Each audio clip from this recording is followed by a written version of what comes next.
Jiangzhou City was enveloped in a quiet night. On the 20th of May 2024, a purple lightning bolt tore across the sky, signaling an ominous omen. A new spatial rift has appeared over Jiangzhou. Receiving the order 3rd Division, Sortie, the brave warriors plunged into a life-and-death battle. A wolf monster roared arrogantly.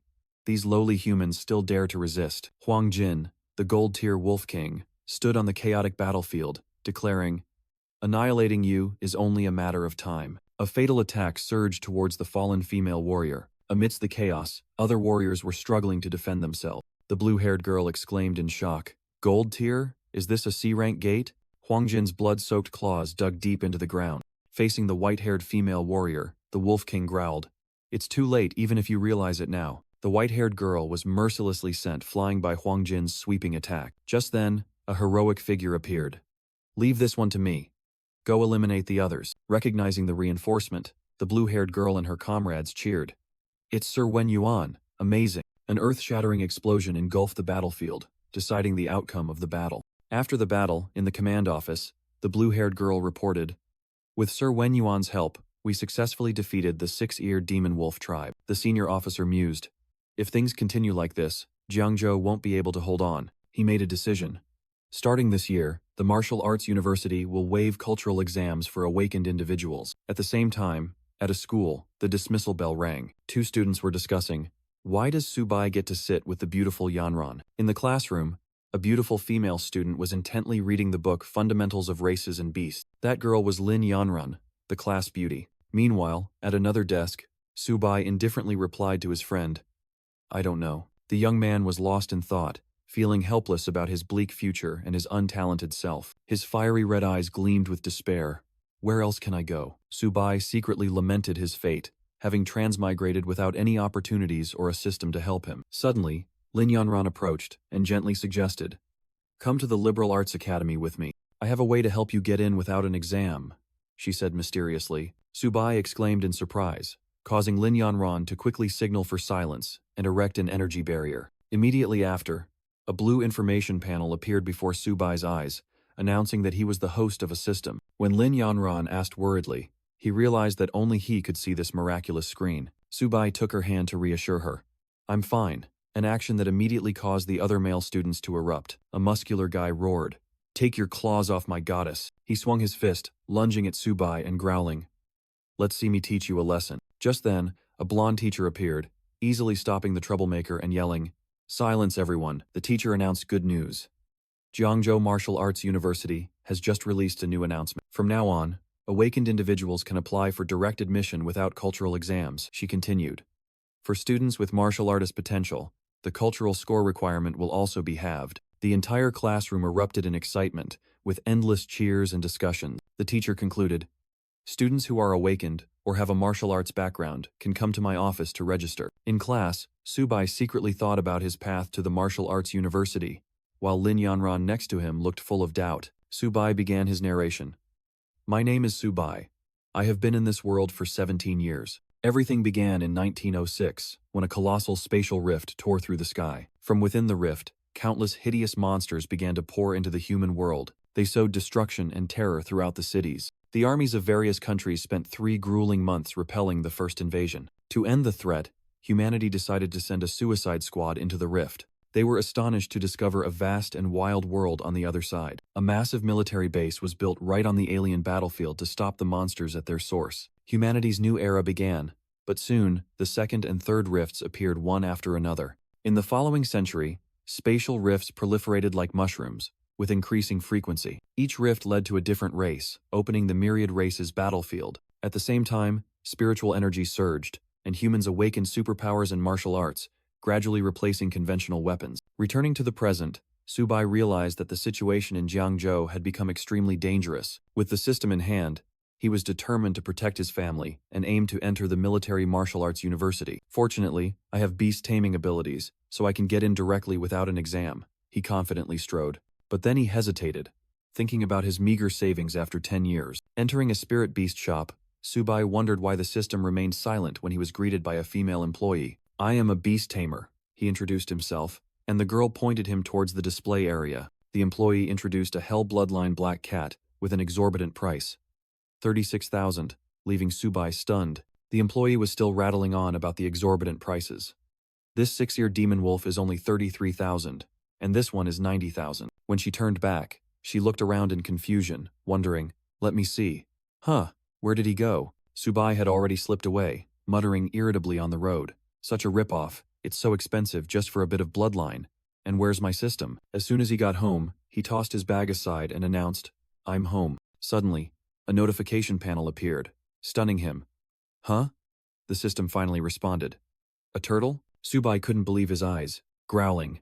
Are you kidding me? Is it the turtle my dad just got? He slumped his head against the glass tank, utterly disappointed. What kind of beginner's gift is this? My first demon pet is a tiny turtle?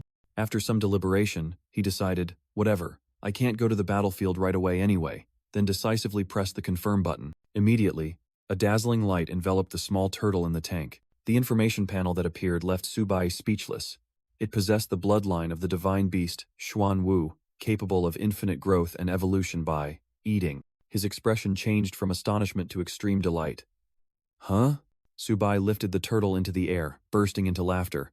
Ha ha ha, awesome, a Xuanwu bloodline, I wouldn't trade this for anything. From the doorway, his sister, Su Xiaomei, rushed in, yelling, What are you doing to Xiaoba? That's Dad's treasure. Subai quickly tried to explain, but Xiaoba had already leaped from his hands, lunged into a bag of food, and cried out, So hungry. The two siblings could only watch in horror as the turtle devoured everything.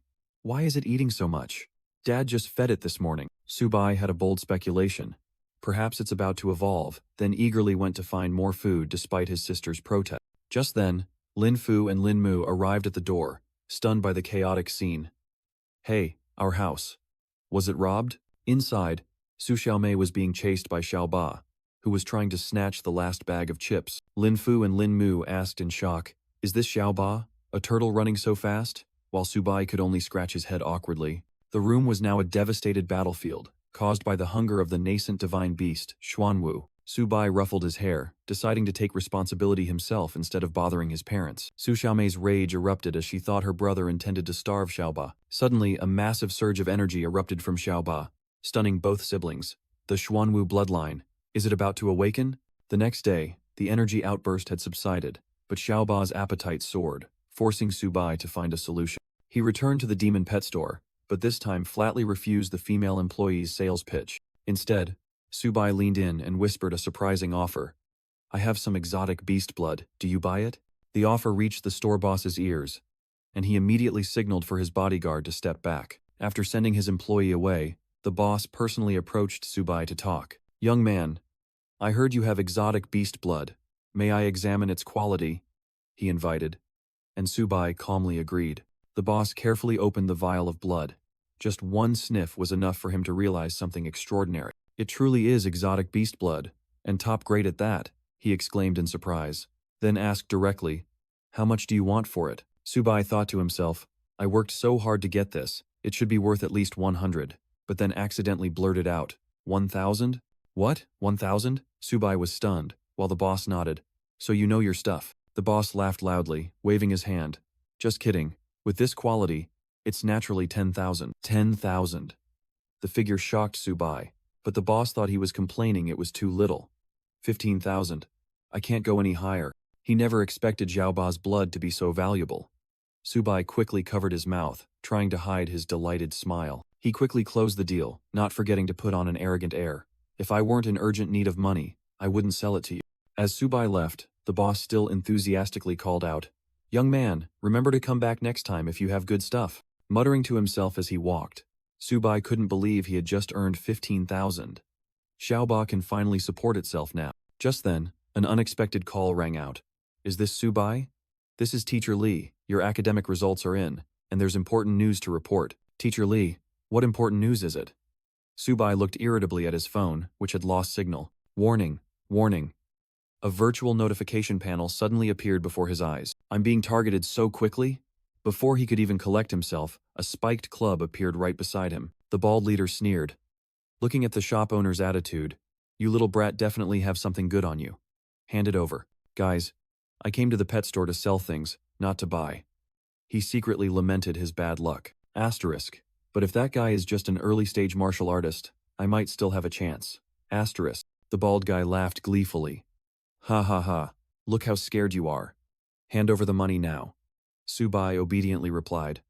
Okay, I'll give you the money. Instead of giving him money, he yelled, here, and threw Xiaoba straight forward. Xiaoba flew like a bullet, smashing directly into the thug's face. The bald guy couldn't believe what had just happened, his eyes wide with astonishment. The pain and humiliation made him let out a furious roar. Seizing the opportunity, Subai delivered a lightning-fast kick that sent him flying. The two henchmen stared in shock, yelling, Boss, you brat, you dare lay a hand on my boss. The guy with the club swung his weapon, but Subai neatly blocked it with Xiaoba's shell. Xiaoba, hold tight to my fist, Subai growled, turning the small turtle into a deadly weapon. He gathered his strength, planting his feet firmly on the ground, preparing for a decisive blow. An uppercut, encased by the hard shell, flew straight into the thug's chin. The henchman was sent flying into the air, completely unconscious. The bald guy scrambled to his feet, his eyes bloodshot. I'll kill you. Xiaoba has retracted its head.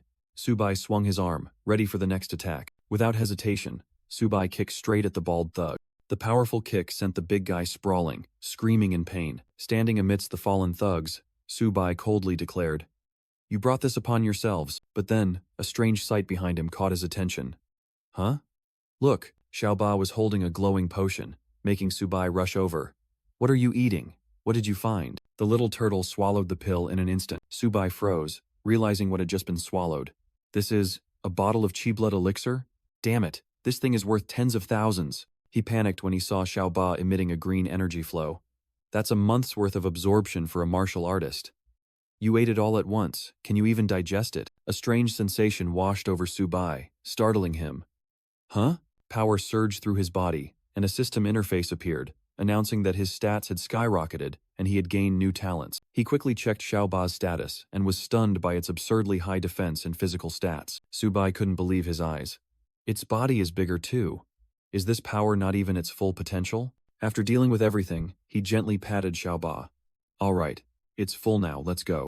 The scene shifted to a vast school, where Subai was contemplating his future and his scores. In class, the teacher announced shocking news. The special admissions officer from Wu University will be visiting our school tomorrow. The class ended, leaving an atmosphere of excitement and tension about the 2 direct admission slots. Meanwhile, elsewhere, a girl was undressing, preparing to bathe. Her bare feet gently stepped into a luxurious bathtub filled with flower petals. It was Lin Yanian, soaking in expensive chi blood elixir herbs and calling Subai. With a mysterious smile, she announced, I've also decided to go to Wu University, and I have a surprise for you. Subai was stunned by Lin Yanian's decision. Huh? You're not kidding, are you? You're going to Wu University? He quickly hung up, returning to the important matter of Xiaoba, who was eating non-stop. Subai's lament echoed. Xiaoba, you damn thing. Your turtle poop is going to kill me. Meanwhile, at high school number 1, an important ceremony was taking place to welcome a special guest. The blonde female teacher solemnly introduced. He is your senior, Coach Zhang Kai from Wu University. Zhang Kai began his speech with a chilling truth about the extremely low survival rate of students each year. He emphasized that being admitted to Wu University was not something to boast about, but the beginning of a life or death path. What awaits you are missions, responsibilities, dangers, and the duty to protect the country. Despite the warnings, Zhang Kai still ignited a flame of passion in the students' hearts. Immediately after the ceremony, the female teacher unexpectedly called out Subai's name. Zhang Kai got straight to the point. You have been selected for direct admission to Wu University. Go there immediately. Subai was completely stunned by the sudden announcement, pointing at himself in disbelief. What? I was chosen? This news immediately caused a wave of whispers, envy, and admiration among the student crowd. Soon, the bus brought the chosen ones to the magnificent gates of Wu University. Subai was overwhelmed by the scale of the school, while a female guide began leading them inside. He was amazed by the giant stone tablet carved with the school's motto, feeling its heroic spirit. The female guide announced the schedule, receive uniforms, then head to the dorms. After guiding the male students to the dormitories, she instructed them to await announcements about the exam. Subai stood before the door of room 303, silently contemplating his martial artist journey and the importance of resources. At the same time, in another room, a red-haired student was boasting about his rare body-refining potion. Upon arriving at the dorm, Subai cheerfully greeted, Hello, I'm Subai, also in room 303. A red-haired young man named Han Jiagang warmly welcomed him. So you're Subai. I'm Han Jiagang, and now our room is full. The other two roommates also introduced themselves, Tao Jiajun and Fan Chaoan, creating a lively greeting. Tao Jiajun immediately pulled Subai aside, boasting about the rare demon beast blood potion Han Jiagong had just received from his father. Subai secretly flinched upon hearing about 3 drops of blood from Jade Mountain, wondering, could it be the blood I sold? Han Jiagong casually replied that 3 drops cost less than 100,000, an insignificant amount. Hearing this, Subai's face darkened, and he gritted his teeth, hating the cunning middleman who had swindled him badly. Suddenly, the entire room was drawn by shouts about a stunning girl who had just appeared in the dorm courtyard. The dorm supervisor stopped the long-legged girl. "This is the male dormitory. Who are you looking for?" From the window, Subai's 3 roommates stared intently, endlessly marveling at the beauty of the campus belle. The girl, none other than Lin Yanian, smiled and replied, "Auntie, I'm looking for Subai." The supervisor was startled and immediately shouted upstairs, "Subai, there's a beauty downstairs looking for you." Leaving his 3 roommates dumbfounded, Subai calmly said, "I'm going down first," and left the room. The 3 bewildered faces looked at each other, unable to believe that someone like Subai had a connection with that beauty. Upon arriving, Lin Yanian smiled and praised, "Subai, you look really handsome in this training uniform." She stepped closer, gently adjusting Subai's collar, making him blush shyly. Witnessing that intimate scene, the students upstairs roared with extreme envy. Lin Yanian asked about the directed mission, worried he might be angry, but Subai simply replied that he had originally intended to take the exam himself. He smiled, gently patted her head, and thanked her, which surprised Lin Yanian a little. Finally, she handed him a gift bag. "Here are some cultivation pills I prepared for you," but Subai politely declined. Lin Yanian waved goodbye. "Subai, I'm leaving now. See you tomorrow." Their intimate actions immediately caused a wave of indignation in the male dormitory. As soon as he returned to his room, Subai was surrounded by his new roommates, who addressed him intimately. They pulled him down to sit, curiously asking about the goddess from earlier, but Subai vaguely replied that she was an old classmate. Han Jiagong put his arm around him, hinting for a favor. "We're roommates. If you have a connection with the goddess, introduce us to some of her friends, okay?" To win over his new friend, he enthusiastically suggested, "Let's go out for dinner later, a welcoming meal for us brothers." The group quickly left to make arrangements, leaving Subai a little bewildered in the room. Alone in his room, Subai smiled, thinking about his new friends, then took Xiaoba out of his backpack. He held the bottle of qi blood powder that Lin Yanian had given him, deciding to give Xiaoba a lavish meal. With a mischievous smile, he teased the frightened turtle. "Xiaoba, you know what to do after eating this, right?" Meanwhile, the group had arrived at a luxurious restaurant, and Han Jiagang declared he would cover all expenses. He raised his glass and solemnly said, "To meet someone as talented as you, Subai, I am truly fortunate. I'll drink this glass first." Subai reciprocated his friend's kindness, and at the same time hinted, "Jiagang, I have something I'd like your help with." "It's nothing major," he said. "I have some rare demon beast blood that I'd like your help selling." Han Jiagong and the others were stunned when Dao Jiajun realized its grade was even higher than the kind he had once owned. Overwhelmed with surprise, Han Jiagong decided, "Brother Subai, this item is too rare. I must call my father to appraise it immediately." He hurriedly made a call, trying to explain to his father who was scolding him for his extravagant lifestyle. When he heard his son talk about 7 drops of top-grade demon beast blood, Han Jiagong's father immediately changed his attitude. "Send me the address," he said decisively. "I'll bring Master Dao over right away." An hour later, the gray-haired appraisal expert could only utter 2 words. "Masterpiece. Absolutely a masterpiece." Master Dao held up the bottle of demon beast blood, exclaiming in surprise, "The energy within is the purest I've ever seen, enough to refine a top-grade body-tempering pill." Han Jiagong's father seemed skeptical, but the expert affirmed confidently, "No mistake, its value might even be higher than my estimate." Meanwhile, Subai quietly swirled the cup of blood elixir, ignoring his friend's exclamations. "I can't believe your demon beast blood is so amazing." When asked about the price, Subai calmly explained, "Rare demon beast blood can only be exchanged for qi blood powder of equivalent value." Han Jiagong's father then made a generous offer. "I'll take all 7 drops, in exchange for 14 bottles of qi blood powder. What do you think?" After the agreement was finalized, he flashed a calculating smile and said, "Furthermore, Subai, would you like to join the Han family?" He extended his hand, formally offering recruitment. Subai smiled and refused, but the man still pressed, "Please reconsider, our Han family." Just then, a cold voice rang out, interrupting the invitation. "He already said he doesn't want to." The door burst open, and Lin Yanian entered with an imposing aura, declaring, "Then no one can force him." She swept her knife-sharp gaze towards the stunned men. "Didn't you hear what he said? The whole group was bewildered. Han Jiagong stammered, "Goddess? Why is the goddess here?" Han Jiagong's father still didn't understand what was happening, but when he turned, Master Dao whispered to him, revealing the girl's identity. Upon hearing this, his face changed color, his eyes wide with horror. "What? She's actually—" Immediately, his attitude did a 180-degree turn, and he hurriedly put his arm around Subai, chuckling, "This is just a misunderstanding. We're all good brothers." Lin Yanian paid no attention, turning to invite Subai. "Are you going back to school? Let's go together." The two quickly left, leaving the Han father and son and the expert standing dumbfounded, watching them go. Han Jiagong was about to run after the goddess, but was held back by his father. "Where are you going? Get back here now," his father sternly warned. "From now on, befriend Subai, but that girl, Lin Yanian. You must keep an absolute distance, understand?" Han Jiagong was still puzzled after his father's instructions. "Dad, are brothers Su and goddess Yanian really that amazing?" 2 days later, at Ver University's training ground, a voice rang out, announcing a special training session for new students. Coach Zhang Kai revealed the location, causing a stir throughout the stadium. "It's the Myriad Races battlefield," he boldly declared. "Here, I wish all new students a triumphant return." Amidst the crowd, Han Jiagong cheered when he saw he was in the same class as Lin Yanian, while Subai quietly wondered, "Is this intentional?" Suddenly, an authoritative female voice rang out, cutting through all the noise. "Class 8, assemble!" A charming red-haired woman stepped out, introducing herself. "I am Liao Yushin, your special training coach." She crossed her arms, her sharp gaze sweeping over the bewildered new students. "Your first mission is a deadly silence," before she uttered 2 words that stunned everyone. "Write your will." Liao Yuxin's cold declaration hung in the air. The new students froze, then erupted in panic. "What? A will?"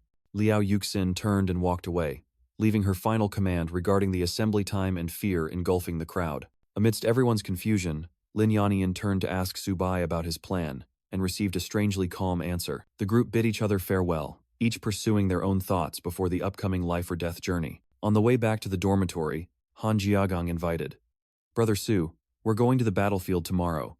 Let's go party with the guys tonight." But Subai refused, sitting at his desk and replying, "I have some things to do, you all have fun." Han Jiagong curiously noticed the turtle on the floor, tapping its shell lightly.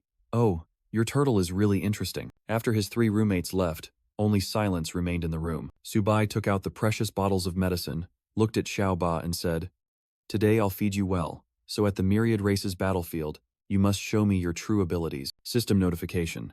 Xiaoba has successfully evolved, simultaneously leveling up its master and unlocking the new talent Heavy Strike. Subai thought to himself, "Qi blood powder truly works. Xiaoba has leveled up. This growth rate is truly impressive." He looked at his pet and declared, "Well done, Xiaoba. When we get to the Myriad Races battlefield, we'll give it our all." At Wu University's training ground, a voice reported, "Reporting to the head instructor, all cadets are ready for battle." The instructors stood waiting, and the order was relayed. "Activate teleportation array number 1. Before the colossal teleportation gate, Han Jiagong couldn't help but exclaim, "Only at Wu University can you witness a sight like this, right?" Lin Yanian gently reminded, "Subai, be careful when we get to the Myriad Races battlefield." As the teleportation light enveloped them, a voice announced, "Relax completely.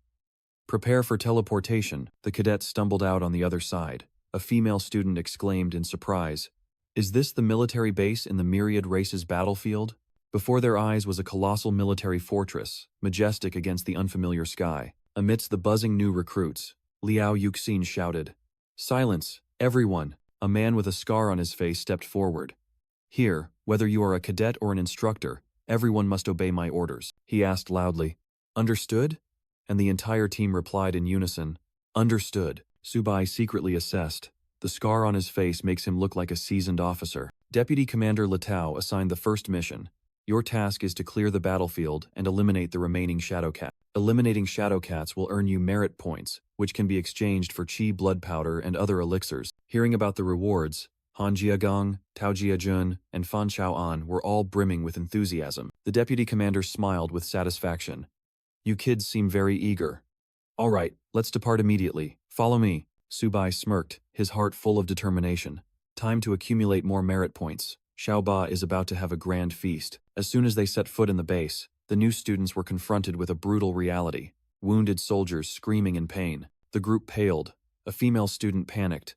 "No way. Shadow Cats are only the lowest level demonic beasts. How can they be so terrifying? Liao Yuxin coldly quelled the panic. What do you think the myriad races battlefield is?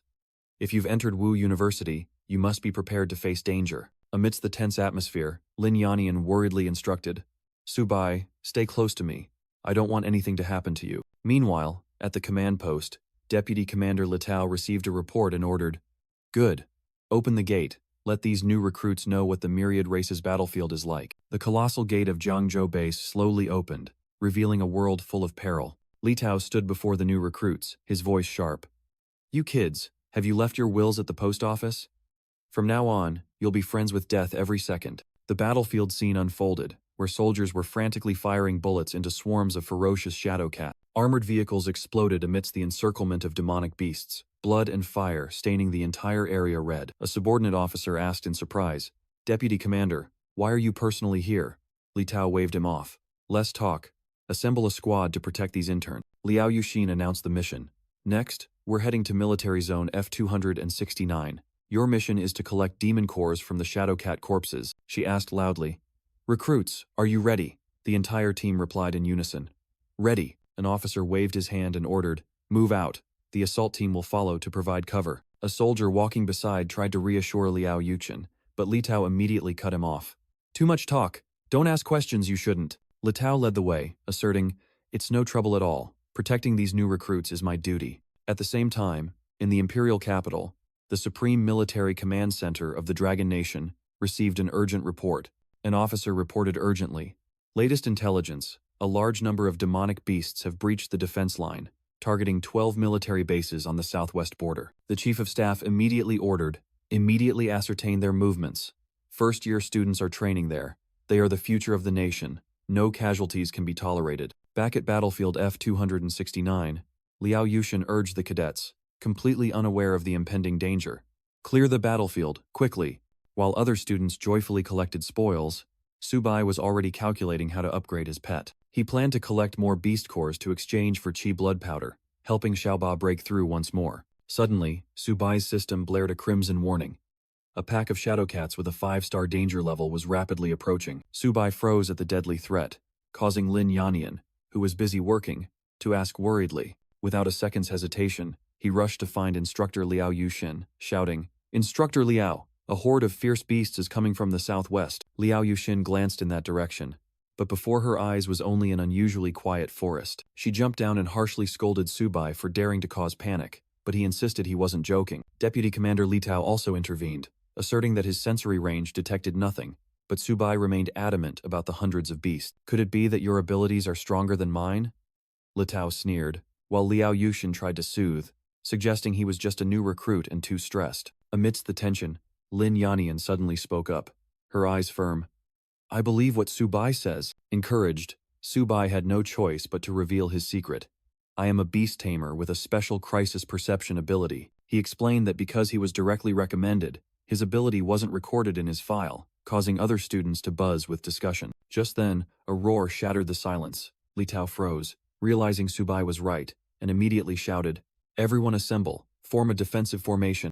Orders were issued rapidly, but the worst news arrived. The base was also under attack and couldn't send reinforcements. Liao Yuxin looked at Li Tao in horror, and the deputy commander could only bitterly admit, Subai's perception was correct. They are coming very fast. Li Tao immediately ordered 4 soldiers to protect Subai and Lin Yannian, but the resilient girl waved them off. I can fight. A bronze-tier shadow cat, crackling with electric light, burst from the bushes, signaling the start of the onslaught. Counterattack!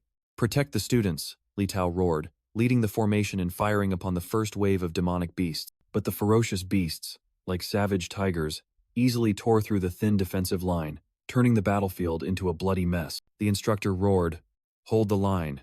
As long as we block the first wave, we will win. But the demonic beasts were too fierce. He could only scream in despair.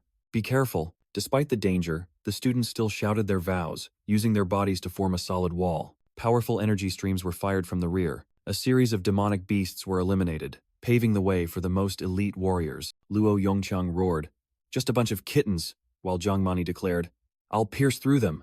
The red-haired female instructor smiled in admiration.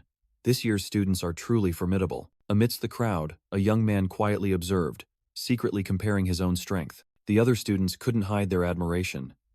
Their power is incredible. Suddenly, a piercing shriek echoed, and Luo Yongqiang yelled, "What's that sound? Cover your ears!" In the middle of the forest, a massive dark silhouette slowly materialized amidst a green electric aura. A silver-tier Shadow Cat King appeared, bringing with it a terrifying wave of pressure. The instructor's face paled as he hastily ordered, "Immediately call the base and request backup again." The swordsman didn't flinch, charging straight towards the monster. "Taste my attack," while Zhang Mani provided cover from afar. "Be careful! Get back now!" The red-haired female instructor screamed in panic, but it was too late. A chilling claw strike tore through the air, sending the swordsman flying. Immediately after, Zhang Mani was also flung away by its tail like a toy. The two instructors were stunned, only able to shout in helplessness, "Archers, cover them! Shoot! Shoot!" The Cat King roared in triumph, advancing towards the female student desperately crying for help on the ground. Amidst the terror spread by the dark Shadow Cat King, a sudden beam of light struck its face. Suddenly, a colossal creature descended from the sky, landing with an earth-shattering crash. The red-haired female instructor was stunned. "It looks like a turtle?" While Tao Jiajun recognized, "Isn't that Subai's Xiaoba?" Subai landed, thinking to himself, "As expected, this debut is still a bit awkward." He boldly declared, "I am Beast Tamer Subai, and Xiaoba is my pet. Everyone handle the small fry.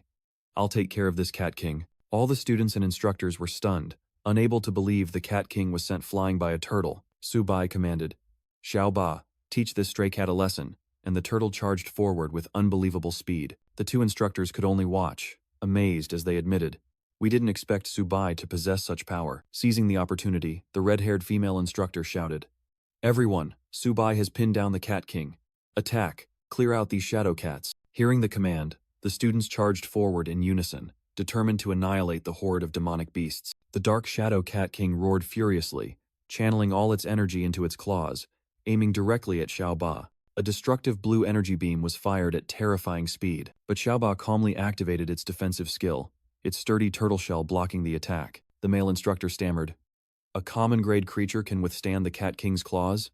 What insane defense is this?" He immediately ordered, "Cover me. While the Cat King is distracted, I'll finish it off." Without waiting, Luo Yongqiang seized the chance to leap up, shouting, "Its weakness is its belly." He swung his blazing greatsword, delivering a full-force blow to the colossal demonic beast. But the dark Shadow Cat King reacted incredibly fast, using its tail to send Luo Yongqiang flying by a hair's breadth. Knocked back, Luo Yongqiang roared with determination, "Again, monster, either you die, or I live." Subai confidently gave a thumbs up. "Xiaoba, use your ultimate move." Tao Jiajun and Han Jiagang looked bewildered. "Ultimate move? Why is this turtle spinning in place?" "The book says the Cat King's weakness is its belly." Subai used his shield to launch Xiaoba like a cannonball. He followed up with a sky-shattering kick, shouting, "Take this." Xiaoba shot forward like a streak of green light, tearing through the air. The perfect attack struck directly at the dark Shadow Cat King's belly. Luo Yongqiang growled, "You really hit its weak point. Let's see if you survive this blow." The monster let out a final roar, fresh blood gushing from its mouth. It staggered, then fell backward, completely losing its will to fight. Before everyone's eyes, the dark Shadow Cat King collapsed completely. Luo Yongqiang stood proudly beside his achievement, while the other students erupted in joy. "Did we win?" An excited red-haired female student hugged Subai. "You're amazing. You defeated a gold-grade Cat King." Others also gathered around. Tao Jiajun asked curiously, "Su, where did you get that turtle? I want one too." Just then, Subai had to shout, "Xiaoba, what are you secretly eating again? Get back here." Suddenly, Luo Yongqiang looked up at the sky in horror. Oh no! Was its final howl meant to summon its kin? At the same time, an urgent report echoed in the command center about a massive wave of demonic beast energy and the presence of Hulin's daughter. Wen Yuan, a high-ranking figure, heard the news and resolutely refused to wait. "No need. I'll go there myself." He ordered the officer, "Within 20 minutes, I expect your reinforcements to reach the battlefield." The officer broke into a cold sweat, muttering to himself, "It's terrifying. If Hulin goes berserk, the entire Jiangzhou won't be able to handle it." A demonic voice echoed from the shadows, disdainful of humans, making the female instructor and Li Tao realize in shock that the new enemy possessed intelligence. From deep within the forest, a colossal shadow rose, roaring with indignation. "Inferior species, how dare you slaughter my kin?" A horrifying scene unfolded as the monster devoured the Cat King's corpse raw, making Li Tao unable to believe his eyes. At the same time, Subai's system blared a red alert. A gold-grade demonic beast, a 5-star fatal threat. Its true form finally revealed itself. The Dark Shadow Cat King had mutated into a gold-grade monster. Terror enveloped the students.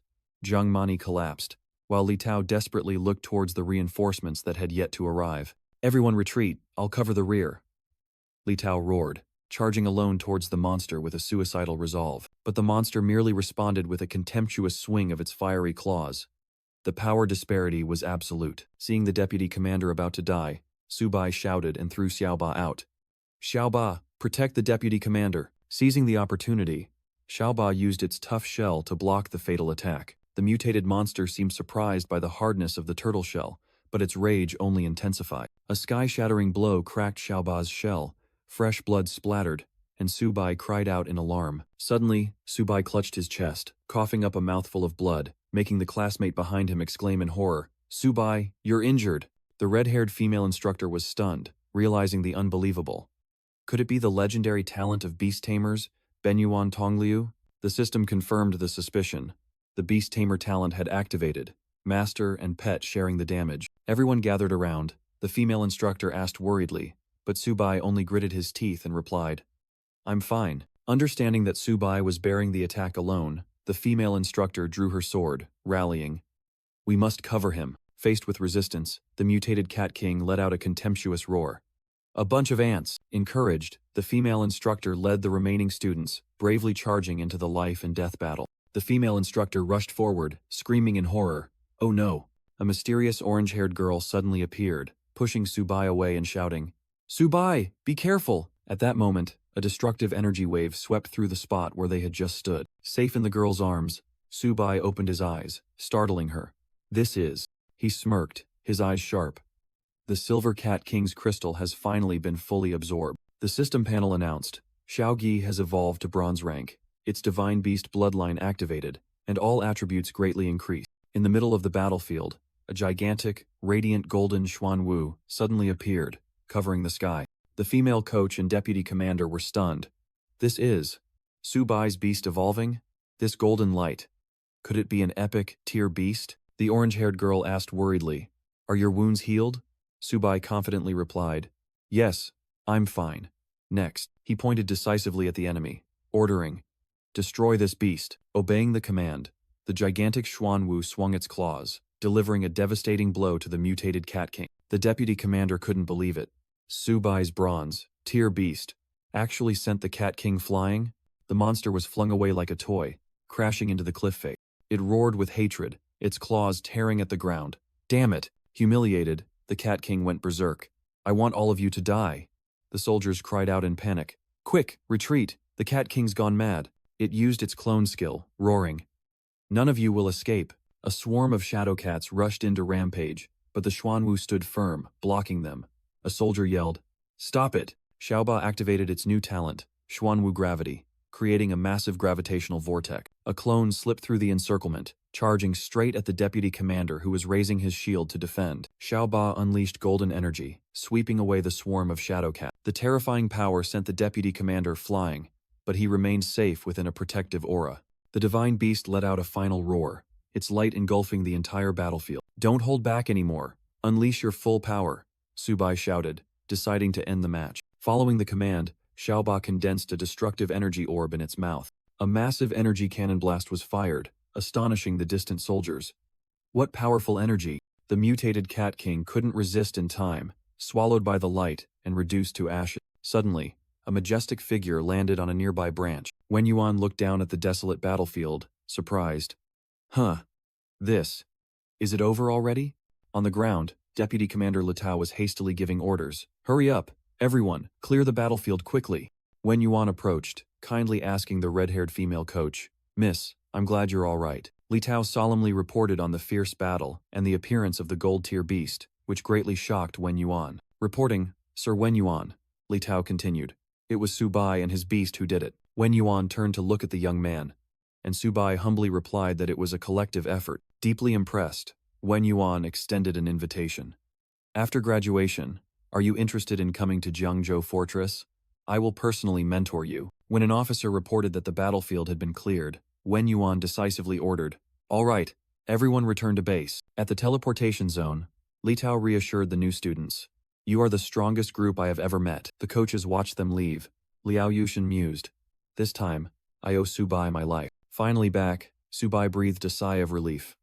What an exciting trip, while the orange-haired girl next to him looked a bit flustered. At the stadium, a grand ceremony was held to welcome the heroic students returning from the battlefield. Meanwhile, the survivors emerged from the teleportation gate, jokingly calling themselves mere cannon fodder compared to the true hero, Subai. A coach encouraged the team. You are all heroes. This assessment's results will be the highest in history. Night fell at the dormitory, and the exhausted students finally got to lie down on their familiar beds.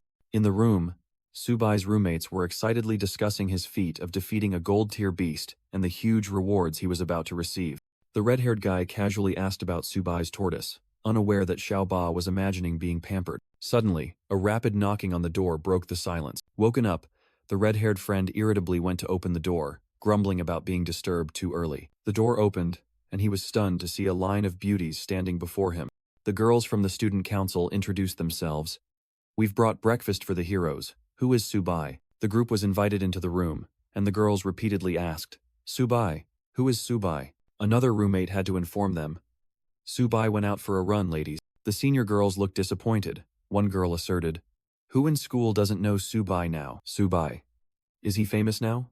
The whole room was bewildered, while the purple-haired girl urged them to turn on the TV. At the same time, Subai was still diligently on his morning run, completely unaware of what was happening. He stopped in front of a large screen, where an important news report from the military channel was being broadcast. The news report recounted the attack by the myriad beast tribes, showing scenes of warriors being brutally swept away. The announcer proudly declared the victory of Jiangzhou Martial Arts University, the only unit that had triumphed. And then, Subai's image appeared, honored as the one who achieved the miracle of defeating enemies beyond his rank, bringing glory to the entire school. The military news solemnly announced, Student Subai was awarded the Great Wall Gold Medal, making him mumble. This is so sudden. The news spread throughout the school, and other students discussed animatedly. That's incredible. A gold medal that we couldn't earn in a lifetime was given to a freshman. The admiration quickly turned into frenzy. A female student screamed, Who knows Subai? I want to date him, making him just want to find a way to escape. Hiding in a secluded corner, Subai panted, trying to escape the sudden attention. Just then, his phone rang, and on the other end, Su Xiaomei was panicking. Brother, you're on TV, while he reluctantly replied, I saw. His entire family was being terrorized by congratulations and matchmaking offers. His sister urged, Brother, you really should come home, or our door will be kicked down. Hearing that his father would be overjoyed, Subai sighed and accepted. All right, I'll pack my things and go home to see. As soon as he arrived in the neighborhood, he heard the neighbors' loudspeakers. Unbelievable. Your family's hero has returned. Subai was bewildered to see the entire neighborhood gathered in front of his house, wondering, is everyone waiting for me? The enthusiastic crowd of neighbors surrounded him, some claiming to have held him when he was little, making Subai only able to mumble. Everyone is too enthusiastic, aren't they? Amidst the crowd, Su Xiaomei happily ran to hug her brother, welcomed by their parents. Dinner invitations poured in, but Subai politely declined the offer of seafood dumplings. Thank you, auntie, but I'm allergic to seafood. Su's father had to step in to clear the crowd, skillfully thanking everyone and inviting them to leave so the family could rest. But the battle wasn't over yet. The neighborhood aunties had already started vying for the chance to set up the young hero. As soon as they entered the house, Su Xiaomei revealed, It's no use. That auntie has already installed surveillance cameras at our door, just waiting for you to come home to introduce her granddaughter to you. In the kitchen, Su's mother gently told him to rest while she and his father prepared a lavish meal. Subai tossed his backpack onto the chair, finally getting some personal space. He leaned back on the sofa, sighing in relief. Finally, I can get some rest. But the peace didn't last long. A blue control panel suddenly appeared before his eyes. What is this? Subai's beast tamer system suddenly activated, detecting a creature capable of forming a contract, a kitten. Su Xiaomei walked in, saw her brother staring blankly at a virtual panel, and asked what was wrong. She pointed to the white cat eating, and introduced it as Xiaobai, while Subai secretly thought he should find a better pet. Su Xiaomei happily stroked the cat, explaining that she had picked it up a few days ago. Subai outwardly indulged his sister, but a different plan had already formed in his mind. The analysis panel appeared, revealing that this stray cat carried the bloodline of the white tiger sacred beast with the potential of a godslayer. He decided he had to tame it immediately, while Su Xiaomei innocently said it seemed to really like him. Subai began to negotiate, revealing he was a beast tamer and offering to raise Xiaobai. Su Xiaomei's reaction was a flat-out growl of refusal. She hugged Xiaobai tightly, declaring she wouldn't let her brother take it away. The temptation of a new laptop completely failed to sway his sister. The negotiation failed, turning into a comical chase throughout the living room. 2 days later, Subai returned to school and immediately became the center of gossip. In the backpack, Xiaoba was showing off to its new companion, but Xiaobai only found it annoying. He realized he had become too famous, to the point of having to consider wearing a mask whenever he went out. Suddenly, an announcement from the school's loudspeaker blared, calling Subai by name. He stopped in surprise, wondering what the principal needed him for. In the office, the principal warmly welcomed him and announced that the school would reward him for his outstanding achievements. Subai politely thanked him, but inwardly, he was full of doubt about the unusual generosity of the notoriously stingy principal. Subai began to haggle. How about 100 gold-tier demon beast cores? The principal clutched his chest, utterly shocked by the outrageous demand, but Subai quickly conceded to 100 silver cores. Flatly refused, the student immediately switched to a pleading tactic, clasping his hands and begging for 50 silver cores for bleeding for the school. Seeing that it was no use, the principal began a moral lecture about the responsibilities of the strong to evade the reward issue. Subai lost patience, cutting off the lecture. All right, sir, 50 silver cores deal. After some deliberation, the principal feigned generosity. I'll give you 10 bronze-tier cores, leaving Subai stunned. A fierce bargaining ensued, from 20 cores down to 15, and the principal had to reluctantly finalize the deal in annoyance. Deal, Subai immediately agreed, secretly thinking, this old man is truly stingy. Immediately after, the principal looked mysterious, announcing there was another important matter besides the reward. It turned out the reward was just bait. Subai had been chosen to represent the school in the 100 Schools tournament. The principal skillfully appeased him, saying that the tournament offered many generous resource rewards to entice him. Subai looked thoughtful, considering the formidable opponents he was about to face. Finally, he reluctantly agreed and received orders to gather at the training room tomorrow. Both teacher and student had their own thoughts. One sighed in relief for having tricked the little fox, while the other confirmed that the rumor the principal is an old fox was indeed true. In the training room, the principal announced the tournament and began calling out the selected team roster. Third year, Hu Jingshu, a serious-looking, gray-haired student wearing glasses, responded. Other elite names were called out in succession: Bai Ningbing, Xiong Tianxiang, Feng Juke. Meanwhile, 2 team members whispered about their school always being low-ranked and lacking resources. Finally, it was the first-year members' turn. Subai and Zhang Mani both responded clearly, ready for the new challenge. After the roll call, the principal declared, "All right, everyone's here." He solemnly announced, "There are 10 students representing our school, and now I will announce an important decision. This year, the team captain will be Subai." The unexpected decision left Subai stunned. "Me? Is there a mistake?" Xiong Tiangxiang immediately protested. "Principal, Hu Jingshu is the strongest. How can a freshman lead us?" Another senior also spoke up. "That's right. Subai is only bronze, tier, a whole rank below Hu Jingshu," the principal retorted sharply. "Subai has the ability to slay gold-tier demon beasts. Anyone who wants to be captain can go kill one." The senior dismissed it. "Who knows, it might just be a fluke." Xiong Tiangxiang whispered. "You're right. I don't believe it either." The entire team immediately turned to pressure him, making Subai only able to lament. "Is this old man trying to make me everyone's target?" The principal quickly slipped away. "That's all for today. The tournament is less than 20 days away. I look forward to your performance." Subai also tried to escape amidst the chaos. "Seniors, I'm in a hurry. I'm heading back to the dorm." The senior sneered. "Coward." Xiang Tiangxiang growled. "Don't rush. I'll teach him a lesson in the tournament." Returning to the dorm, Subai called out, "Xiaoba, it's time to eat." He took out the reward from the principal. That old man kept his word. 15 bronze, tier demon beast cores, enough for you to level up, right? Subai gave a core to Xiaoba while stopping Xiaobai. "Don't rush, Xiaobai, there's some for you too." He dripped essence blood into the cat's bowl. "Your tier is still low, use this," then turned to the turtle. "You eat a lot, Xiaoba." Looking at the empty bag, Subai sighed. One bite costs hundreds of thousands of yuan. How much more do you need to evolve? He poured the last few cores into the bowl. "These are the last ones. If you don't evolve, I'll feed them all to Xiaobai later." As soon as it swallowed the last core, Xiaoba's entire body suddenly burst into a brilliant golden light. A powerful surge of energy erupted, making Subai exclaim in surprise. "This is..." A sudden tremor shook the entire dorm area, causing everyone to panic. The system announced, "The Black Tortoise has broken through to mid-bronze tier, its power soaring." Subai smiled with satisfaction. "Excellent.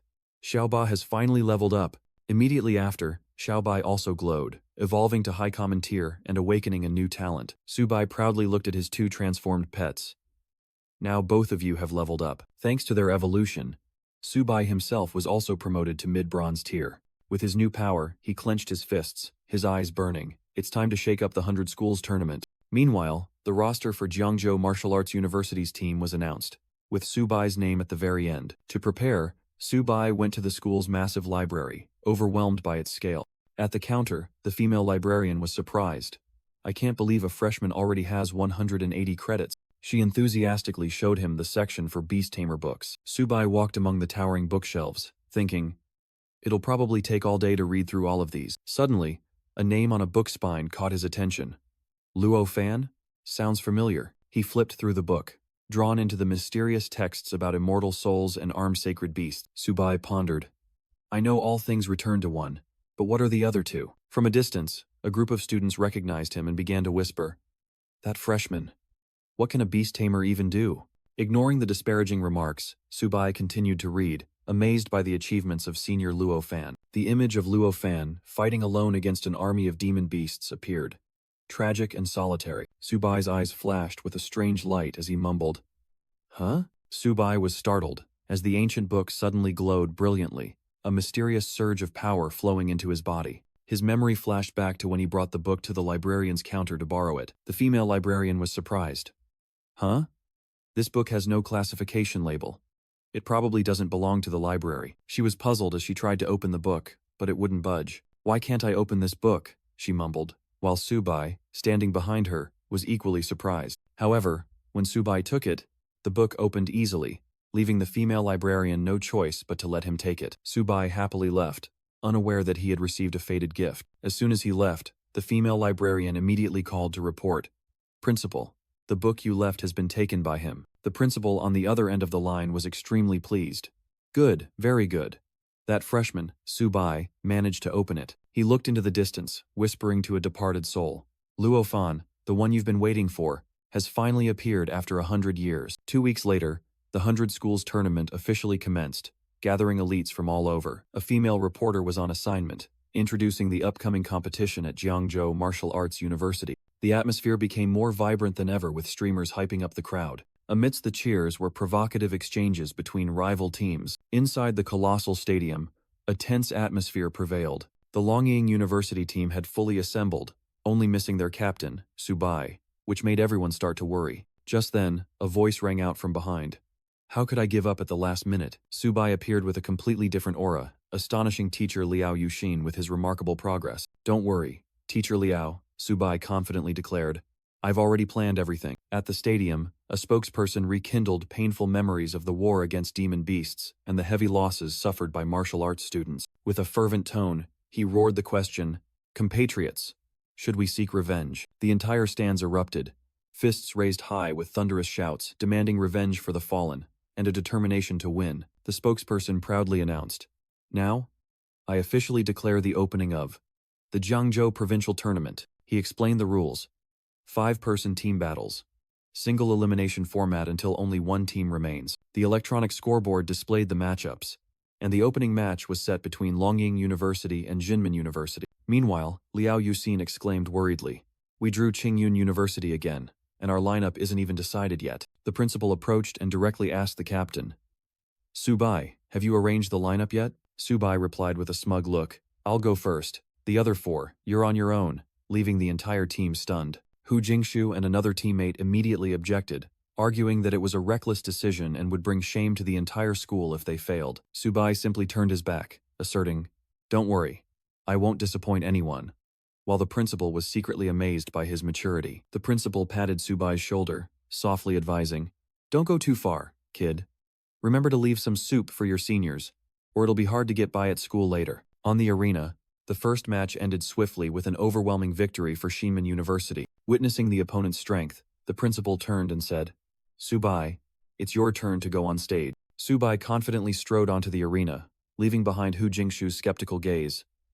Let's see what he's capable of. In the stands, Xiong Tiangxiong and other supporters enthusiastically shouted, Subai, go for it. You must win the championship. In the middle of the vast arena, Subai calmly faced his first opponent. The young man smirked, you must be the freshman who eliminated the golden tier beast, right? Subai casually admitted. Ah, that's me. On the arena, Qingyun University's captain Li Lingfeng arrogantly declared. Today, I'll show you what true power is. Subai calmly summoned Xiaoba, making Li Lingfeng disdainfully ask, Kid, is this your demon beast? Ignoring the taunts, Subai sat down on the floor and pulled out his breakfast. I was in such a hurry this morning, I didn't even get to eat breakfast. In the stands, an audience member burst out laughing. Is Jiangzhou University out of people, letting this kind of trash onto the stage? Meanwhile, Subai's team couldn't help but worry. This guy is seriously underestimating his opponent. Subai drank water while instructing. Xiaoba, you've eaten so many demon cores, don't make me lose face now. Immediately, Xiaoba emitted a terrifying surge of energy, stunning Li Lingfeng. This power. Could it really be a demon beast? Xiaoba's legs began to glow and swell in its opponent's astonishment. In a flash, it transformed into a gigantic xuanwu, making Li Lingfeng exclaim in horror. This is too terrifying. The audience in the stands also screamed in panic. Oh my god, a giant tortoise. Just one of its eyes is as big as a basketball. Others watching on the big screen marveled. No wonder Subai could kill a gold-tier demon beast. His teammates and fans couldn't hide their excitement either. Subai is stronger now. Amidst the chaotic scene, Subai calmly ordered. Xiaoba, finish it quickly. Li Lingfeng was still bewildered by the sudden transformation. Xiaoba charged forward with incredible speed, leaving a blur on the arena floor. Too fast. That was Li Lingfeng's last thought before being sent flying. From afar, Subai's voice was full of teasing. Buddy, just hold on a little longer. I want to finish this can of cola first. Li Lingfeng struggled to his feet, his eyes burning with indignation. That was just a cheap shot. You think you're so tough? The martial artist focused all his energy and roared. Then let's see who's tougher. Provoked, Li Lingfeng roared, transforming his hands into hard rock armor. With his rock fist move, he charged straight at Xiaoba, intending to end the match. But with just one collision, Qingyun's captain was sent flying out of the arena. In the stands, the Longying team's coaching staff was stunned. That tortoise is too strong. The crowd buzzed, some calling Li Lingfeng foolish, others explaining the power came from its colossal size. A red-haired girl mused. Xiaoba wasn't this strong before, was it? The announcer declared Subai the winner and invited the next opponent, Zhang Xuan. The swordswoman Zhang Xuan appeared, confident in her speed strategy. I won't let that tortoise get close. She moved like a ghost, continuously attacking and dodging Xiaoba's counterattacks. The audience cheered excitedly, believing this was the intelligent way to fight. Zhang Xuan patiently circled, her sharp eyes searching for a single opportunity. The Qingyun team's coach commented, Subai is still underestimating his opponent. Meanwhile, Subai leisurely sat on the tortoise shell, calmly drinking soda. Xiaoba stomped its foot hard on the floor, but Zhang Xuan seized the opportunity. She landed lightly right behind Subai, whispering, Your tortoise is indeed very strong, but, she dodged, and her sword flashed. I can choose to deal directly with the Beastmaster. Zhang Xuan charged straight at Subai. Liao Yushin screamed in horror. This is bad. Zhang Xuan is attacking Subai directly. The red-haired girl also shrieked in panic. Look out! Zhang Xuan rushed forward, shouting, Subai, you lose. But her only reply was the sight of Subai calmly tilting his head back to chug some soda. In a flash, Xiaoba swung its tail, sending Zhang Xuan flying, while Subai gently landed. In the stands, his teammates exclaimed in astonishment. The divine tortoise swings its tail, while also breathing a sigh of relief. Even the coaching staff couldn't believe their eyes, stunned by Subai's swift victory. Zhang Xuan lay slumped on the cracked arena floor, while Subai just thought to himself, finally full. He even calmly scratched his head. Classmate, you stood too close to me. Xiaoba hit a bit too hard. As Zhang Xuan was carried away by medical staff, Subai declared, All right, I'm going to get serious now. Then he put his hands on his hips and boldly shouted, Next up, who's coming to the arena with me? No sooner had he spoken than another opponent was swept off the stage by Xiaoba. Before the unconscious body of the blonde female contestant, Subai coldly called out, Next! He even calmly took a selfie with Xiaoba, while the fourth opponent was sent flying in the background. Finally, the referee had to raise Subai's hand, declaring an absolute victory for Jiangzhou University. The stands erupted. Holy cow, 1 person against 5. Winning with just a tortoise, that's incredibly cool. Hearing the praises, Subai could only cover his face in embarrassment. Why does it sound like they're calling me a tortoise? Back in the rest area, the principal and Liao Yushin showered him with praise. Subai, you've brought immense glory to our school, the principal happily announced. The morning matches are over. Everyone take a break. Today's cafeteria is free for all contestants. The free news immediately lifted everyone's spirits. Meanwhile, in Fuchuan University's waiting room, a tense tactical meeting was underway. Subai's pet beast is too strong in close combat. What should we do? In Fuchuan University's waiting room, the coach assigned Mao Kai, a poison-type user, the task of dealing with Subai's pet beast from a distance. Meanwhile, Shinmin University's coach boosted the team's morale, asserting that they could win as long as they got past that tortoise. Their captain Li Feng confidently volunteered, "If I face Subai, I'll deal with him." Back in the arena, the commentator appeared on the big screen, announcing that the second round of the tournament would begin immediately after the random draw. In the stands, Xiang Tiangxiang boasted to his friends, "With Subai here, the others in the team probably won't even need to play." However, Hu Jingshu kept a cool head, reminding his teammates not to be complacent when facing schools from other provinces. The draw results appeared. The first match, Jiangzhou University versus Shinmin University. Li Feng observed Subai on the arena floor, thinking to himself, "As expected, it's a good thing we already prepared a strategy." Subai casually leaned on Xiaoba, provoking his opponent. "Comrade, don't be too nervous, it'll be over quickly." The match began.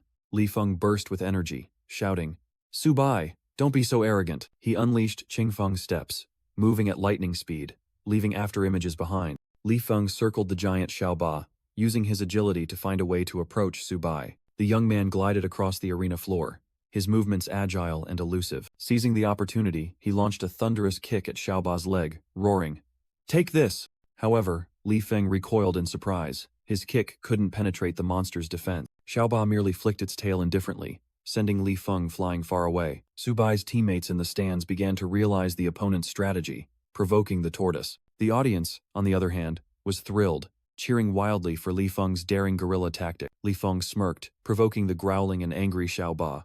"Come and catch me." Meanwhile, in the stands, Liao Yuxin and her teammates were tensely analyzing. It seems he's trying to lure Xiaoba away from Subai. Contrary to their worry, Subai casually pulled out a can of soda, smiling. "Sorry, lunch was a bit salty." He calmly enjoyed his drink despite the shouts of "Go, Li Feng," echoing throughout the arena. Confident in his safe distance, Li Feng provoked. At this range, even a tail sweep is useless. Losing patience, he launched an energy attack towards Xiaoba and yelled, "Subai, you're underestimating me too much." Immediately after, Li Feng charged directly at Subai, deciding to attack head-on. "I'll make you pay." But just as he got close, a mysterious yellow energy burst suddenly erupted from the ground. Li Feng froze in mid-air, his entire body immobile, wondering in panic, "Why can't I move?" A giant golden Xuanwu illusion appeared behind Xiaoba, and Subai coldly ordered, "Stop messing around, end the match quickly." The Zhongli Xuanwu skill was activated. The illusion opened its mouth wide, creating a terrifying gravitational pull. Li Feng was dragged straight towards the energy monster, desperately screaming, "Wait! What are you going to do?" A destructive beam of light shot out, tearing through the air and heading straight towards the opposite stands. The entire stands shook, leaving a giant hole in the wall with Li Feng lying unconscious in the center. The crowd fell silent. One spectator exclaimed, "It's not that Li Feng is weak, it's that Subai is too dominant." In Shinmin University's area, the principal painfully made the final decision. "There's no other way, we'll forfeit." On the big screen, the commentator announced, "Shinmin Martial Arts University has chosen to forfeit, and Jiangzhou Martial Arts University's next opponent is Fuchuan Martial Arts University." Hu Jingshu narrowed his eyes, warning his teammates. Fuchuan's captain is a poison user. He won't be easy to deal with. The new match began. Subai's opponent, Mao Kai, suddenly raised his hand, signaling, "Wait, let's not fight just yet." Mao Kai, captain of Fuchuan University, unexpectedly spoke up. "Subai, I admit you're very strong. How about we make a deal?" Subai frowned, still holding his can of soda. "Huh? What kind of deal?" While rambling about the issues of beast tamers, Mao Kai secretly channeled his energy behind his back. Subai crossed his arms, his eyes sharp as he noticed the faint blue smoke. "What trick is this guy trying to pull?" He smirked. "I get it. You're just trying to stall for time to activate your poison-type power." Without a moment's hesitation, Subai decisively ordered, "Go, Xiaoba." Mao Kai sneered, the poison chi in his hand already condensed. "Only realizing it now?" "Too late!" he roared, unleashing a sea of poisonous mist that enveloped the entire arena. In the stands, Liao Yuxin panicked, while the coach next to her tried to reassure her. "Don't panic, the outcome isn't decided yet." Taking advantage of the obscured vision, Mao Kai fiercely charged to attack Xiaoba in the mist. He laughed arrogantly. "Subai, you've been too careless. This match ends here. Suddenly, he saw Subai meditating, his hand mutating into sharp claws. But what you're facing isn't just poison. Die, Subai. Maokai lunged from behind, swinging his claws to finish off his opponent. But Subai merely sat calmly, a perfect energy shield appearing to block the attack. Maokai was stunned, screaming in panic. How can this be? How did you withstand my full power attack? The principal smiled, explaining, That's Yuangxi Huitu, a high-level talent that allows Subai to transfer his pet's defense to himself. Subai stood up, pinching his nose in disgust. Clean it up, this smell is awful. Right behind Maokai, a giant phantom of Xiaoba appeared, its red eyes glowing brightly in the poisonous mist. In just an instant, Maokai was knocked off the arena floor, imprisoned within an energy cube. A red-haired girl clenched her fist, determination burning in her eyes.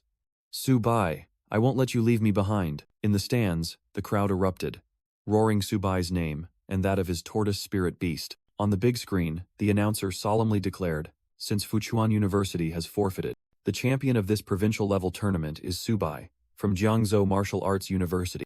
Just after being praised by the principal, Subai immediately shamelessly demanded, Principal, aren't you going to reward me with more resources? The principal laughed heartily, thinking to himself, this kid is trying to take advantage of me? It won't be that easy, he announced to the entire team. For this victory, the military will award merit points to all of you. Hu Jingshu and another teammate were bewildered. They hadn't even competed, so how could they benefit? The principal quickly changed the subject, exclaiming, in 3 days, we'll be heading to Luoyang for the regional tournament. Are you all confident? Amidst the team's silence, only Subai responded, but the principal hastily dismissed them. All right, everyone, go get some rest. As he left, he waved goodbye specifically to Subai, making the boy mutter, that old fox. He runs off as soon as resources are mentioned. Meanwhile, news of Subai's victory had spread throughout the city via large screens. People gathered to watch, marveling at the young man's feat of fighting 1 against 5. Finding a deserted training room, Subai finally had some privacy. He sat down and comforted Xiaobai. I know you're impatient, but you'll definitely get a chance to show off later. I only managed to exchange for 4 high-grade silver beast cores, Subai instructed as he took out a precious gem. Xiaobai's eyes lit up like 2 stars, eagerly snatching the beast core. Immediately, a dazzling golden light enveloped it, signaling an impending transformation. Subai looked at the system panel in surprise. Wow, just 1 core activated the White Tiger Divine Beast bloodline. Subai generously poured out the remaining beast cores. All right, eat more, I'm giving them all to you. He stepped back, crossing his arms and waiting. Eat slowly, no one's going to fight you for it. After eating all this, you should level up again, right? But after Xiaobai licked its lips contentedly, Subai still saw no reaction. He grumbled to himself, I gave it everything, and there's no reaction? Those were all high-grade silver beast cores. Suddenly, a golden energy burst forth, enveloping Xiaobai's small body. Subai was stunned, his eyes wide with disbelief. Oh my god, this is... From within the smoke, a majestic giant white tiger emerged, making Subai extremely excited. How cool is that? Haha, this is even more awesome than Xiaoba. The system panel appeared, confirming the spectacular transformation. Golden White Tiger, mid-bronze rank. White Tiger bloodline activated 30%. Subai smiled contentedly as he scrolled through the new skills. 4 high-grade silver beast cores were truly worth every penny. These stats are simply heaven-defying. He gently patted the beast's smooth fur. Xiaobai, good boy. The upcoming inter-regional tournament is all counting on you. At the same time, in Didu, within a luxurious mansion, a mysterious man and his subordinate were reviewing Subai's match, pondering, Subai, he's quite interesting. It seems he has many secrets. The boss ordered, go investigate Subai. It's possible his turtle is even more terrifying than Luo fans back then. 3 days later, at Luohe Martial Arts University's arena, Subai's team was overwhelmed by the grand scale. Amidst the overwhelming cheers of the home team, Subai wondered, Principal, why is there an empty section over there? The whole team walked and discussed how one school had withdrawn, meaning one team would get a bye in the first round. Subai clasped his hands in prayer, but wished for the opposite. I hope we don't draw a bye. I'm still counting on a few more matches to earn contribution points to feed those hungry mouths. The entire team unanimously asked to fight, but the principal just smiled and reassured them. Don't worry, everyone will get a chance this time. Let Subai draw lots first. On the big screen, the beautiful female MC began announcing the draw results. First match, Luohe University versus Fuchuan University. The team with a bye this round is Jiangzhou University, the name echoed, leaving Subai stunned. his dream of farming points vanishing into thin air. While the principal and his teammates celebrated their bye, Subai secretly cursed his weird luck. The first-round matches were fierce, with Luohe University's contestant gaining the upper hand against their opponent from Fuchuan. 2 hours later, the female MC appeared on the big screen, announcing the end of Round 1 and preparing to reveal the draw results for Round 2. When Jiangzhou University's name was called once again for a bye, the entire arena erupted in a wave of indignation. The audience booed, claiming they didn't come to watch Subai sit idly by and suspecting foul play. The rumors grew more intense. They believed other schools deliberately conceded to Jiangzhou out of fear of Subai's power. Faced with the chaotic situation, a military representative had to step forward and declare that they had investigated and found no signs of foul play. Despite the chaos, the principal was overjoyed that the team had secured a spot in the top 3, while Subai could only hold his head in despair. An hour later, the arena's atmosphere heated up again, with roaring cheers for Luohe in the regional final against Jiangzhou. Finally, it was their turn. The entire Jiangzhou team, brimming with fighting spirit, surrounded the principal, each wanting to be the first to enter the arena. The principal calmly assigned the order. Luo Yongqiang and Bai Ningbing go first, followed by Wang Qingqing and Hu Jingshu, and Subai will finish it off. The entire team unanimously expressed their determination, but Subai alone gloomily thought that his chance to earn points had vanished. As expected, Luo Yongqiang, despite his best efforts, still fell to the stronger opponent, bringing Jiangzhou its first loss. Next, Bai Ningbing reportedly charged forward with a furious fighting style, abandoning defense to relentlessly pressure her opponent. And then Wang Qingqing, the school's beauty queen, unleashed her ethereal soft whip technique, knocking her opponent out of the arena and securing a victory for Jiangzhou. Witnessing his teammates' continuous victories, Subai grew even more impatient. When will it be my turn to farm contribution points? When it was Hu Jingshu's turn, he walked onto the stage with a confident expression, arrogantly declaring, "You two come up at the same time, save me some time." The two opponents from Luohe University were stunned by the provocation, warning him not to be too arrogant lest he suffer a humiliating defeat. The female MC immediately confirmed that the rules allowed one person to challenge multiple opponents, and the 1-on-2 match was about to begin. Subai thought to himself, 1 against 2? This guy really isn't giving me any chances. Hu Jingshu gestured for silence, smiling confidently. "My apologies." Immediately, he unleashed his wood element ability, summoning a giant tree that glowed with blue light. A whirlwind of razor-sharp leaves surged towards the two opponents amidst a warning shout. "Be careful!" The swordsman strained to defend himself. "These leaves are dangerous. Hang in there. His spiritual power won't last long." From the waiting area, the principal marveled. Hu Jingsu's spiritual power is truly terrifying. In the stands, the crowd discussed, "Senior Hu Jingshu is that strong. But I still think Subai is stronger." The two opponents gradually ran out of strength, realizing in horror, "This guy shows absolutely no signs of weakening." Hu Jingsu remained calm, his sharp eyes controlling each leaf. He waved his hand, growling the order, "Break through." A stream of leaf energy swept an opponent off the stage. The match ended quickly. Both Luohe contestants lay unconscious, and victory belonged to Jiangzhou Martial Arts University. The big screen announced the results. Jiangzhou and Luohe both advanced to the national finals. When Hu Qingshu returned, the principal patted his shoulder in praise, but he looked towards Subai. However, the true hero of this competition is still Subai. Subai was startled. "What? Are you mocking me for not getting on stage?" The principal laughed loudly. "If Subai hadn't drawn 2 consecutive byes, we wouldn't have won so easily. Ha ha ha." He became serious again, announcing, "In 1 week, we will head to the national finals. The school will provide additional resources as rewards." The whole team cheered joyfully. Only Subai sighed. "Sigh. I'm empty-handed this time.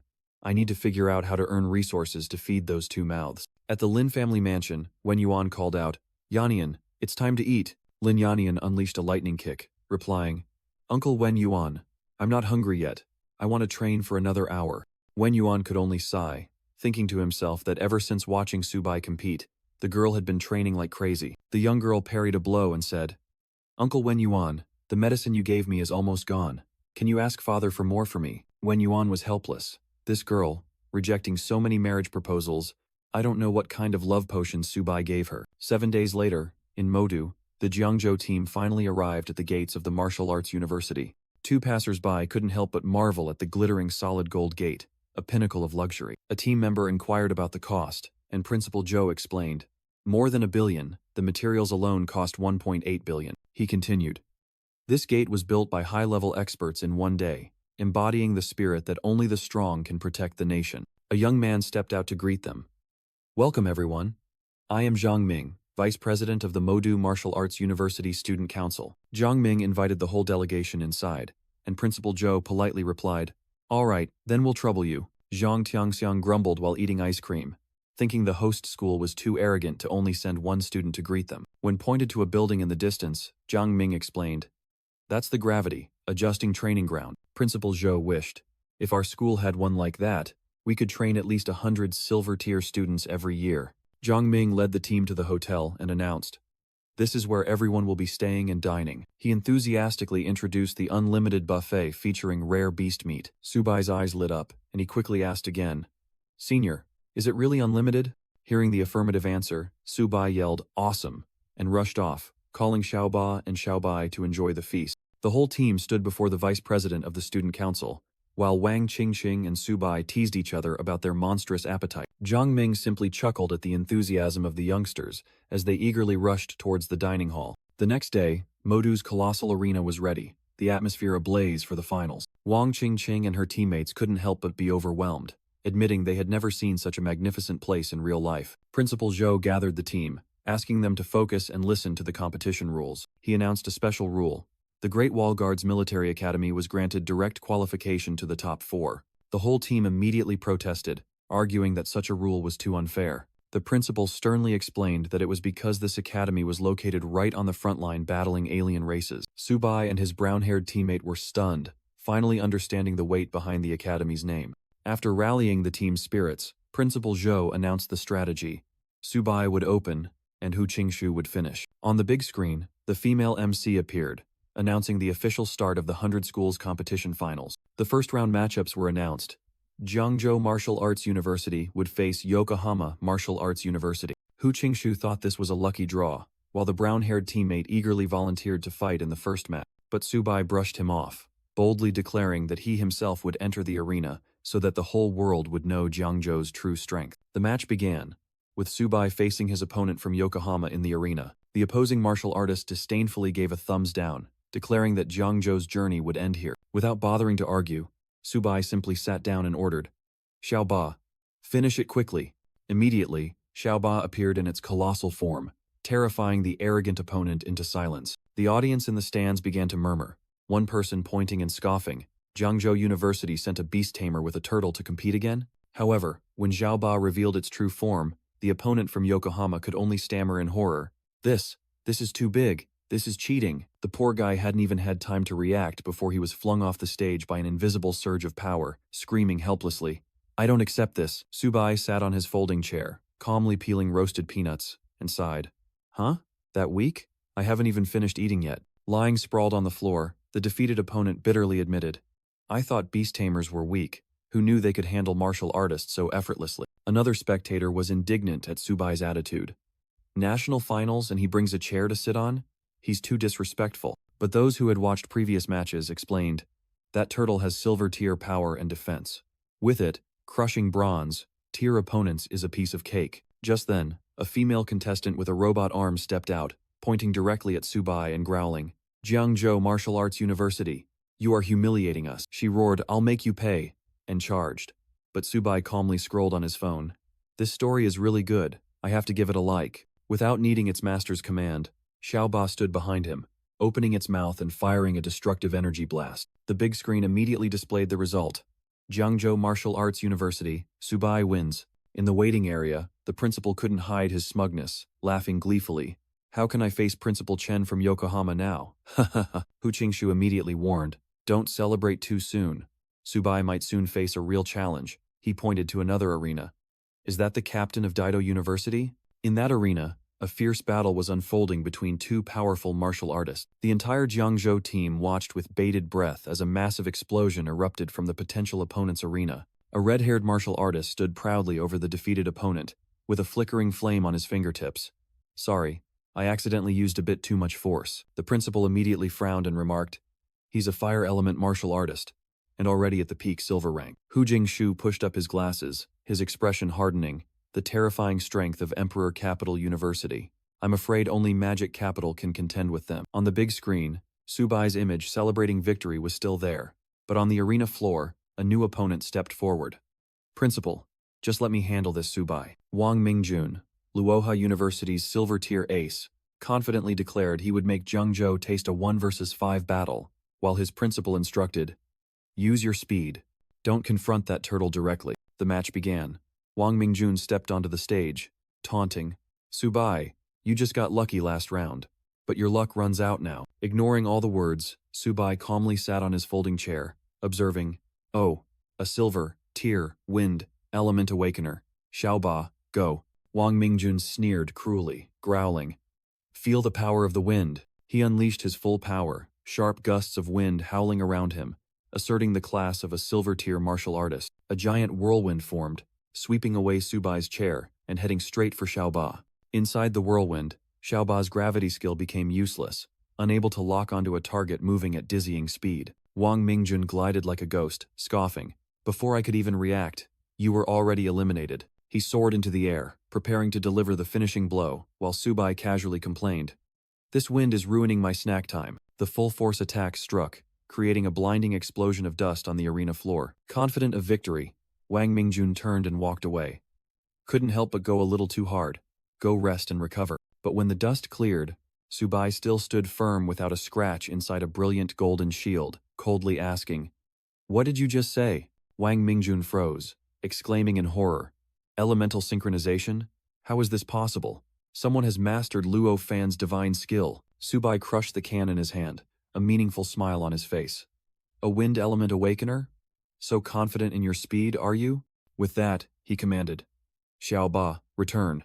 And the defensive pet disappeared in a golden light. Since you want to play a speed game, I'll play with you, Subai said, then summoned a small white cat. He pointed forward.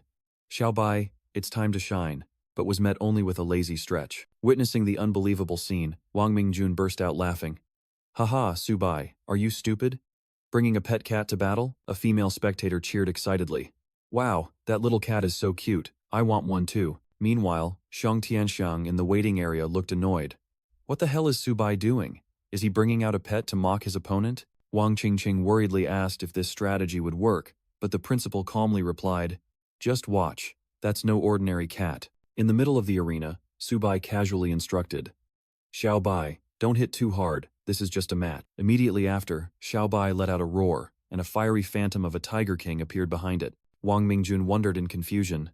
Was that shadow just my imagination? But then the small cat began to grow, transforming into a giant humanoid creature right before his eyes. The stands erupted in astonishment.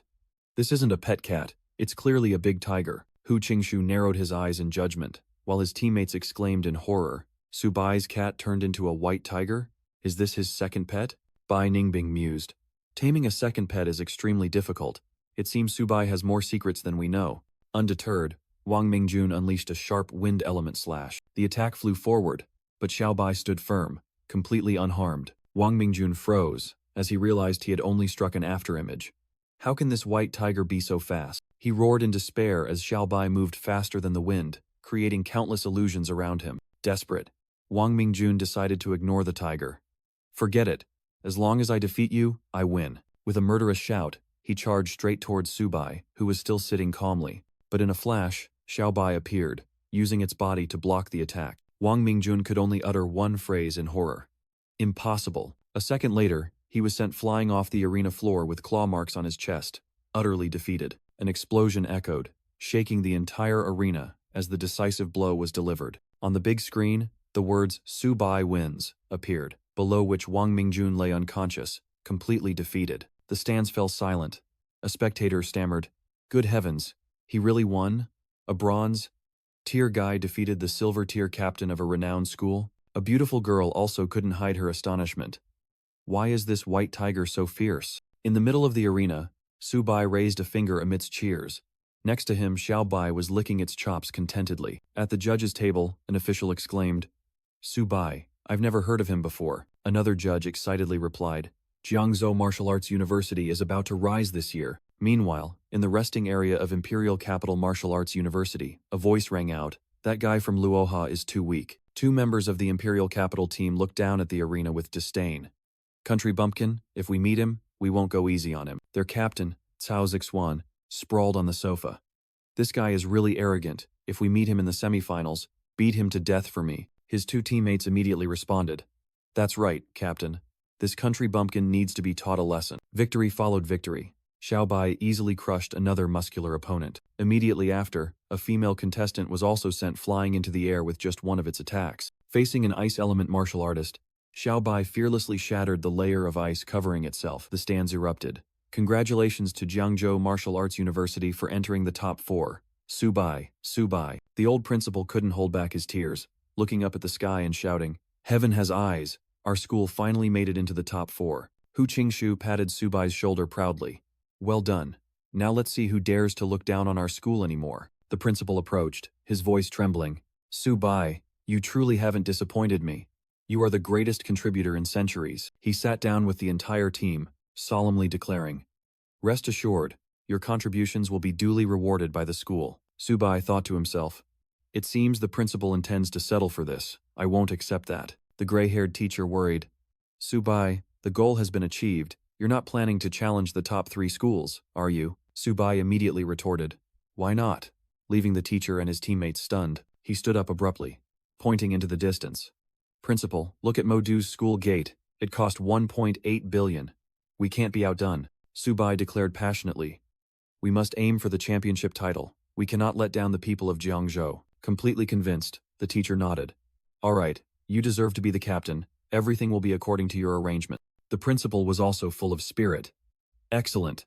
Go rest. Tomorrow we will compete for the championship. Looking at the team's retreating figures, he secretly smiled. These kids are truly impulsive, daring to challenge all 3 top-ranked schools. Meanwhile, at the Longguo Supreme Command, a report was submitted. Marshal, the tournament will conclude in 2 days. In the meeting room, an officer reported, preparations for the counterattack against the Wanzhou are complete, ready to deploy at any moment. The marshal stood up and declared loudly, the end of the tournament is also the start of the counterattack. All students must go to battle. The officers shouted in unison, their morale soaring. For those who sacrificed, whoever offends Longguo, no matter how far, will be killed. The next morning at the Modu Hotel, Subai was meditating to prepare for the match, while Xiaobai and Xiaoba were engrossed in eating. Suddenly, he tensed up and shouted loudly, Divine Beast, Battle Armor, activate. Damn it! An unexpected incident occurred. Subai lost control and charged straight forward. He looked up, his face smeared with food, bewildered. What is this? A notification panel appeared. Congratulations, you have mastered the exclusive skill of a beast tamer, teleportation. Subai was utterly astonished to find himself standing where Xiaoba had been. It and I swapped places? What the hell is this? Having decided, Subai picked up his bag, telling himself that an extra skill wouldn't hurt. Let's go, Xiaoba. Xiaobai. With Xiaobai on his shoulder and Xiaoba in his hand, he strode forward proudly, declaring, we're going to challenge the 3 top schools. At the arena, the female commentator appeared on the big screen, her voice echoing, the tournament has entered the top 4 round, and now, the Changcheng Guards Military Academy makes its debut. The elite force of Changcheng Academy entered, carrying the glorious history of a military fortress built from the Wanzhou battlefield. Leading them was Honorary Principal Ni Qing, a man with the aura of a living legend. Alongside him was Captain Han Zhan, carrying the flag and striding with proud steps. Their slogan echoed in everyone's minds. As long as the Wanzhou exist, Changcheng will never fall. A vow guaranteed by the Soul King, Tier Powerhouse, Sir Ni Qing. Ni Qing raised his hand, and the entire stadium seemed to hold its breath before the might of Longguo's strongest protector. In the stands, murmurs of admiration were endless. Changcheng Guards Academy. How terrifying must their strength be? A spectator wondered about the team having only 5 members, and immediately received a confident reply. They are the Changcheng Guards. Do they need reserves? Looking at Ni Qing's image on the screen, Subai clenched his fists, wondering, when can I become a bulwark for humanity like him? The female commentator announced the draw results. First match, Changcheng Academy versus Jingdu University. Second match, Modu will face Jiangzhou. In another corner, Modu's captain yawned. Jiangzhou again. How boring. I can't even be bothered to fight those weaklings. One of his female teammates pouted. What glory is there in defeating that trash? Captain, let me fight. One move is enough. Just then, the first person from Changcheng Academy stepped onto the stage. Captain Han Zhan, a Lord-tier expert. Wearing shimmering purple-gold armor, Han Zhan spoke loudly, pointing his spear directly at his opponent. Wang Yang of Jingdu University, Do you dare to fight? The stands erupted, everyone stood up. King versus king. A battle between two kings right from the start. In response to the challenge, a figure shot onto the arena, his aura no less imposing. Wang Yang, captain of Jingdu University, appeared with an arrogant smile. Old Han, I'm only afraid you'll suffer a miserable defeat. Below the stands, female fans screamed wildly. Ah, it's idol Wang Yang, he's so handsome. Principal Zhou praised the high-level match, while Subai merely wondered, is Wang Yang really handsome? I don't think so. Just then, Subai turned to tease a teammate. Luo, you go first and show them our strength, which startled him. In the arena, Han Zhan, in his purple gold armor, declared heroically, let's begin. I'll let you make the first move. Wang Yang responded without hesitation. Then I won't be polite. Charging forward with a fierce attack, a spectator exclaimed in surprise upon seeing Han Zhan's armor. Diamond, tier battle armor, Han Zhan has actually developed to this extent. Wang Yang used his speed to create countless clones to attack, but Han Zhan calmly defended. Witnessing the scene, Subai thought to himself, is this the power of a mid-silver tier? But I'm only mid-bronze tier. Amidst the storm of attacks, Han Zhan suddenly shouted, an opening! He gathered a stream of golden energy into his weapon, unleashing the power of a mid-silver tier. The sky-shattering slash technique was unleashed, creating a terrifying explosion on the arena floor. Wang Yang was sent flying, his weapon flung far away, completely losing the initiative. A high-ranking official was stunned. Is this General Han's sky-shattering slash? Its power is truly terrifying. The commentators also exclaimed in admiration. Amazing. Han Zhan used an offensive skill as a control move, truly worthy of being called the #1 military order. Wang Yang struggled to his feet, pouring all his remaining strength into one final counterattack. A slash carrying a whirlwind charged straight towards Han Zhan. Han Zhan merely looked coldly at his opponent. A head-on confrontation?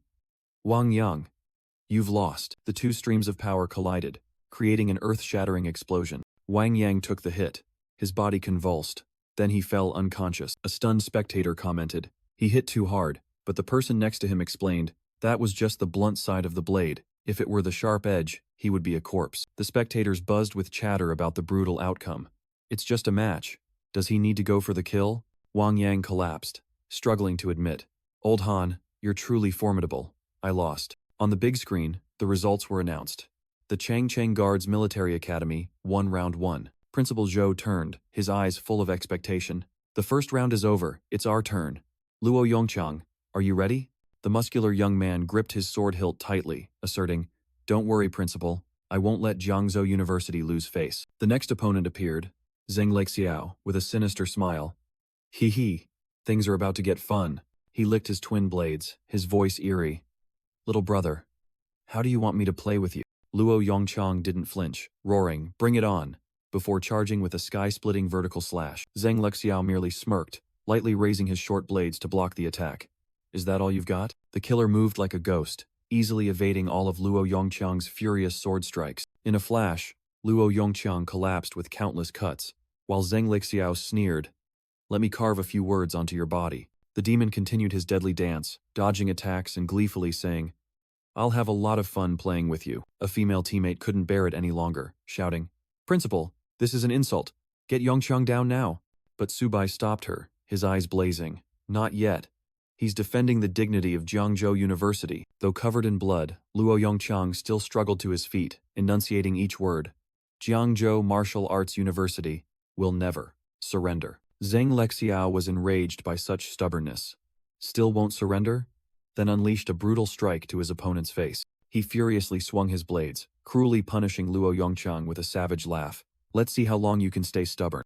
Luo Yongchang's eyes rolled back, his consciousness fading, but his mouth still mumbled, never. Finally, that resilient body collapsed onto the arena floor, unconscious. In the stands, the crowd was stunned by Zheng Lexiao's brutality towards the fallen Luo Yongchang. The referee declared Zheng Lexiao the winner, while Luo Yongchang's teammates roared in anger.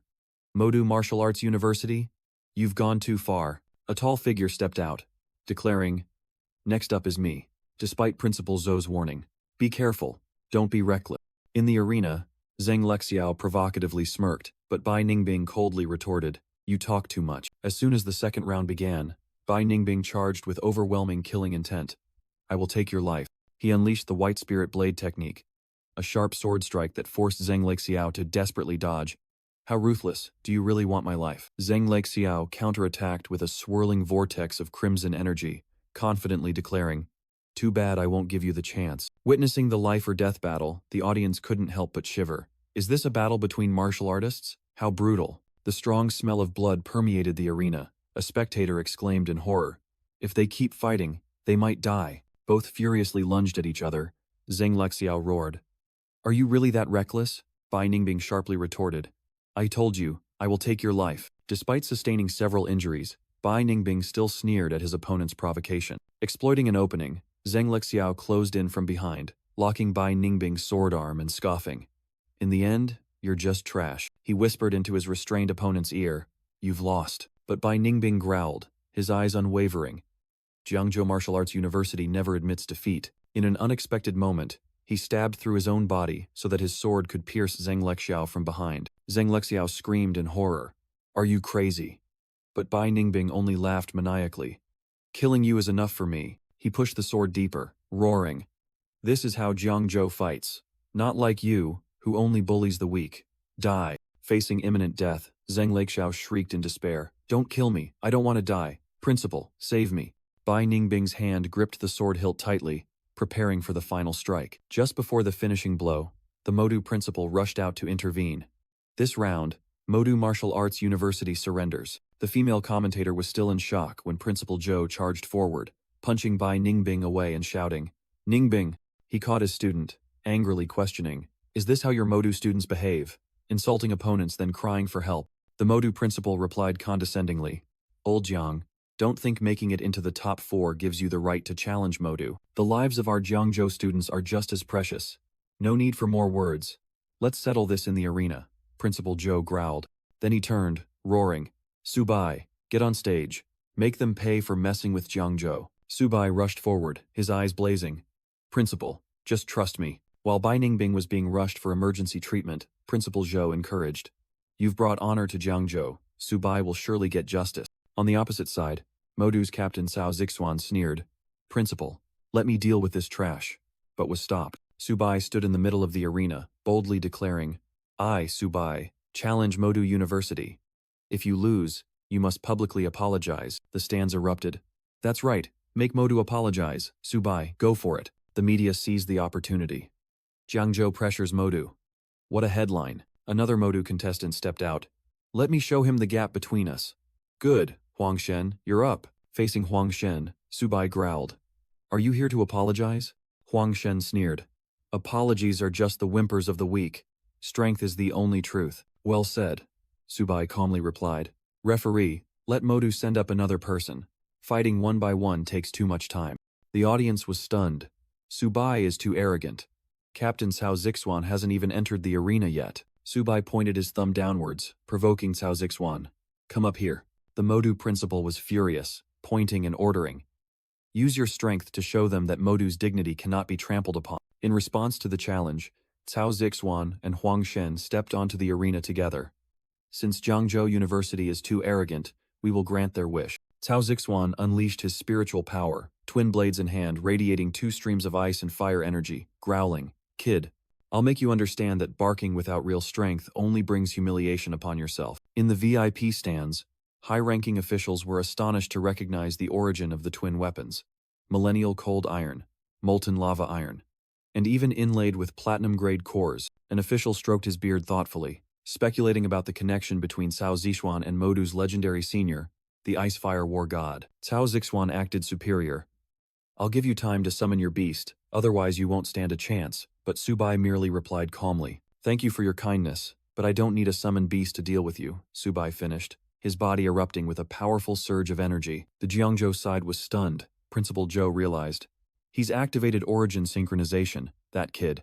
Believing he was being underestimated, Cao Zixuan roared, Arrogant, you're just asking for death, then charged to attack with Huang Shen. Facing the 2 opponents, Subai merely sneered.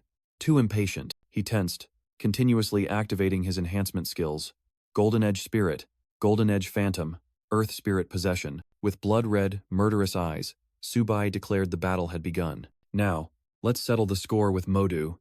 He shot forward like lightning, piercing straight between the two enemies. Huangshen couldn't react in time, taking a devastating punch directly to the face. Cao Zixuan froze, watching his teammate get sent flying, unable to believe Subai's speed.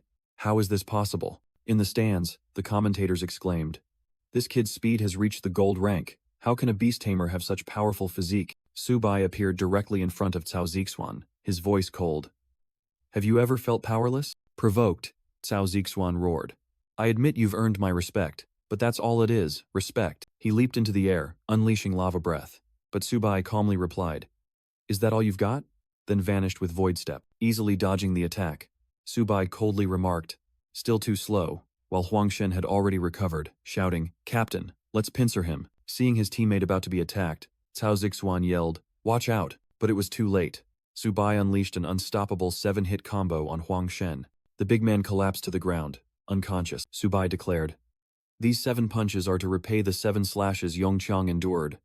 If you're so good, come at me." He smirked provocatively. "You? Perfect. I'm not done playing yet." "Outrageous!"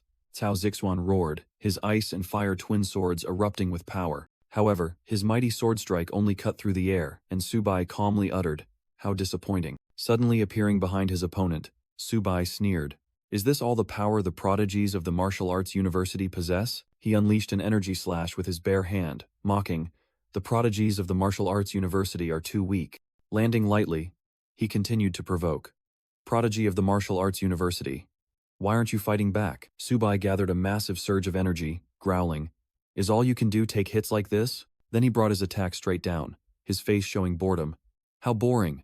The arena floor violently shook under the power of the blow. Subai placed his foot on Cao Zixuan's chest, contemptuously saying, "Prodigy? Sorry. What I like most is defeating self-proclaimed prodigies," causing his opponent to roar, "I'll kill you." Subai's gaze remained icy, completely unfazed by the threat. He shrugged. "Oh, not much skill, but a decent temper." In a fit of extreme rage, Cao Zixuan screamed as a torrent of wildfire energy enveloped his body. In the stands, a teammate anxiously asked the principal, "Subai is provoking him too much. Isn't it dangerous?" The principal replied with a serious expression, "For Cao Zixuan to use such a powerful move, he's lost control." Cao Zixuan roared, "I want your life," then plunged down like a fiery meteor. Subai merely smirked.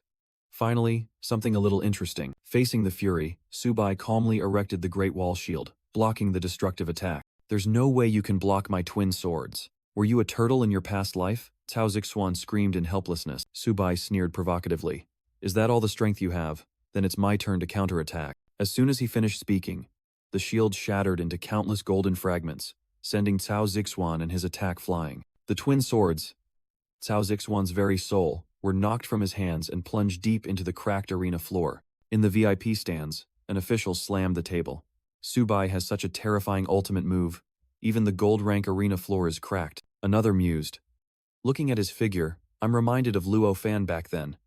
This talent is truly terrifying." On the arena floor, Subai casually picked up the 2 swords, remarking, "These 2 swords look quite valuable." Cao Zixuan, exhausted, screamed in indignation, "What are you doing?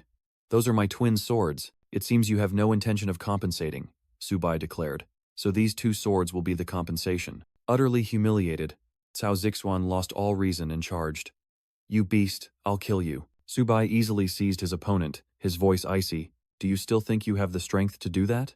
A devastating knee strike landed on Cao Zixuan's abdomen, accompanied by a taunt, "Overestimating yourself." The brutal blow sent Cao Zixuan flying into the air, fresh blood spraying in a long streak. Giving his opponent no time to rest, Subai shot after him, growling, "Daring to bully my Jiangzhou University people. This is your punishment." He grabbed Cao Zixuan in mid-air and unleashed a merciless barrage of attacks. The stands erupted.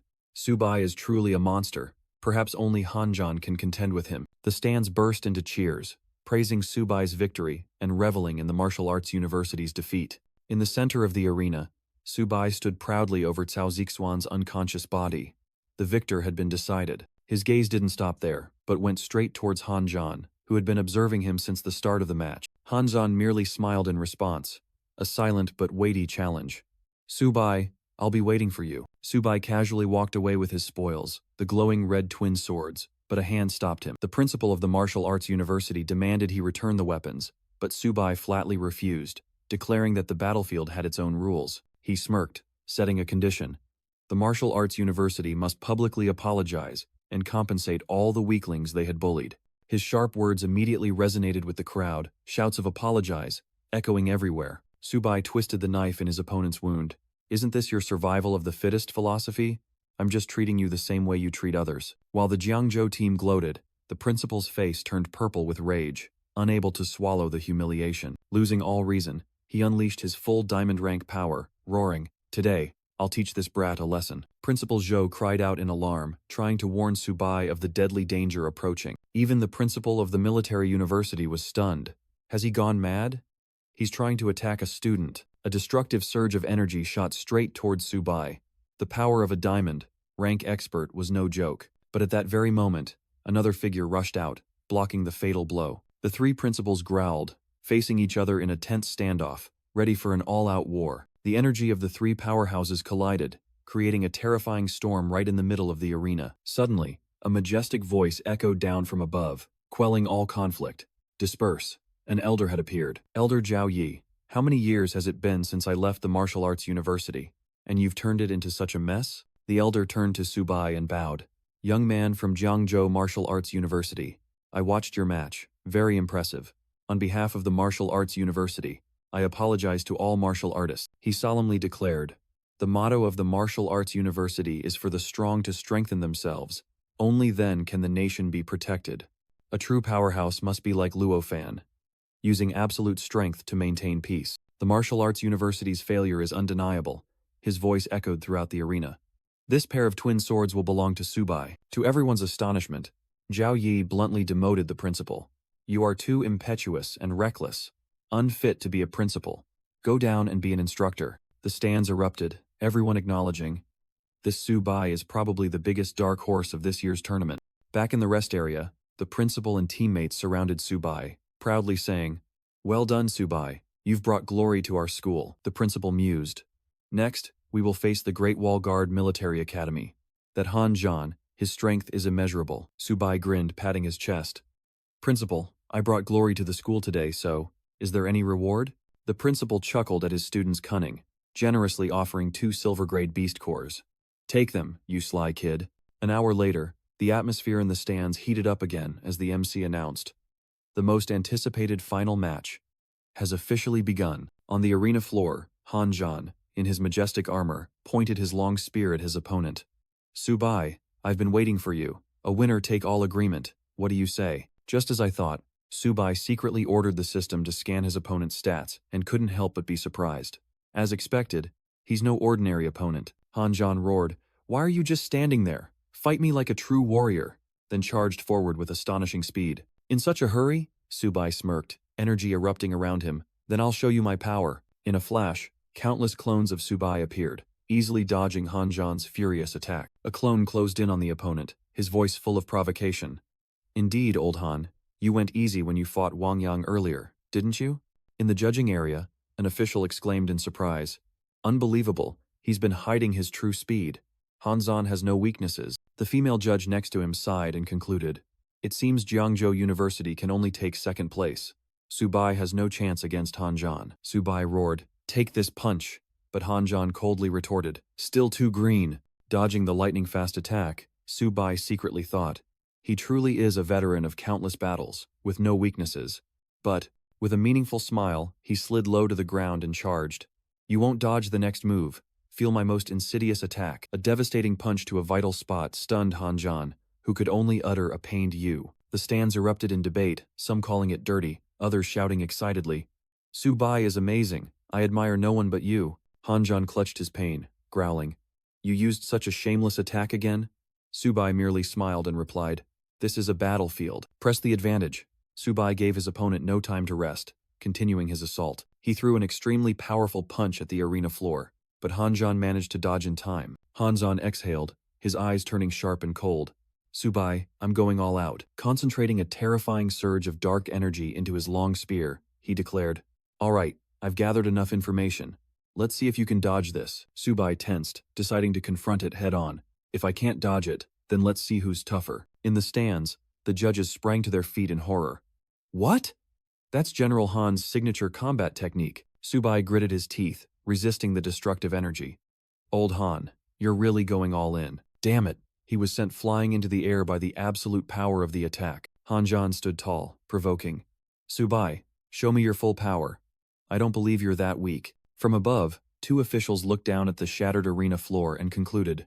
Subai, lost?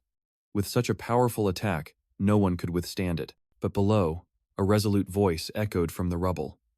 Old Han, you're forcing my hand. Subai stood up, raised two swords to the sky, and roared, Xiaobai, come out and help me deal with him. To Hanjan's astonished gaze, a colossal Xuanwu and a Baihu appeared, filling the entire arena with their mighty roars. Subai rode atop the two divine beasts, roaring defiantly.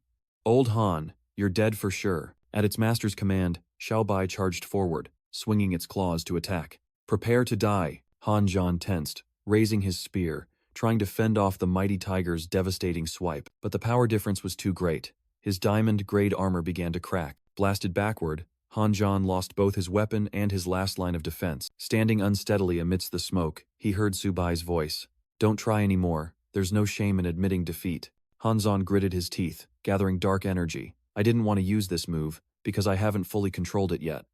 But now, there's no other way. A colossal pillar of purple energy erupted, terrifying Subai. This power, are you even human? An extreme danger warning flashed as Subai gasped. Is this really just a gold-grade battle? Hanzan let out a crazed laugh, declaring, Subai, this round.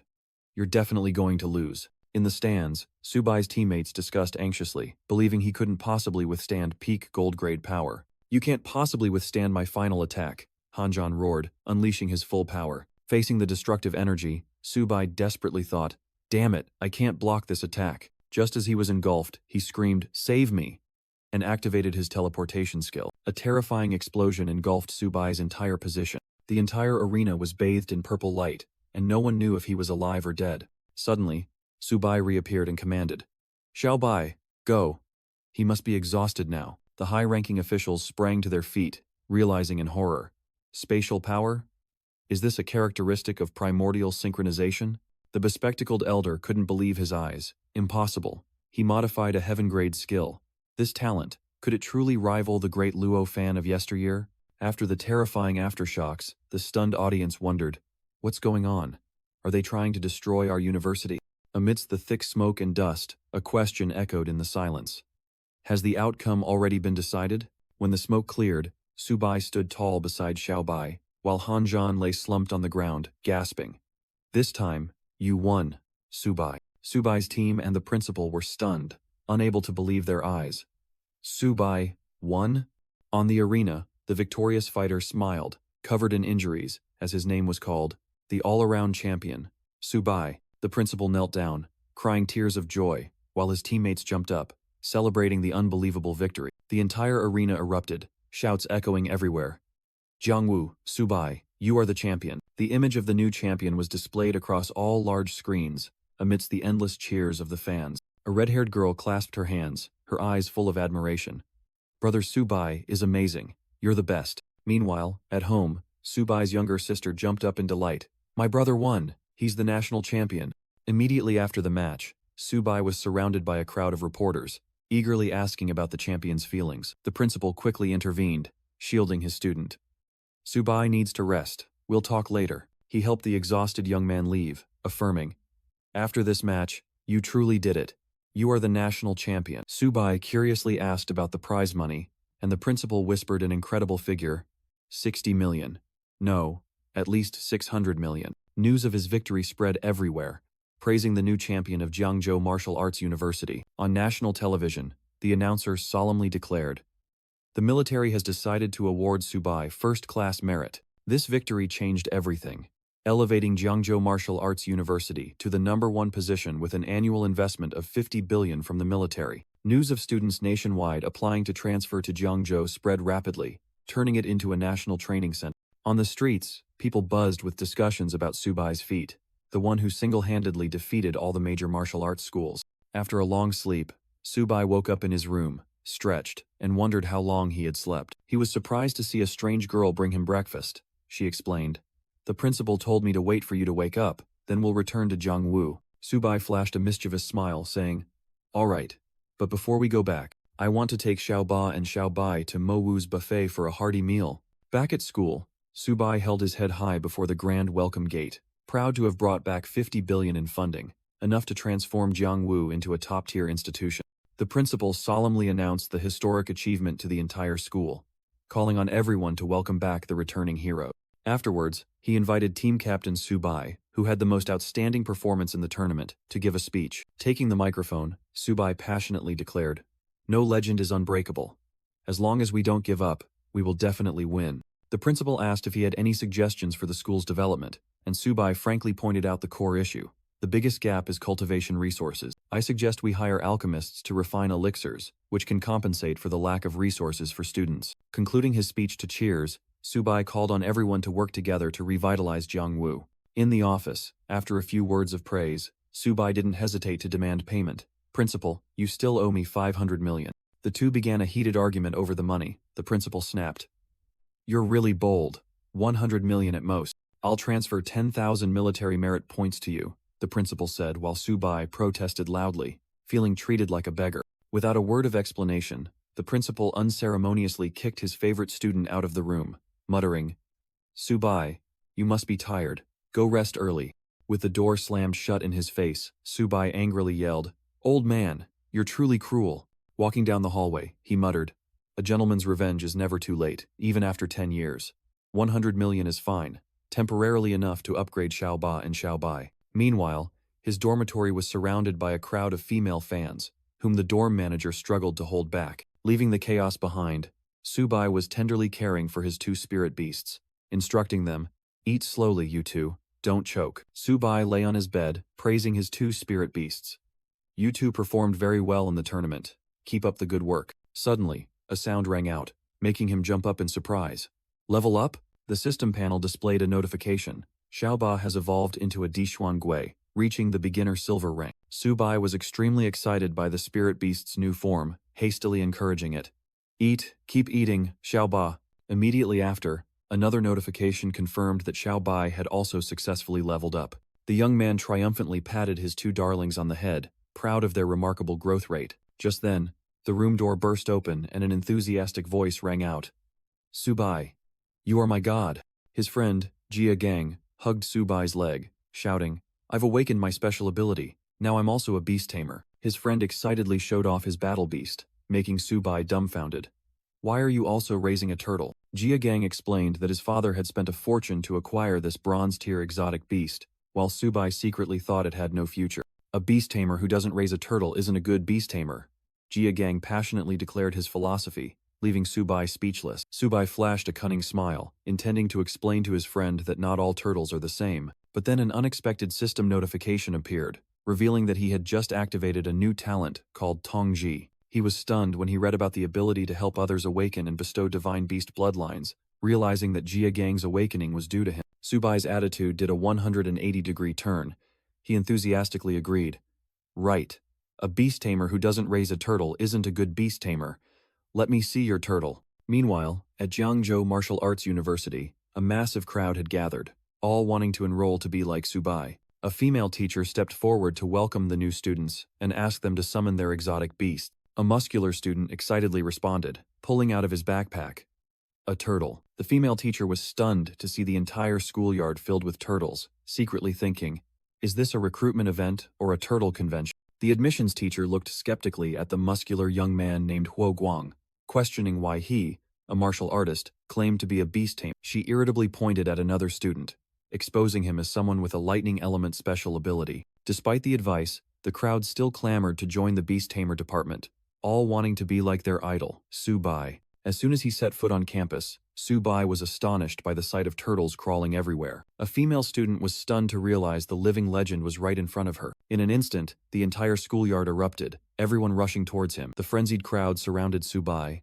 shouting his name and expressing their admiration. Drowning in the sea of people, he could only desperately call out to the principal for help. Meanwhile, at the Frontline military briefing room, an urgent intelligence report was presented regarding the movements of the myriad races. Commander Ni Qing declared a preemptive strike, sending 3 warriors from the 100 Schools tournament to scout. An officer immediately objected, arguing that sending ungraduated students to the Jade Water Pond Forbidden Zone was too dangerous. Despite the concerns, Niching believed that as warriors, they must face the battlefield and could complete the mission. He boldly gave the order, asserting that this reconnaissance mission was of utmost importance and had to be carried out immediately. At the same time, Subai rushed into the principal's office, reporting on a turtle epidemic at the school. The principal calmly introduced the important guest.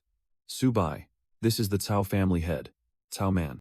He explained that the Cao family was here to discuss redeeming their family's pair of divine weapons. A young member of the Cao family angrily stood up, declaring that the pair of divine weapons belonged to them. Subai merely smirked, unperturbed by the aggressive attitude of those who dared to cause trouble at Jiangzhou Martial Arts University. The young man from the Cao family slammed his hand on the table, but only received a cold reminder from the principal. The principal boldly declared, protecting Subai's right to self-determination right in front of the Cao family. Cao Man calmly invited Subai to name his price, but the young man merely smirked and replied, "Lately, I found these two weapons quite handy." A woman in the group tried to persuade him with arguments about cultivation resources and the greater war effort. Subai looked thoughtful.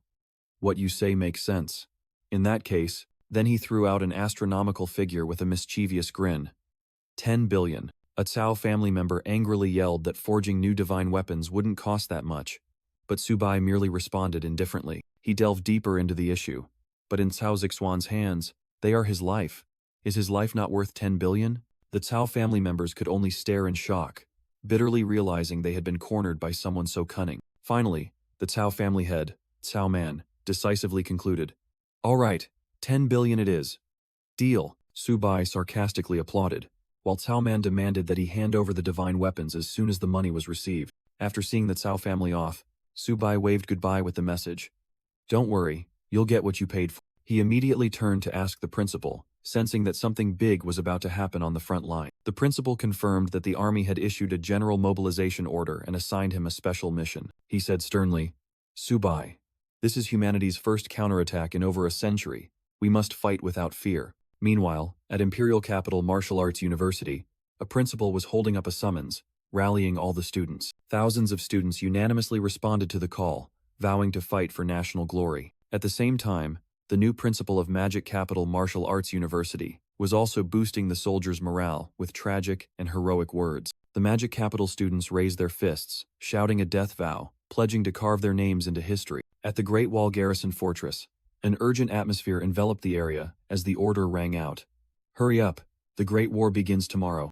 At the Great Wall Fortress, the order rang out, demanding that all units remain vigilant and eliminate any enemy scouts that entered within a 50-mile radius. A Jiangwu student complained, "Principal, look at the other prestigious schools. Everyone is wearing armor. What about us?" The principal explained that in wartime, resources could only be exchanged for merits, something their Jiangwu school hadn't accumulated much of yet. Suddenly, alarm sirens blared throughout the fortress, an urgent voice announcing, "The enemy is attacking. All units to your position." A military officer ordered, "Instructors and students of the martial arts academies, the enemy has launched a surprise attack. You will assist the army in defending the Great Wall." The principal of Imperial Capital Martial Arts University erupted with vigor, shouting, "Everyone from Imperial Capital, follow me to the Great Wall." The Jiangwu school principal led his students onto the city wall, reassuring a worried student, "Don't be nervous. Our mission is just to defend the Great Wall." But as soon as they set foot on top of the city wall, Subai and his classmates were stunned by the sight before them. A student exclaimed in horror upon seeing a sea of monsters surging forward. "This is a beast tide." Tens of thousands of fierce beasts roared and charged. A scene no different from a giant meat grinder. The principal instructed, "The main force is the army. We just need to provide support. You must gradually adapt to the battlefield." But Subai quickly asked if spirit beasts were allowed to attack. Subai thought to himself with a calculating expression, "With so many fierce beasts, I don't want to miss this great opportunity to level up." Then he was sternly reminded by the principal. Suddenly, the magic crystal cannons on the city wall simultaneously opened fire, creating colossal emerald energy beams. Their destructive power was terrifying, sweeping away a large area of the beast army amidst earth-shattering explosions. A military commander shouted loudly, "Hurry up, reload, prepare for the next volley." Subai pointed forward, warning, "The fierce beasts are coming. Everyone, prepare for battle." The commander ordered, "Platinum, tier warriors, prepare to meet the enemy." And the powerhouses immediately charged out from the city wall. Streams of multicolored energy violently collided, creating an earth-shattering explosion on the battlefield. Gold-tier warriors were also deployed, charging into the sea of monsters to protect humanity's last city wall. The roar of kill, echoed across the Great Wall battlefield, where humanity and beasts clashed in a life-and-death struggle. The highest-tier warriors soared through the air, unleashing devastating attacks upon the sea of monsters below. The ground trembled as valiant heroes directly confronted the ferocious beasts. Meanwhile, on the city wall, an impatient student pleaded with the principal. "Principal, let me join. Just standing here watching is too frustrating." The principal sternly dismissed him. "Nonsense. Your mission is to assist in defense, not to sacrifice yourselves in vain." Suddenly, a colossal explosion of icy energy erupted from the ground, throwing the entire battlefield into chaos. A female mage fighting was astonished, wondering, "What's happening? Didn't the magic crystal cannon stop firing?" A commanding officer roared furiously. "Who fired the cannon? Signalmen, find out for me." On the city wall, Subai laughed loudly, shouting, "Ha-ha, Xiaoba, keep firing." He ignored the stunned principal, pointing and ordering, "That's right, Xiaoba. Aim for those bronze-tier monsters and fire." A massive energy beam from the divine turtle, Xiaoba's mouth, swept across the battlefield, blowing away a swarm of monsters. Subai continued to command like a true general. "Xiaoba, are you stupid? Focus only on the bronze, tier ones, don't hit our side." Not only that, he urged the other spirit beast, "Xiaobai, come on, or I'll let Xiaoba eat all the monster cores." Other warriors on the battlefield discussed in astonishment. "No way. An ungraduated student can tame such terrifying beasts?" After the terrifying attacks, the battlefield became devastated, littered with monster corpses. The commanding officer quickly issued new orders. "Platinum warriors pursue. Gold warriors clear the battlefield." Back at the city wall, the principal patted Subai's shoulder, praising and scolding him at the same time. "Subai, you really are full of tricks." Subai grinned, brazenly replying, "That's thanks to the principal's resource support," leaving the teacher speechless. He immediately seized the opportunity. "Principal, I've made a great contribution this time. How about a little more military supply?" At the command center, an officer reported, "General, the combat report is complete. In this battle, we eliminated over 120,000 fierce beasts." General Huan Shan nodded in satisfaction. "Excellent. Send down the order, the main force will rest and recover, there's another big battle tomorrow." The officer hesitated. "General, there's one more thing to report." He presented. Jiangwu Academy student Subai used spirit beasts to replace magic crystal cannons, eliminating a large number of enemies and requests military merits. General Huan Shan raised an eyebrow, showing interest, then decisively stated, "Based on the number eliminated, he will receive the standard military merit reward." Meanwhile, at the base plaza, other students were buzzing about the unfairness of not being allowed to participate in the battle. Someone pointed at the leaderboard and yelled, "Look, Subai is also a student. How did he earn so many military merits? There must be cheating." Cao Zixuan, a red-haired young man, frowned. "It's Subai again. Why do I keep running into him everywhere? Over 40,000 military merits. What the hell happened?" Just then, Subai appeared, slinging an arm over Cao Zixuan's shoulder and laughing. "Old Cao, long time no see. The reason I got so many military merits this time is thanks to Uncle Cao's support." Cao Zixuan brushed his hand away, coldly replying, "Who's your friend?" "I, Cao Zixuan, would never be friends with someone like you." Subai was unfazed, continuing to tease him and offering to help maintain his divine weapons for a reasonable fee. But Cao Zixuan just snorted coldly and walked away. The next day, the bells signaling a new battle echoed throughout the fortress. The Great Wall's reserve forces had fully assembled. A majestic figure hovered in the air, ready to rally them. Zhao Yi, honorary principal of Modu Martial Arts University, declared in a powerful voice, "Today is the day we counterattack." The entire army shouted counterattack, in unison, their morale soaring, ready to defend their homeland. Under Zhao Yi's leadership, the mighty army began to sally forth from the Great Wall. The roars of battle and wild beasts once again resounded. On the city wall, the Jiangwu Academy students eagerly asked the principal, "Teacher, will we be allowed to attack this time?" The commander held the walkie-talkie and loudly ordered, "Spirit Legion, begin unlimited elemental bombardment." From atop the Great Wall, warriors unleashed a colorful rain of magic, commencing the battle. Countless streams of energy poured down, tearing through the formations of monsters and wild wolves below. Witnessing the apocalyptic scene, Subai exclaimed, "No wonder they say the myriad races battlefield is a living hell." Suddenly, a commanding voice warned, "Watch out, the enemy's drill bears are charging." A green-bearded commander roared, "Armored Legion, charge! We must hold the first wave of attack." The Armored Legion's wall of spiked shields fiercely clashed with the rampaging beast. The armored commander yelled loudly on the front lines, "Stop these monsters!" In the distance, other groups of battle bears were still roaring, aggressively advancing towards the watchtower. On a command platform, A humanoid bear leader scoffed. How can mere humans stop the drill bear tribe? Shatter them for me, Subai asked in surprise. Why are the leaders of the myriad races also humanoid? And the principal explained that it was an ability of platinum tier and above. A teammate impatiently asked, Principal, when will our superiors assign us a mission? To which the principal replied that the time was approaching. Just then, an officer appeared, announcing that the mission had arrived and the squad assignments would be revealed. Subai's name was called first. Squad 1, Subai, Hu Qingshu, Han Zhan. Squad Leader, Subai. No mandatory mission. While other squads received specific missions like reconnaissance or cleanup, Subai's squad was given freedom of action. The officer loudly ordered, All squads assemble immediately, causing a student to exclaim, What the hell is going on? The students whispered amongst themselves about the squads being split up, and especially the combination of the three names, Subai, Han Zhan, Hu Qingshu. A muscular young man in a purple suit approached. Subai, long time no see. When will we have another big battle? All three members of Squad 1 stood together, Subai musing. They've put the three of us in the same squad, and the mission is very vague. Subai's eyes flashed with determination. He sensed something unusual behind this arrangement. Subai mused. The military order allows the squad leader to make their own arrangements. I get it now. He greeted the principal, who advised, Kid, be careful. Life comes first. Subai replied, then excitedly yelled, Old Han, Old Hu, follow me. The three rushed off, Hu Qingshu quickly asking, Subai, what exactly is our mission? Han Zhan laughed loudly when he saw the spirit beasts on Subai's backpack growling, having smelled monster cores. Before them was a battlefield littered with enemy corpses. Subai exclaimed, How brutal. Han Zhan placed his hand on the shield of a fallen soldier, stating resolutely, Dying on the battlefield is a warrior's honor. While Subai was in silent tribute, Hu Qingshu gently placed a hand on his shoulder. Subai, are you all right? Subai turned away, his gaze firm. I'm fine. This is our destiny. While Xiaoba and Xiaobai grew larger to clear the battlefield, Han Zhan and Hu Qingshu discussed that this was not a violation of military discipline. From a distance, someone's questioning voice was heard.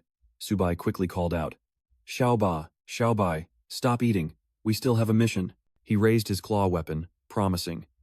First, the main task, then I'll let you eat your fill. Subai turned back to urge his teammates, and Hu Qingshu immediately asked, Where are we going? As the team crossed the wasteland, Subai teased, Towards the Mist Mountains.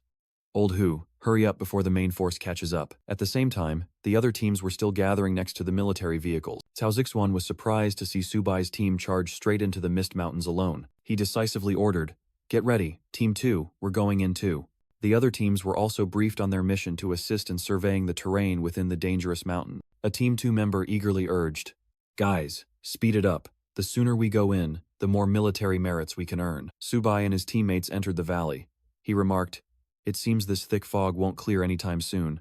Visibility is quite limited. While Hu Qingshu was concerned about the complex terrain, Han Zhan discovered something and called everyone over. Han Zhan held up a rare blood mushroom, immediately sparking Subai's greed. It's that expensive? We'd be fools not to harvest it. Despite the mission, Subai decided to stop and harvest the mushrooms, calling out his two spirit beasts to help. He excitedly showed off his spoils, while Hu Qingshu panicked upon seeing Xiaoba and Xiaobai gnawing on the mushroom. Suddenly, Han Zhan warned, Careful. There are several energy signatures ahead. A few wild beasts are approaching us. From within the fog, a gold-tier two-headed lizard and 3 silver-tier demon wolves charged out. Subai confidently declared, An early-stage gold-tier beast? I can handle it myself. But Han Zhan and Hu Qingshu disagreed, both charging forward to attack, determined not to let him monopolize the reward. The two valiant warriors plunged into the pack of beasts, initiating a fierce battle. Subai unleashed a lightning kick on the lizard, astonishing Han Zhan with his progress. Hu Qingshu was not to be outdone. He used his fan to create a sharp whirlwind, attacking the wolves. In the midst of battle, Subai even teased his teammates. You two, don't kill them all, leave some for me. At the same time, Cao Zixuan's team sensed the battle and decided to come to their aid. But when they arrived, all that remained was a demon beast corpse and an eerie silence. Back with Subai's team, the battle had ended, and Han Zhan had to acknowledge his ruthlessness and efficiency. Subai ordered his 2 spirit beasts. Eat your fill. Once you're done, get ready to work. Cao Zixuan's team stood afar, exclaiming in astonishment, Only 5 minutes. These 3 are on a completely different level. Cao Zixuan approached, gave Han Zhan a thumbs up and praised him, making the latter visibly annoyed. Are you mocking me? Han Zhan grumbled to himself. Almost all the credit for the battle had been monopolized by Subai and his spirit beast. Wang Yang shouted in shock. What? He dealt with all of them in just 5 minutes? Subai smirked, teasing Wang Yang, which infuriated the red-haired young man. Shut up! Hu Qingshu stepped in to mediate, and Subai immediately proposed a plan to delve deeper into the Misty Mountains to eliminate fierce beasts. But both Han Zhan and Hu Qingshu knew full well that his true purpose was merely to hoard more natural treasure. Subai cunningly suggested Cao Zixuan join them, but on the condition that whoever is faster gets the spoils. Immediately after, Subai's team sped off like a whirlwind, leaving Cao Zixuan's team bewildered behind them. What are they talking about? A confused member asked. Cao Zixuan simply replied, You'll understand once we go, just follow them. When they caught up, Cao Zixuan's team realized Subai's group had stopped, seemingly encountering an obstacle ahead. Cao Zixuan exclaimed in horror upon seeing a large pack of gold-tier fierce beasts before them. A powerful army of mutated apes, from early stage to high stage gold-tier, blocked the path. From the shadows, a contemptuous voice echoed, calling the apes useless creatures. A mysterious cloaked figure appeared, scolding his subordinates for letting humans advance too far. Hanzan was shocked to realize the enemy's identity. Not Platinum. They're from the Earth Python clan. He explained that this was a royal bloodline with combat power far exceeding their tier, the toughest opponent here. The cloaked figure revealed an evil face, growling his command. Kill them all. Don't let a single one escape. Immediately, Cao Zixuan's team was surrounded by countless fierce beasts and a giant python. Wang Yang, you're the fastest. Go call for reinforcements, Han Zhan shouted from afar. Cao Zixuan responded, then roared, activating wind spirit possession to carve a bloody path. Deep in the forest, a powerful surge of energy from Cao Zixuan swept through, knocking away 3 ape monsters. Immediately, another fierce beast appeared right in front of him, making Cao Zixuan exclaim in surprise. What? He gritted his teeth, his eyes flashing with determination. Is it really faster than me? Then there's no other way but to go all out. Meanwhile, the entire battlefield was chaotic. His teammates were besieged by monsters, and the leader watched with disdain, ordering, I will sweep through each and every one of them. On another front, Subai faced the main enemy. He called out loudly, It seems this guy isn't easy to deal with either. Xiaobai, it's time to work. His 2 pets immediately transformed, unleashing the hidden power of the black tortoise and golden spirit. The monster leader sneered amidst his pack of snakes. You want to fight me? Very well, it's time to stretch my muscles. In response to the provocation, Xiaobai roared and charged straight into the enemy formation. At the same time, Han Zhan was struggling to fend off the giant white ape. He worried, the power of this high-stage gold tier is truly extraordinary. Wang Yang has lured 3 of them away. He's in danger. His weapon broken by the monster's stomp, Han Zhan desperately shouted. Old Su, hurry up. Old Wang might be in danger. Hearing the call, Subai seized the opportunity to grab a white snake. Got it. Even while being constricted by the python, he calmly ordered, Xiaobai, finish them quickly. The 2 pets simultaneously unleashed their moves, making the leader growl. Insignificant humans, how dare you be so arrogant? But upon sensing the energy from Xiaobai, he couldn't help but be terrified. But this energy, it's too strong. A destructive pillar of light shot out from Xiaobai, sweeping away everything in its path. Amidst the dissipating smoke, Subai muttered as he saw the enemy still standing. If it were a normal gold tier, that attack would have been enough to take them down.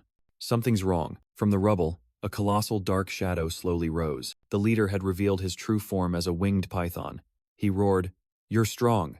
I didn't expect you to force me to reveal my true form. The monster charged straight towards Subai, but he merely smirked, his entire body radiating golden light. It seems you have some brains after all, knowing I'm the target. Subai stood on Xiaobai's back, confidently declaring, Your speed can't keep up with mine. Xiaobai, attack. Xiaobai roared, gathering its strength to unleash the black tortoise impact move, charging straight towards the python. With its steel-hard shell, it rammed the enemy, making the giant python cough up blood. Seeing the opponent tightly wrapped around Xiaobai, Subai shouted, Xiaobai, what are you waiting for? Finish it off quickly. Elsewhere, a student exclaimed in surprise, Subai's 2 beasts are incredible. They've cornered the profound serpent. But we've been fighting for too long. I wonder if Wang Yang can hold on. Subai sternly reminded. Stop dawdling. We have other tasks to do. Then delivered a devastating kick to the python's head. When the monster was stunned, he ordered, Xiaobai, get out of the way. Immediately, Xiaobai descended from the sky with the profound tortoise gravity move, crushing the enemy. Standing before the python's motionless body, Subai sighed in relief. Finally, it's dealt with. He turned around, his eyes resolute.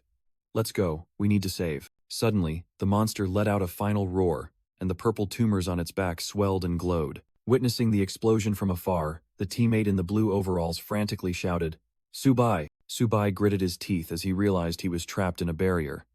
Damn it, it still had one last move. He stared in shock at the shrunken python slithering away to escape. Huh? This monster isn't dead yet? Just then, Hanzan rushed over to intervene. Subai, don't chase it anymore. Saving Brother Wang is more important. Subai reluctantly agreed. Alright, I'll let it off this time. Hanzhan turned to entrust his teammates. Old Han, Hu Qingshu, hold them off here. I'm going to save Brother Wang. Meanwhile, Cao Zixuan was facing two ape monsters. He muttered. I underestimated their strength. Could it be that I really have to die here? But then, his eyes turned sharp and resolute. But even if I die, I'll take one of them with me. Gathering all his remaining strength, Cao Zixuan charged into the horde of monsters, unleashing his final ultimate skill. Sky. Shattering spear, Cao Zixuan roared, pouring all his strength into the spear for his final attack. But exhausted, he was immediately ambushed from behind by two smaller ape monsters. A devastating punch from the larger monster stunned Cao Zixuan. Immediately after, a vicious blow to his back made him cough up blood, and his body was sent flying. Suddenly, a brilliant golden light tore through space, heading straight for the battlefield. Collapsing amidst the smoke and dust, Cao Zixuan was injured and coughed up blood, despairingly thinking, it seems this is truly the end for me. Facing the monster brandishing its spear, he still held his head high and provoked.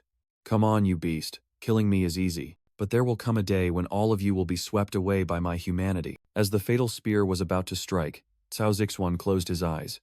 Hanzan, Subai, it seems I won't have the chance to compete with you two anymore. Just then, two spears flew in from nowhere, intercepting the finishing blow. Subai appeared, blocking the monster with an energy shield and shouting, Old Wang, how are you? Hang in there. Cao Zixuan sarcastically replied, Subai, did you come to pick up my corpse? Taking his last breath, Cao Zixuan whispered, Subai, avenge me.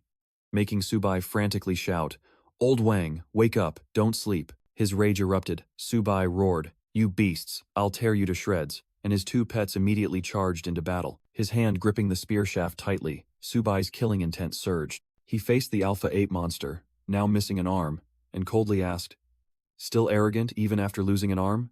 With eyes burning with hatred, Subai delivered the decisive blow. Die! A destructive energy stream pierced through the body of an ape monster. The alpha ape was pinned tightly to a tree trunk by his spear. Blood from its wound and severed arm dyed the area red. In the silent forest, Xiaobai let out a sky-shattering roar, asserting absolute victory. Subai stood beside the dying Cao Zixuan, shouting, Old Wang, I've avenged you, wake up. Suddenly, a system panel appeared, offering a chance to save his friend by turning him into a white tiger bloodline descendant. Grasping at the faint hope, Subai shook Cao Zixuan. Old Wang, wake up quickly, I have a way to save you. He helped his friend up, offering a life or death pact. Wang Yang, I have a way to save you, but the price is that you will lose your freedom and be bound to me forever. Do you agree? After receiving a weak nod, Subai immediately ordered, Xiaobai, give me 3 drops of your essence blood. He held out his hand to catch 3 precious drops of blood from Xiaobai's claws, while also instructing his 2 pets to guard the surroundings. Old Wang, hang in there, Subai whispered, carefully dripping the essence blood onto his friend. Then he placed his hand on Cao Zixuan's chest, roaring, Bloodline reconstruction. Cao Zixuan screamed in pain as his body was engulfed in a flame of energy, his red shirt completely incinerated. When the light faded, Subai asked, All right, how do you feel? Cao Zixuan stared in astonishment at his healed body, stammering, Subai, how did you do it? Subai sternly explained, Before saving you, I got your consent, so now you are bound to me. You must never reveal my secret. A giant phantom appeared behind Cao Zixuan, its majestic voice echoing, forcing him to accept the soul-binding contract. Subai crossed his arms and teased, Old Wang, your life is worth far more than Cao Zixuan's 2 swords. This price cannot be cheap. Suddenly, the ground began to shake violently. Watch out, Cao Zixuan shouted, pushing Subai away just as the ground beneath them cracked open. From the cracks, countless earth snakes emerged, making Subai realize he had missed an enemy. Xiaobai, deal with these disgusting things, Subai ordered, and the fierce tiger immediately charged in to sweep them away. But when its claws tore through the monsters, they merely dissipated like smoke, leaving Subai stunned. Not physical entities? What's going on here? Subai wondered in despair. Why do they multiply the more we kill them? Just then, reinforcements appeared. Hanzhan shouted, Subai, we're here. Hu Qingshu quickly analyzed. Subai, these snakes seem endless. Someone must be controlling them. Find him. While Xiaoba and Xiaobai were sweeping the battlefield, Subai spoke up. Old Wang, lend me your gun. Suddenly, he spotted a suspicious dark figure. Over there, from the shadows, an arrogant voice echoed as an energy beam shattered its hiding place. Just a bunch of insects, daring to challenge my 9 nether clan. Hu Qingshu was surprised when the enemy revealed himself. He recovered so fast. It seems he's really not simple. The enemy grabbed an unconscious figure, sneering. That was just my clone. Wang Yang screamed in horror. Zheng Laikxiao. Wang Yang charged frantically but was stopped. I'll kill you. He turned and yelled in despair. Subai, kill him for me. I'll pay any price. Subai boldly ordered. Old Han, old Hu, deal with the others. This slippery snake is mine. The enemy looked at him with disdain. Insignificant worm. You've got a big mouth. Subai tensed, his aura exploding. Watch me sweep you away and bring you back to make snake soup. He shouted loudly, unleashing a series of ultimate techniques. Earth Spirit Possession. Ferocious Ghost Golden Shadow. A brilliant golden light shot straight into the enemy's emerald counterattack. The collision created an earth-shattering explosion, blowing away everything around them. Amidst the smoke and dust, the enemy still stood firm, chuckling. Ha ha ha. As expected, you do have some skill. He provoked. Worm. Come out. Responding to the challenge was a fiery punch that burst from the smoke. Your grandpa is here. Subai charged with a lightning-fast attack, but the enemy easily stood his ground. The white-haired monster only retreated a few steps, completely unharmed. Subai narrowed his eyes, realizing, it seems you're stronger than before. He decided to use his trump card, shouting, Xiaoba, Xiaobai, 7 stars 3 kill formation. Subai thought to himself, this was the ultimate secret technique, combining the power of all 3 into one. Die. He descended from above, unleashing the combined attack. The enemy calmly raised a hand to block. I must admit, this move of yours is quite creative. Too bad your power is still too weak. He unleashed a giant energy orb in the shape of a multi-headed snake in retaliation. In the distance, Hanzhan shouted a warning. Subai, be careful. More snakes are appearing and they're rushing towards you. That was a terrifying Earth-tier martial skill. With the name Azure Serpent Annihilation, countless energy snakes lunged to tear Subai apart. A terrifying explosion engulfed the entire area. Cao Zixuan yelled in despair. Subai, dead or alive, just give me a sign. Inside the explosion, Subai braced himself, defending with a shattered shield, thinking, so strong. The attack left Subai, Xiaobai, and Xiaoba severely wounded and covered in blood. The enemy smirked, his eyes revealing a triumphant look. But suddenly, Subai let out an earth-shattering roar, and a surge of energy erupted from his body. The monster was stunned, then roared furiously. How dare you break through right in front of me? You want to die? He frantically controlled more snakes to rush forward, aiming to finish off Subai. The 5-headed monster unleashed its ultimate technique, gathering destructive energy. A colossal emerald light shot straight down to the ground. The earth-shattering explosion created a deep crater, leveling everything. From afar, Hanzhan desperately yelled, damn it! That attack was too strong. Old Su is in danger. We have to find a way to save him. Cao Zixuan pointed towards the epicenter, exclaiming in surprise.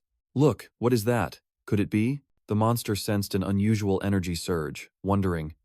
This energy? Suddenly, 3 colossal pillars of light shot into the sky, stunning it. What? With the white tiger as the blade. Black tortoise as the armor. Subai reappeared in midair, enveloped by the spirits of 2 sacred beasts. With sharp eyes, he declared the death sentence. Kill. No mercy. Subai stood proudly in his new divine attire, gripping his shimmering divine weapon. Wang Yang and Hanzhan recognized the legendary incantation. Heaven and earth converge, immortal souls. Sacred beast, divine attire. Cao Zixuan excitedly explained. This is the legendary sacred beast divine attire that Lord Luofan used to single-handedly defeat 2 king-tier powers. The monster trembled, realizing the terrifying truth. That person's ultimate technique from 100 years ago. How is this possible? A system panel appeared, confirming that Subai had awakened the sacred beast divine attire with a power limit of 3 minutes. Subai looked down at his enemy from above, his voice as cold as ice. Are you ready to die? The monster roared, impossible, as its attack was effortlessly blocked by an energy shield. Rebounding from its own attack, it screamed in horror. How can this be? Before being engulfed by the golden light, it gasped. No, Lord of 9 netherworlds, avenge me. Only a colossal crack, stretching endlessly remained, proof of the power just unleashed. At the Great Wallguard Fortress, a man mused. That kid. He's growing up fast. he said disdainfully into the mist. The Lord of 9 netherworlds, a dignified king, attacking a mere child, drawing his brilliant golden greatsword, he roared. Do you really think I'm dead? An earth-shattering slash was unleashed. The golden sword energy clashed fiercely with a surge of dark energy. Facing the enemy in the darkness, Nijing laughed arrogantly at the threat. I'm still waiting for that day to come. Meanwhile, after the battle ended, Subai landed on the ground, his sacred beast armor dissipating. He collapsed from exhaustion. Hanjan and everyone else rushed over anxiously. Old Su, are you all right? Hu Qingshu happily summarized the victory, while Cao Zixuan was excited. Absolutely amazing. I can brag about this for a whole year. Hanjan was still stunned.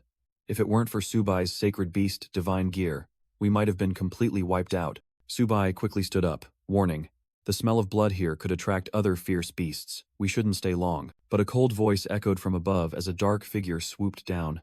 None of you are allowed to leave. A wave of deadly energy descended, and Subai shouted, Everyone be careful, it's a lord-level enemy. The attacker stood on a giant energy python, ordering, Die. Subai gritted his teeth, raising his hand to prepare for the destructive attack. Surprisingly, in the blink of an eye, he was completely unharmed. A man in a white lab coat appeared, easily diffusing the attack and saying, Long Ao, attacking a bunch of youngsters is a bit much. The one called Long Ao hovered in the air, declaring, Today, I must take away the one who has awakened the sacred beast, divine gear. The savior, Hu Huanshan, responded forcefully to his opponent's threat. Don't even dream of it. Long Ao roared defiantly. Let's see if you can protect him, while simultaneously condensing countless sharp sword auras. In response, Hu Huanshan unleashed myriad snake domain, startling Subai's group with swarms of gold and platinum-tier snakes. The scene suddenly shifted to a peaceful city, signaling an approaching holiday. In this strange moment, a red-haired girl waved goodbye to Subai. I'm going home now. I'll miss you so much. His other friends also left him behind to go out, leaving Subai bewildered. The young man grumbled to himself. Everyone's gone out to play. Why do I still have to draw? So unfair. Back in reality, Hu Huanshan coldly questioned Long Ao, who was hovering in the air. Where are you looking? Long Ao exclaimed his opponent's name in surprise. Hu Huanshan. A massive surge of energy was unleashed, and the white-clad powerhouse commanded, Take this. Meanwhile, the group of trainees had to prepare for battle, as the snakes lunged towards them. Hu Huanshan decided to go all out. It's time to warm up my muscles a bit. Moonlight Wutong. Subai and Hanjan were stunned by the sight of the divine light tree rising from the ground. Is this Master Huanshan's Wutong technique? Long Ao's expression changed, realizing a power beyond his comprehension. You can actually comprehend the power of laws? He felt his life force being eroded by an irresistible power. Admitting defeat, Long Ao tore open space. Today I am no match for you. You can protect him now, but not forever. Before disappearing, his threat still echoed. As long as he appears outside the Great Wall, my people will come and destroy him. Amidst the radiant Wutong tree, Hu Huanshan coldly uttered a single word. Begone. Han Zhan and Wang Yang were overwhelmed. So strong. Is this a battle between powerhouses? Subai watched, a longing surging within him. When will I have such power? Hu Huanshan hovered in the air, imparting his final teaching. The only one you need to overcome is yourself. All right, students, we should head back, he said, activating a massive teleportation formation beneath their feet. A brilliant pillar of light erupted, engulfing the group and taking them away from the battlefield. As soon as they set foot in the new place, Hanjan exclaimed in surprise, while Subai secretly wished for such power. Suddenly, a dignified man appeared, praising, Subai, well done. Congratulations on mastering the divine beast armament. After giving an order to Hu Huanshan, the mysterious man vanished in a flash, leaving Subai bewildered. Senior Huanshan, who was that just now? Subai asked, turning to him curiously. Hu Huanshan revealed an earth-shattering truth. That was the hero of the human race, Lord Nijing, leaving Subai speechless. On the way to the meeting room, Hu Huanshan began to recount Nijing's illustrious past, a contemporary of Lord Luo Fan. He spoke of the unwavering vow between the two heroes, dedicating their lives to the rise of martial arts and the prosperity of humanity. As soon as they arrived, Subai became the center of attention, with a female staff member exclaiming, Look, Luo Fan's disciple, our new hope. Amidst the expectant whispers, Hu Huanshan turned and asked, Do you feel immense pressure? He placed a hand on the young man's shoulder, reassuring him. For now, just focus on increasing your strength. The heavy metal doors of the meeting room slowly opened before their eyes. As soon as he stepped in, Subai broke out in a cold sweat at a table full of high-ranking figures, whispering, They're all big shots. I'm a bit intimidated. He was stunned to recognize one of them as Lin Zhenin, the renowned old tiger Lin, the strongest expert in the diamond realm. Ni Jing, seated in the presiding chair, got straight to the point. The myriad races have sent a lord to assassinate Subai. Please share your opinions. A silver-haired man stood up and asserted, as long as Subai matures, humanity will reach glory. We must protect him at all costs. A leader proposed dedicating all resources to cultivate Subai, asserting, his life is more precious than all of ours combined. Hearing those words, Subai's heart swelled with joy, while Ni Jing asked if anyone had other opinions. Lin Zhenin, with his muscular physique, offered a contrasting view. In my opinion, Subai should continue to go to the myriad races battlefield. He asserted that true powerhouses cannot be forged in a sheltered environment, but must go through life and death battle. A gray-haired general immediately and vehemently refuted, arguing that sending Luo Fan's sole successor to the battlefield now was too risky. Amidst the tension, Hu Huanshan unexpectedly spoke up. I support Lin Zhenin's view. Eagles do not flinch before storms. He recounted Luo Fan's past of life and death struggles to persuade everyone, making Subai, who stood beside him, break out in a cold sweat. After listening, Ni Jing concluded, announcing that he would mobilize a massive force consisting of 3 lords, 38 diamond experts, and 1 million soldiers. Hearing such formidable protection, Subai sighed in relief, thinking to himself that he could finally be at ease. But then Ni Jing dropped the bombshell. We will use Subai as bait to orchestrate a massacre of the enemy forces. Subai froze, then screamed in panic. What? Use me as bait? At the same time, in the gloomy Jiu castle of the myriad races, another meeting was taking place. Inside the palace, a voice echoed, recalling the terror that Luo Fan and the sacred beast armament once spread. Lord Jiu, seated on his throne, coldly ordered, absolutely do not allow a second Luo Fan to appear. Subai must be killed at all costs. He outlined a plan to deploy a powerful force to Misty Mountain and declared that he would personally, along with 2 other elders, restrain Ni Jing. But the elder of the ancient demon Phoenix clan flatly refused. My clan will not send anyone to participate in this operation. Immediately after, the elder of the 9-tailed Celestial Fox clan also spoke up. The 9-tailed Celestial Fox clan will also not participate. Lord Jiu, you narrowed his eyes, exuding killing intent as he growled, are you too trying to rebel? In the grand hall of the myriad races, Lord Jiu angrily questioned his 2 royal allies for daring to retreat from the battlefield. The 2 elders, one from the 9-tailed Celestial Fox clan and one from the ancient demon Phoenix clan, bluntly exposed his true intention, to invade humanity. The female elder of the Phoenix clan stated decisively, if you Jiu clan want to exterminate humanity, go ahead. We are only here for the relics in the Forbidden Zone. As both clans turned and left, Lord Jiu roared in helplessness at the dissolution of the alliance. He contemptuously declared that the Jiu clan would act on their own and warned that they would regret it. Meanwhile, the female elder of the Phoenix clan walked away, worried about the upcoming Great War and a saintess who was still missing. An order was issued in the dark of night. At all costs, the saintess must be found before war breaks out. After the human race's meeting, a treasure was bestowed. The heavenly firmament jade, capable of concealing all senses. Ni Jing gave the jade to Subai, asserting that it would help him evade pursuit from the powerhouses of the myriad races. Subai shamelessly haggled, claiming that mere concealment wasn't enough. He needed more equipment to enhance his strength. Amused by his cleverness, Ni Jing opened a chest filled with precious treasures, leaving Subai gaping. Diamond-grade armor, 10,000-year ice heart, dragon soul grass. A legendary treasure trove appeared before his eyes. Subai was overjoyed, hugging the armor and disbelieving his eyes. All of this is for me?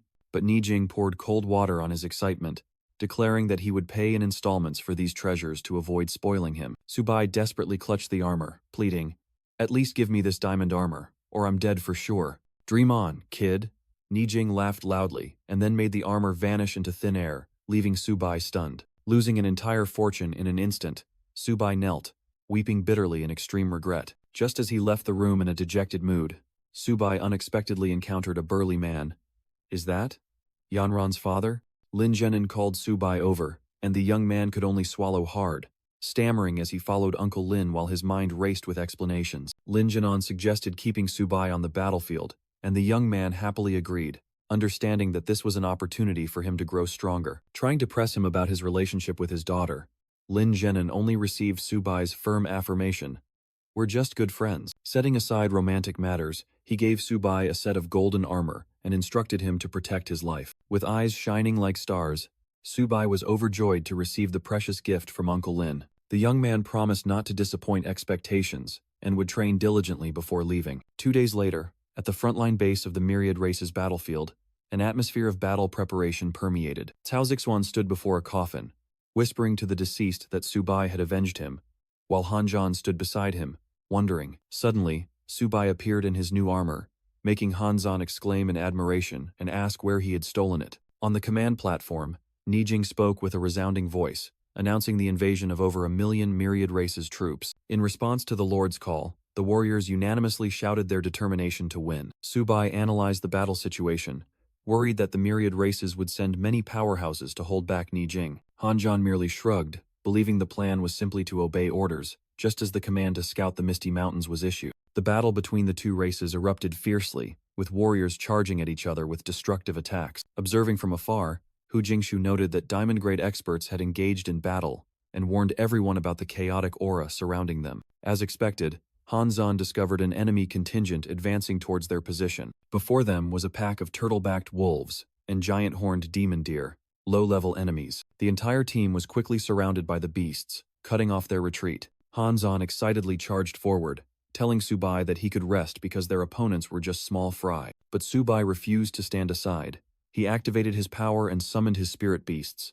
Xiaobai, come out. As soon as it appeared, Xiaobai swept across the battlefield like a white storm. Xiaobai was no less impressive, ramming through every enemy in its path. From behind, Cao Zixuan complained, "Old Su, you're too ruthless. Aren't you going to share any of the battle achievements with us?" Under the pressure of the two spirit beasts, the monster pack could only tremble and watch. The bloodline pressure terrified them.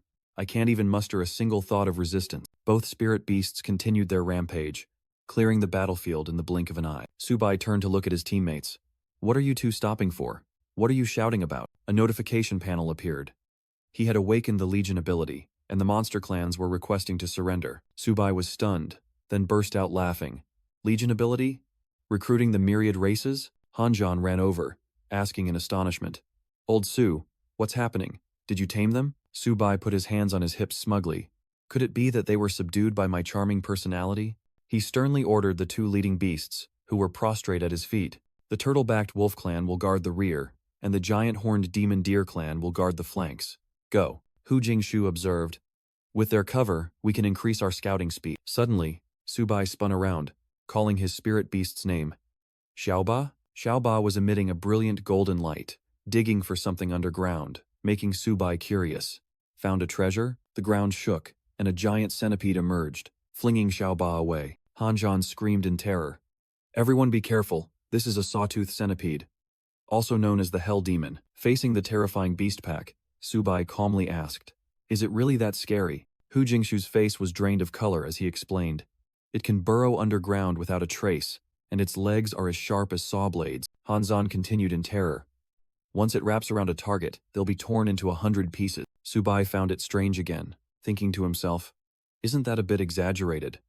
Why does it seem completely different to me?" In front of him, the ferocious sawtooth centipedes were clinging affectionately to Xiaoba.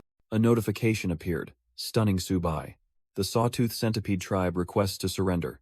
Is this even possible?" At the same time, in the Misty Mountains, a scout lizard reported, "The human ants have entered." A demon queen stood amidst a horde of giant apes, confidently outlining her plan. "I believe they will pass through here tomorrow." But suddenly, she sensed killing intent and screamed, "Alarm! All troops, be vigilant!" Immediately, an ape was ambushed, roaring. "Ah!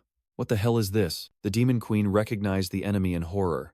"Sawtooth centipedes?" she frantically roared.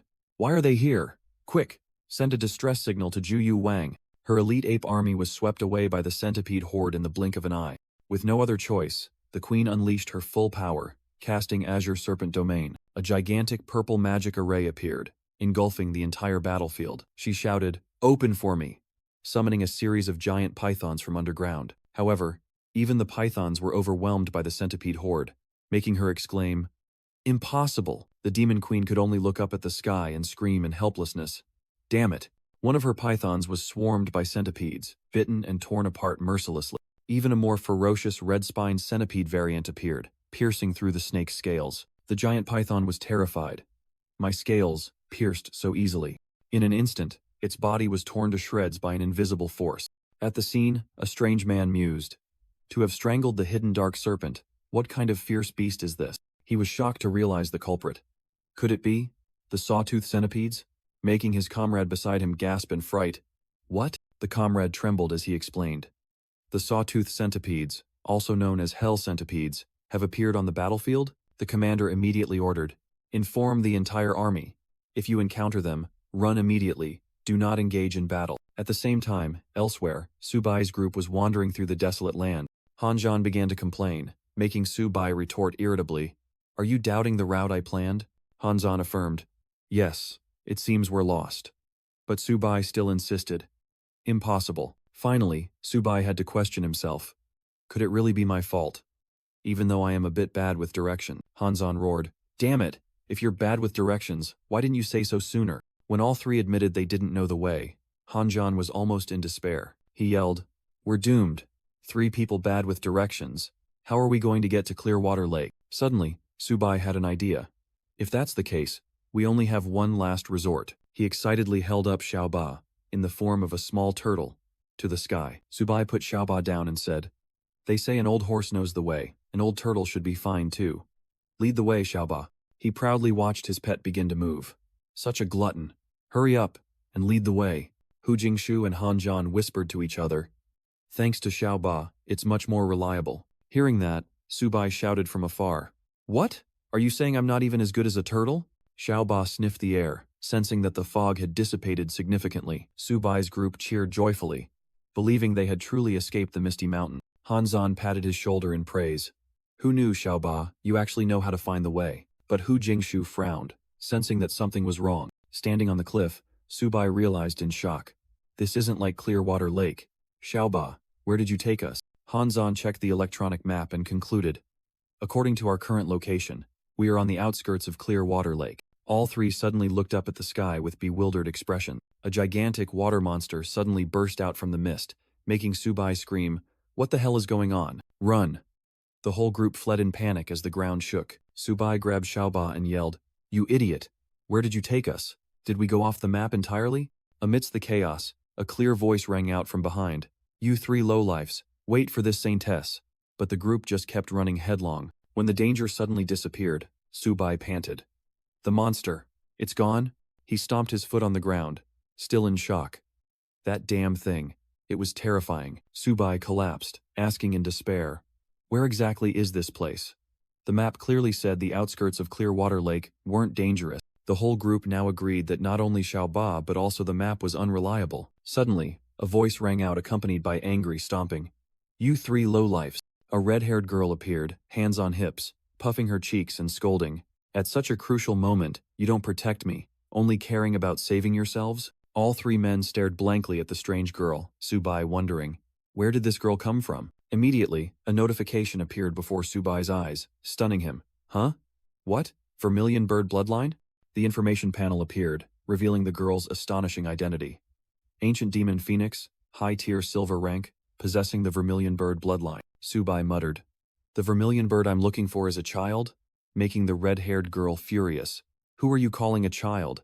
Beware, this saintess will burn you alive. Faced with her stubbornness, Subai had a bold idea with a sinister smile.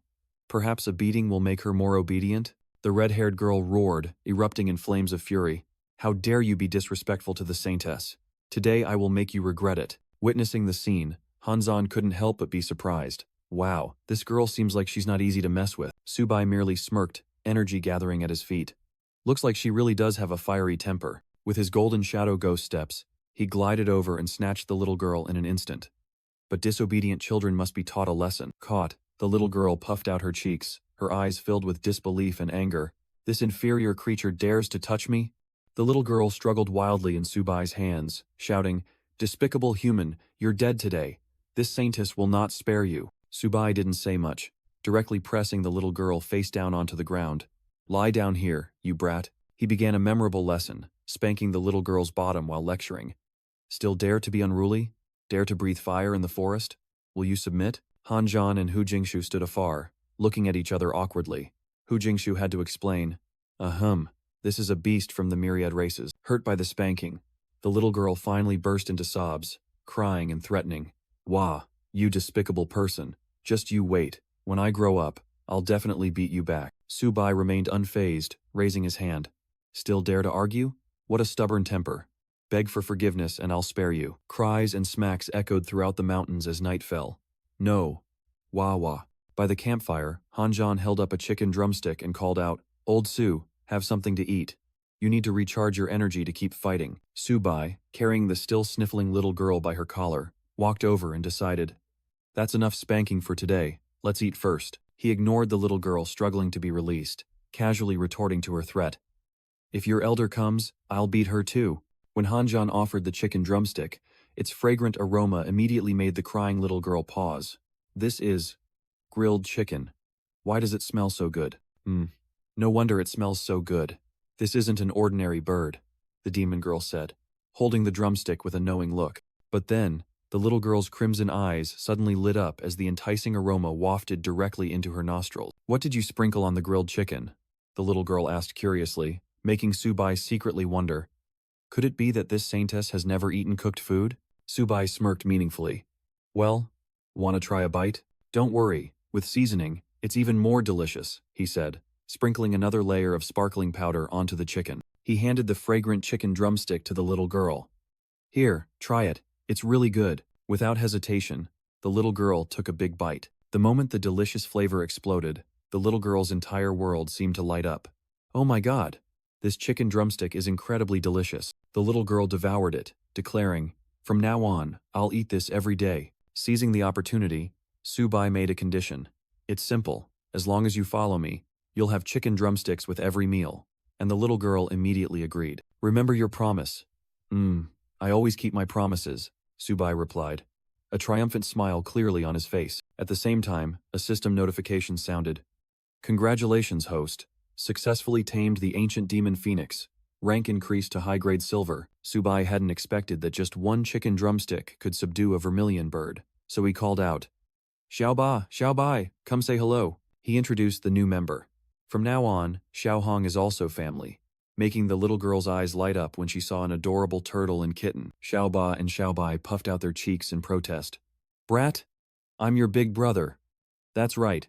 Show some respect. Ignoring their complaints, Xiaohong hugged both of them, making Subai remind her, Xiaohong, be polite, those are your big brothers. From afar, Hanjan wondered, Old who? Do you think old Su is raising this little girl like a pet? It seems so. Hanzan continued to speculate. I didn't expect Subai to be a lolicon, and when did he level up? He's definitely hiding something. Hanjan walked over and asked directly, Old Su, you've reached high-grade silver already? Yeah, it was easy, Subai replied casually. Hanjan was stunned. Easy? Old Su, what secret technique do you have to level up so fast? Subai put on a mysterious air. Haha, should I tell him I have a system? Actually, I really do have a secret technique. He put his arm around his friend's shoulder and whispered, but the secret to breaking through to king rank cannot be casually revealed. Hanjan suddenly realized, oh, I understand. While Hu Jingshu stood behind, full of skepticism, Hu Jingshu quickly offered a gold-grade beast core. Hanzan, be careful not to be fooled. Subai laughed loudly, giving a thumbs up. Not bad, old Han. The next thing is what Lord Nijing himself said. Listen carefully. Lighting a cigarette, he began his lecture. When cultivating martial arts, what you're truly refining is your Tao heart. As long as you have firm belief, you will advance further than others. But Hanjan remained bewildered. Subai pointed towards the mountain. Don't look at the obstacles. Aim straight for the peak and advance without stopping. From afar, Hu Jingshu muttered, It seems he's already tricked old Han out of his beast core. But Subai asserted, This is the true secret to reaching king rank. Hanzan suddenly gripped Subai's shoulder. I get it. I just need to tell myself every morning that I'll reach king rank, right? A powerful aura erupted as Hanjan found the truth of his life. He roared with determination, making Subai only shake his head in exasperation. He's beyond saving. Meanwhile, Subai turned to his spirit beasts. Xiao Hong, help Xiao Ba and Xiao Bai awaken their second elemental power. He explained. Use your spiritual energy. You now have the ability to help others awaken. Xiao Hong obeyed, focused her mind, and a surge of pink energy began to envelop her body. The little girl cheered excitedly. Ha, I can really feel it. The energy gathered, and Xiao Hong directed it towards Xiao Ba. All right, you first. Xiao Ba immediately screamed in extreme pain as the violent awakening process began. Under Xiao Hong's energy, Xiao Ba roared as its body swelled to a colossal size. Subai cried out in astonishment as Xiaoba's tail flared with an ethereal blue light. A mighty water dragon roared, emerging from Xiaoba's body, marking the awakening of a new power. It's a success, Subai cheered as the system panel confirmed that the mystical earth turtle had awakened the water element. Looking at the mystical earth water turtle's new stats panel, he couldn't hide his satisfaction. Not bad at all. Subai crossed his arms smugly, declaring that with its dual earth-water elements, Xiaoba's defensive capabilities had now reached a new level. Immediately after, he turned to the trembling Xiaobai. Xiaobai, it's your turn now. Without a word of warning, Xiao Hong unleashed her power, flinging Xiaobai into the air amidst Subai's shout. Try to endure it. Xiaobai let out a sky-shattering roar, its body engulfed in the pain of transformation. Claws dug deep into the ground. Golden energy rays flashed powerfully. A surge of dark energy enveloped Xiaobai, its eyes glowed brightly, and a king's mark appeared on its forehead. Haha, it's the dark element again. Subai joyfully ran around, ignoring his two bewildered teammates. Embracing the giant tiger, Subai envisioned a terrifying future. The white tiger bloodline combined with the power of darkness, a dance of annihilation. At the same time, in a distant place, a mysterious entity laughed loudly. Just wait. I will tear apart all races. The next morning, as the group was still groggy, Hanzan turned to ask Subai for directions. Xiao Hong confidently pointed forward, announcing that they were only about 80 kilometers from the center of Qingshui Lake. The group headed towards the lake, determined to set off immediately without wasting another second. Subai curiously asked about the dragon's shadow from yesterday, and Xiao Hong sternly warned, "That is Qinglong, who will sweep away anyone who dares to trespass into its territory." Subai was stunned to hear that name. Qinglong? Xiao Hong confirmed with a serious expression. That's right, it's extremely terrifying. Even Lord-level powerhouses have gone, and never returned. Hanzan asked, his face pale. Were they all devoured by it? While Hu Jingshu wondered. If so, why didn't Zhu Yuwang come to subdue it? The explanation appeared through a tragic vision. In the past, Zhu Yuwang and the royal elders also failed. Hanzan panicked. What? Even Zhu Yuwang couldn't? Wouldn't it be too dangerous for us to just rush in? Despite the warnings, Subai remained resolute. System, scan Qinglong's bloodline. Today, I will complete the 4 divine beasts. The system panel displayed a blazing red warning. Qinglong is a half-king level. In a berserk state, host's power is too weak to tame. Subai was speechless at the harsh result. What? It can't be tamed? He quickly regained his composure, calculating silently. Even the system is warning us. We must retreat immediately. Subai turned to everyone. Old Han, Old Hu, let's retreat first, then asked. Xiao Hong, do you know the way out? Hu Jingshu tried to find a solution. If this mountain range is west of Qingshui Lake, going east should lead us out, right? But he quickly refuted himself. That's the theory, but with such thick fog, the sun is useless. How can we tell which way is east? In the midst of the deadlock, Xiao Hong suddenly exclaimed, Master, I know there's a small tribe nearby. We can ask them for directions. Subai joyfully patted her head. Xiao Hong, why didn't you say so sooner? Our little phoenix is still the most reliable. Let's go. Xiao Hong happily pointed the way. That's the Spirit Snake tribe, the closest tribe to Qingshui Lake within a 1,000-kilometer radius. The group immediately set off according to the directions. Subai declared loudly, All right, Xiao Hong, lead the way. Our target is the Spirit Snake tribe. Along the way, they learned that the Spirit Snake tribe was once very powerful, but now only the old and weak remained after their elite warriors had gone to battle. Finally, the village appeared. Xiao Hong pointed. That's the Spirit Snake tribe's village, causing Subai to exclaim, Wow, it looks exactly like a snake's nest. Hu Jingshu analyzed. Based on the number of dens and auras, this entire tribe probably has over 10,000 fierce beasts. Hanzan suggested a direct attack, but Hu Jingshu objected, deeming it too dangerous, and suggested catching a gold-level beast to scout ahead first. Subai dismissed it. Do you two only know how to fight and kill? Don't forget, Xiao Hong is a revered saintess of the royal family. Hearing his teammates ask about the plan, Subai smiled confidently. Of course, I have a brilliant plan. In the Spirit Snake tribe's territory, guards frantically announced. Envoys from the ancient royal family have arrived. Quickly come out to welcome them. Under mysterious cloaks, Xiao Hong led the delegation, her noble aura commanding respect from everyone. The saintess of the ancient demon phoenix tribe has arrived. The snakes in the tribe sensed the pure royal bloodline, both astonished and honored, as they came out to welcome them. The second elder of the Spirit Snake tribe bowed respectfully. 4 esteemed sirs have arrived. Please forgive our humble reception. Without a word of greeting, Subai went straight to the point. You are the second elder, right? I need medicinal ingredients to recover my strength. Bring everything you have out here. Hu Jingshu and Han Zhan were speechless at his brazenness, but Subai signaled them both to be silent. The elder was a bit flustered but still tried to maintain etiquette. Esteemed sirs have come from afar. Our tribe will certainly provide a thorough reception. Immediately after, he offered precious spirit fruits as a gift to show his reverence. The group was astonished to realize they were 4th-grade spirit fruits. Just one was enough to fully restore a gold-level warrior. Subai nodded in satisfaction. Well done. It's getting late. We'll rest here. He pointed towards the largest building. We'll stay in that building. And send me a map of the nearby terrain. The second elder broke out in a cold sweat.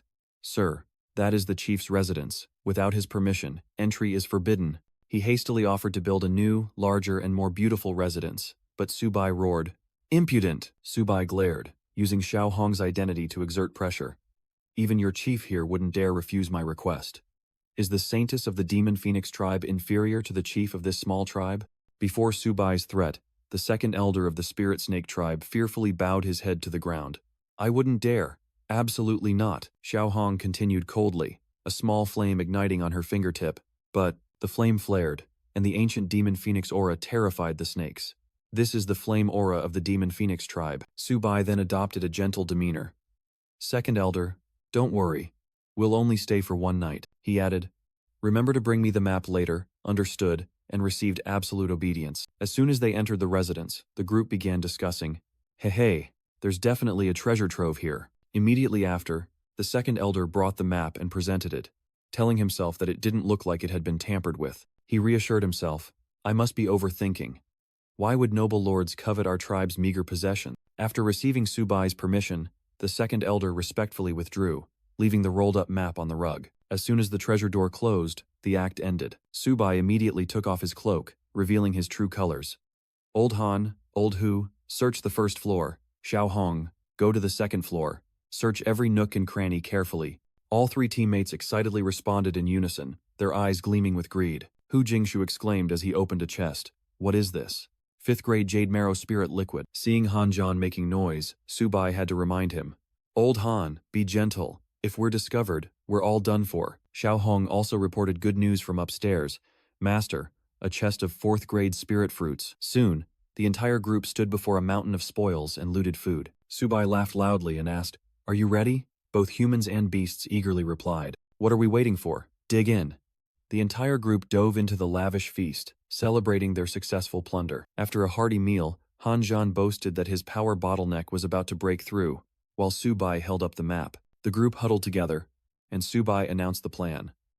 Later, we will go and gather all members of the Lingxi tribe. He turned to assign a special task. Xiao Hong, you handle the silver tier members of the Lingxi tribe. And the little girl happily agreed. Subai continued to assign tasks. Old Han, Old Hu, we'll take care of the gold tier ones ourselves, and decided they would act when night fell. Hu Jingshu couldn't help but laugh, teasing Han Zhan. I think you're not overflowing with power, but rather overflowing with food. Night fell, enveloping the ancient fortress of the Lingxi tribe. Disguised under a cloak, Subai rushed forward, shouting in a panic. Second elder, quickly gather all the demon beasts of the tribe. Hearing the call, countless snakes began to slither out from the caves. The snake tribe elder respectfully asked the mysterious guest, completely unaware that 3 of his gold-tier warriors had quietly surrounded the intruder. Under his hood, Subai smirked coldly. Not much. Immediately, he revealed his hand, unleashing the skill Emerald Gold Myriad Claws directly at the snake tribe elder. Realizing he had been tricked, the elder roared in fury. You are humans, Lingxi tribe, heed my command. The entire swarm of snakes charged forward simultaneously, determined to tear apart the despicable deceivers. Han Zhan and Hu Jingshu also plunged into the battle, ready to sweep through. Xiaoba transformed into a giant, using its sturdy shell to block the attack of a large snake. Meanwhile, Xiaobai, in its fierce tiger form, charged straight ahead, pouncing on the snake tribe elder. Amidst the chaotic battlefield, Xiao Hong merely muttered 2 words as phoenix flames erupted around her. Burn. Roast. The little girl joyfully shouted, Let's roast some snake meat.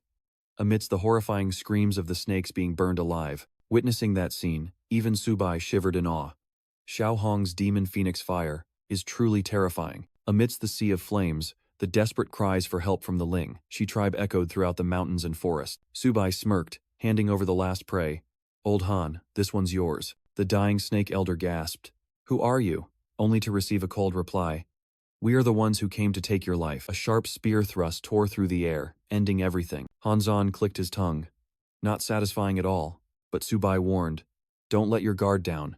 We are deep in enemy territory." Meanwhile, Xiaobai and Xiaoba felt their power surging, both on the verge of a breakthrough. Hu Jingshu suggested returning to regroup, but Subai mused, "I just had an idea." He proposed a crazy plan, to attack the myriad races right here, astonishing the entire team with his recklessness. With a cunning smile, Subai asserted, "Fortune favors the bold." He reassured his teammates with his authority as captain, and decided they would rest overnight. The next objective was announced.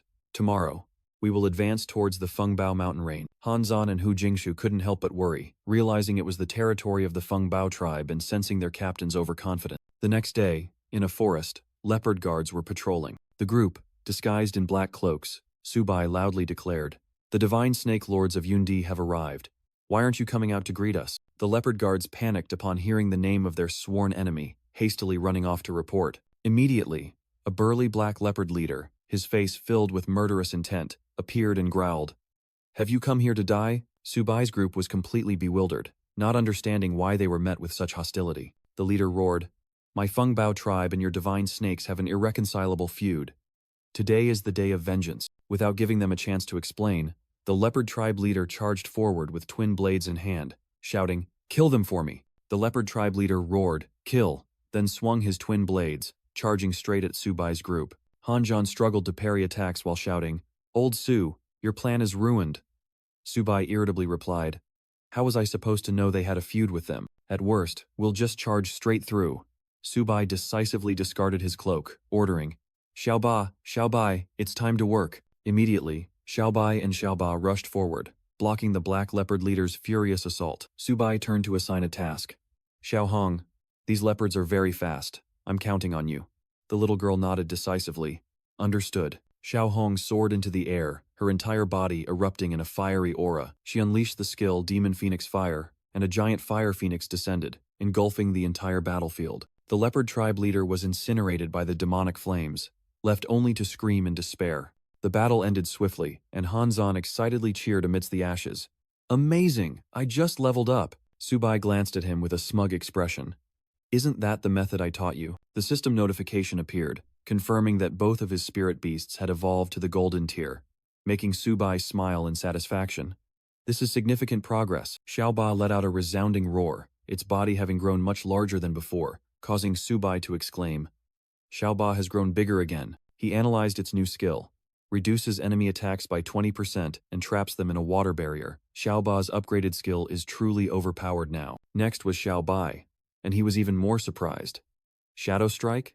Double speed? Much faster than Emerald Gold Ghost Steps. Looking at his spirit beast radiating dark energy, Subai solemnly declared, "From now on, you are the master of shadows, Xiaobai." Hanzon was astonished. "Old Su, you've gotten stronger again?"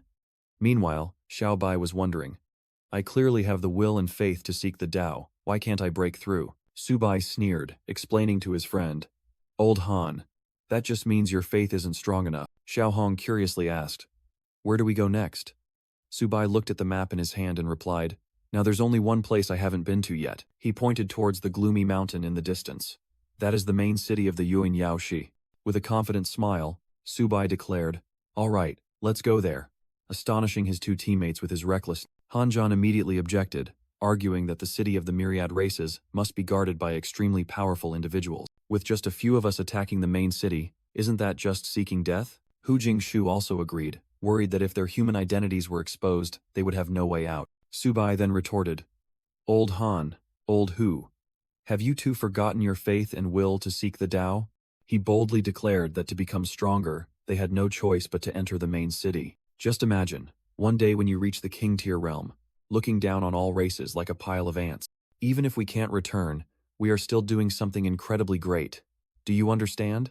Incited by the heroic words, Hanzon tensed up and shouted, "That's right.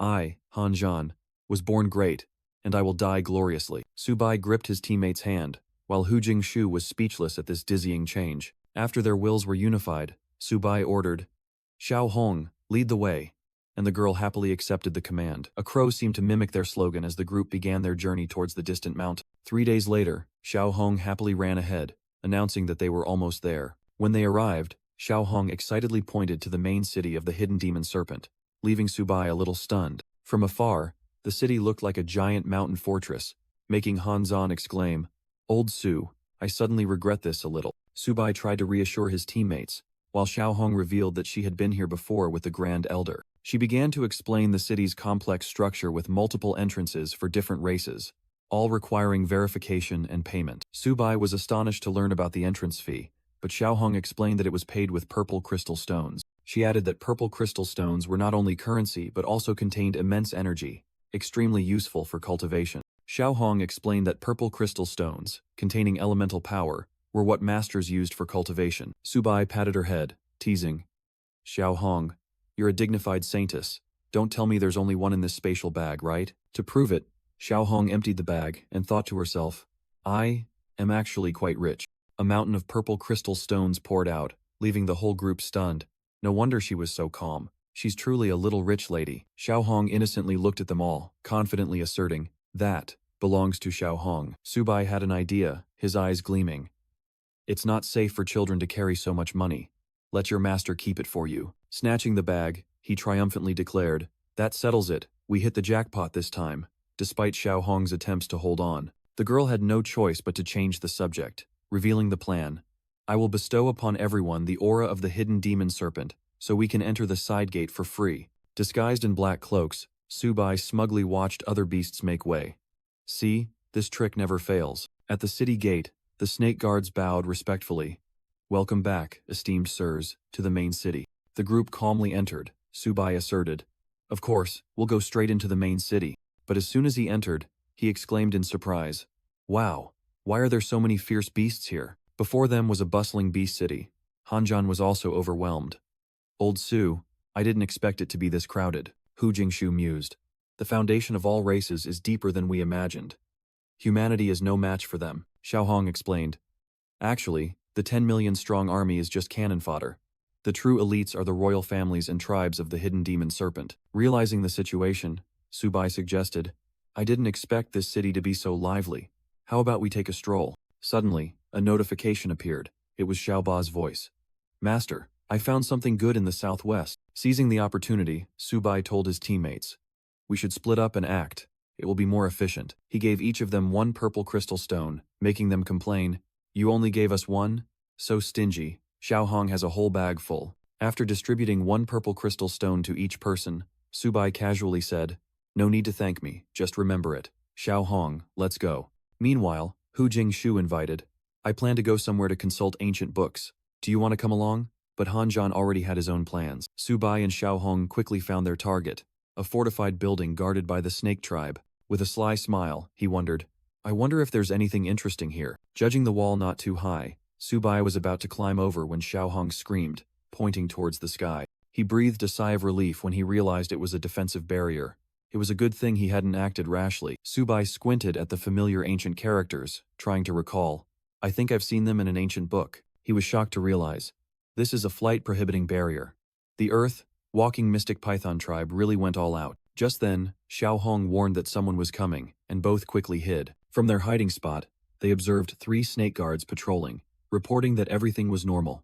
Subai turned and instructed, "Xiao Hong, wait for me here." Then he activated Xiaobai's new ability, his body gradually becoming invisible to Xiao Hong's astonishment. Gliding past 2 guards, Subai ordered, "Close the door after I'm inside," causing the female snake guard to confusedly comply. Immediately after, a surprise attack from behind knocked out the female guard. Subai reappeared, dusted off his hands, and remarked, "This shadow attack is quite handy." He approached the large door, his heart full of anticipation.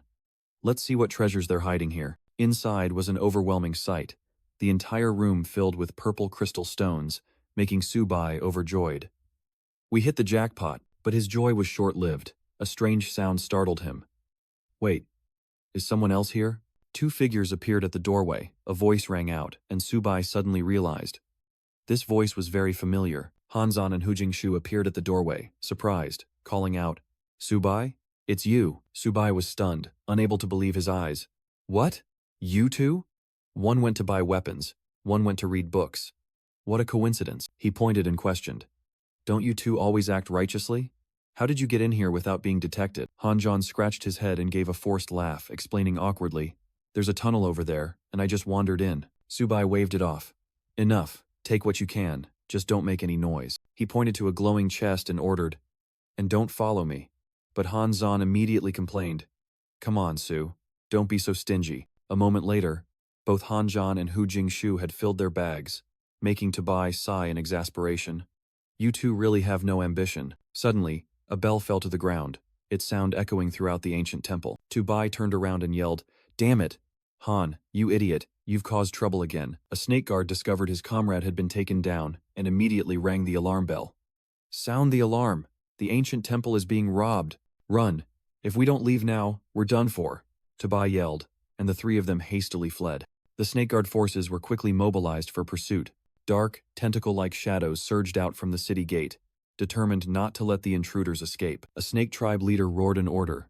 Seal off the entire city, search every house. On a rooftop, Hanjan reported the situation. 2. I think we've caused a huge mess this time. Hu Jingshu added seriously. The entire city is sealed off. No reinforcements will be coming for us. However, Tubai merely smirked. But hey, don't you know that saying? The most dangerous place is the safest hiding spot. Hanzan and Hu Jingshu looked at each other blankly, not understanding what he meant. Just then, Xiaohong suddenly pointed towards the approaching patrol team and yelled, there's a human presence. There are humans over there. The snake tribe guards frantically searched for the newly discovered intruders. A sharp sound rang out, signaling a lightning-fast raid. Tubai calmly left the scene to Hanjan, then entered with Xiaohong. Inside the treasury, he sensed something even more precious than ordinary herbs and minerals. Xiaohong pointed at the wall and said, Master, there's a secret door hidden by a spell. Tubai gently pressed his hand against the wall, activating the hidden mechanism. The stone door slowly opened, and Xiaohong sensed a powerful energy emanating from below. Let's see, Tubai decided, leading the way down the dark staircase. As soon as he stepped into the basement, a horrifying sight stunned him. Before him was a gruesome tree formed from countless snake corpses, emitting a blazing red evil aura. Xiaohong exclaimed in horror, recognizing the evil entity. Could it be the myriad wish tree? The girl indignantly explained that this was a forbidden art, and she couldn't believe the Dzang Xuanmang tribe dared to cultivate it in an attempt to become the fourth imperial clan. Tubai mumbled the name myriad wish tree, feeling like he had heard of it somewhere before. The system panel appeared, confirming this was a fragment of the ancient divine tree and urging him not to miss this opportunity. Xiaohong angrily stated that to create this tree, the Dzang Xuanmang tribe had to slaughter tens of millions of snake-type monsters. Tubai looked up at the top of the tree, asked about the glowing object, and learned it was an 8th-grade spirit fruit, crystallized from countless lives. He quickly climbed up and picked the spirit fruit, which was the size of a fist but weighed over 100 jin. Seeing such a strange spirit fruit for the first time, Tubai curiously asked about its uses. Xiaohong explained that it contained terrifying energy, capable of helping Lord-level powerhouses enhance their bloodline concentration. Xiaohong revealed a horrifying truth. To cultivate, the myriad thought tree requires the slaughter of countless kin, which is why the 3 great imperial clans have listed it as a forbidden art. Tubai frowned at the evil tree. That powerful? It seems I can't leave it here. He asked the system how to relocate the divine tree, then paused at the warning.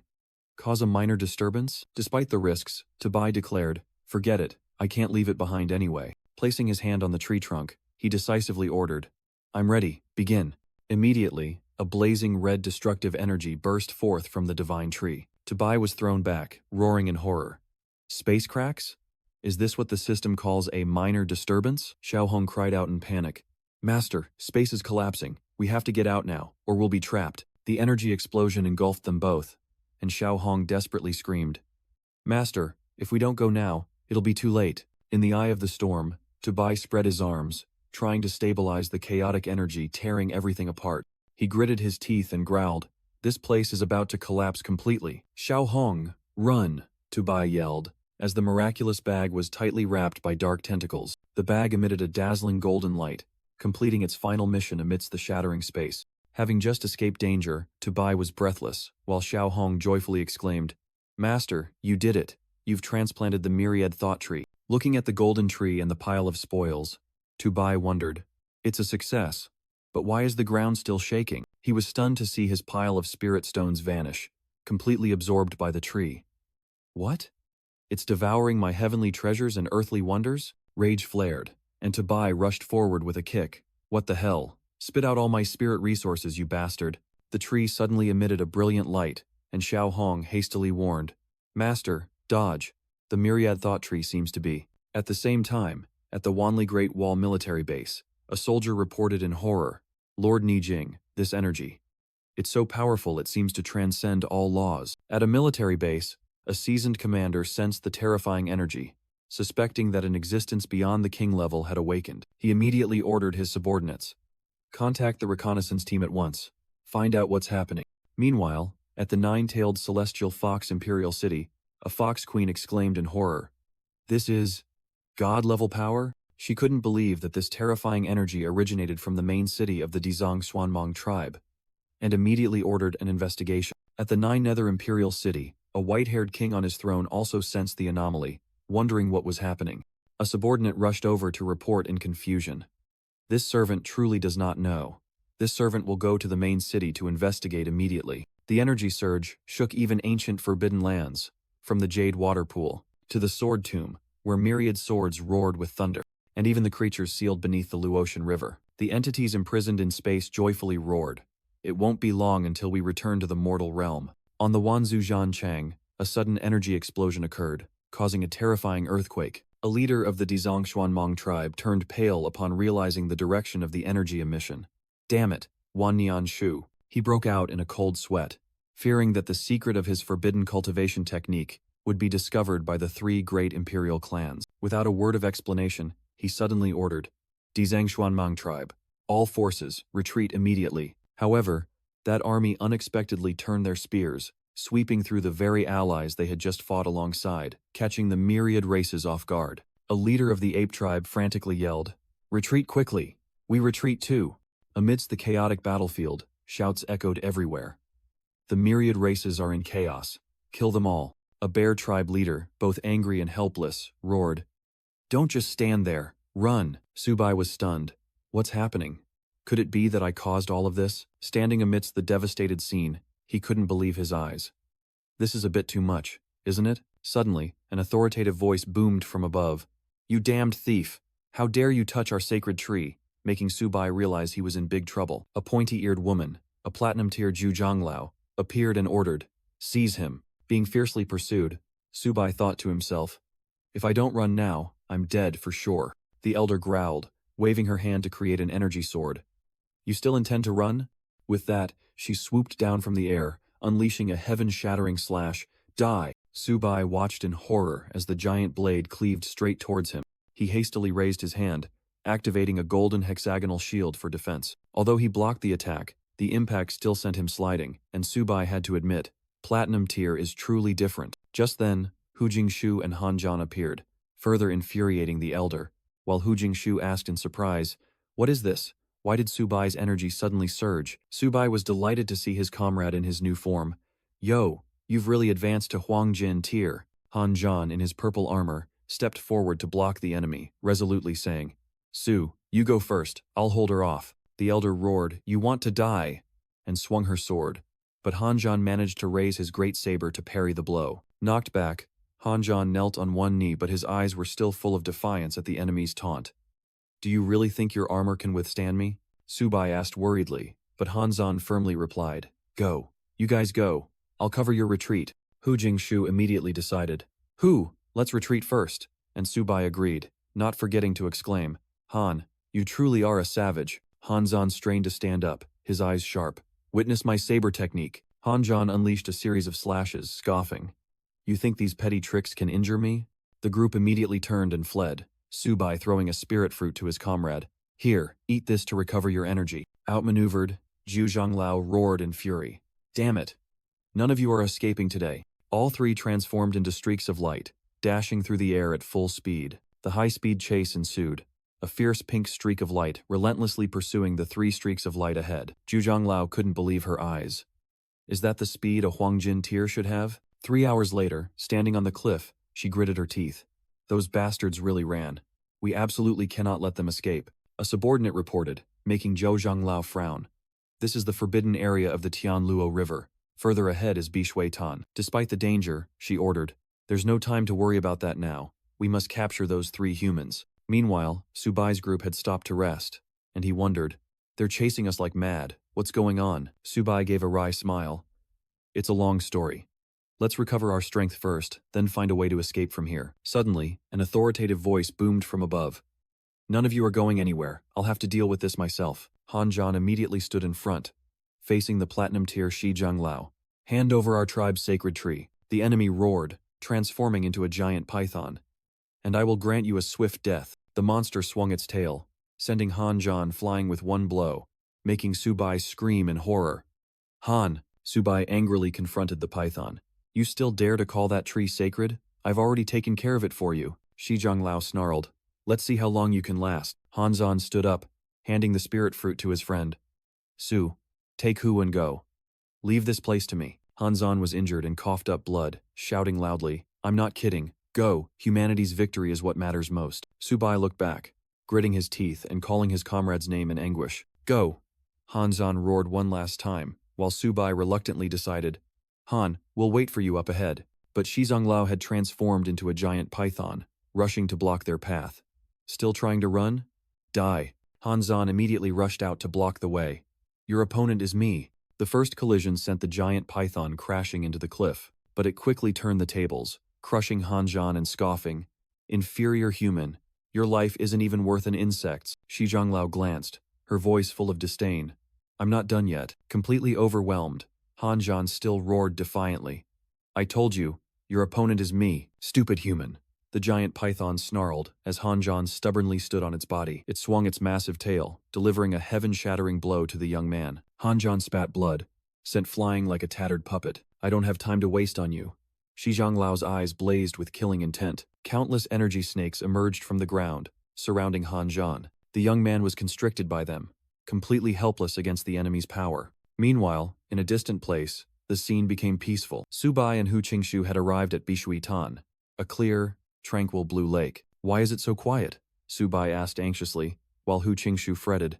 "He still hasn't caught up. What should we do?" On the outskirts of the Forbidden Zone, the Ninth Elder wondered about the unusual quietness of the azure water pool. The 10th Elder urged action to reclaim the sacred tree, and the Ninth Elder agreed to risk entering. The moment the Ninth Elder took his first step into the Forbidden Land, a terrifying incident occurred. A colossal azure dragon suddenly appeared, its immense pressure enveloping the entire space. Overwhelmed with fear, the Ninth Elder immediately shouted, ordering all his subordinates to retreat at once. Meanwhile, inside the azure water pool, Hu Jingshu was extremely worried to see Subai calmly feeding his pet beasts. Subai reassured him that this was enemy territory, and they wouldn't dare approach due to the azure dragon's presence. Hu Jingshu suggested returning to regroup with the main force, but Subai immediately rejected it. He explained that the old path was surely ambushed, and going back would be like walking straight into a trap. Subai's eyes gleamed as a new, much bolder idea sparked in his mind. He proposed a crazy plan: turn back and raid straight into the heart of the myriad races.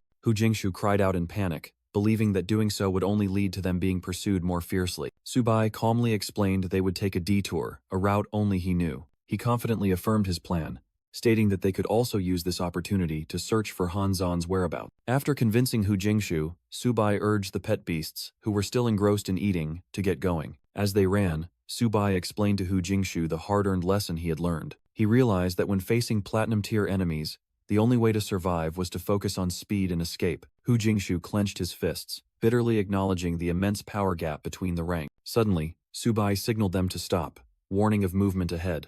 To their horror, they discovered Han Zhan had been captured and was being escorted through the forest by a bear beastman. Hiding in the bushes, Subai realized that reckless action would endanger Han Zhan, so a perfect plan was imperative. Hu Jingshu anxiously asked about his intentions, but only received a confident smile and the cryptic answer, "A clever move will decide everything." Meanwhile, Han Zhan bravely challenged the bear beastman who was cruelly punishing him, even as he received a searing whiplash. Just as the bear beastman was about to strike again, a cold voice echoed from the forest, ordering him to stop. Subai and Hu Jingshu appeared disguised as black-cloaked envoys, causing the bear beastman to respectfully report that he was escorting a prisoner. Han Zhan was stunned to recognize his friends and blurted out their names, almost exposing everything. Without hesitation, Subai lunged forward and delivered a devastating punch to Han Zhan's face, shouting loudly to drown out his words and maintain their disguise. He introduced himself as an envoy sent to oversee the escort and, while en route, collect military supplies from the Cat clan. The bear beastman panicked upon hearing about military supplies,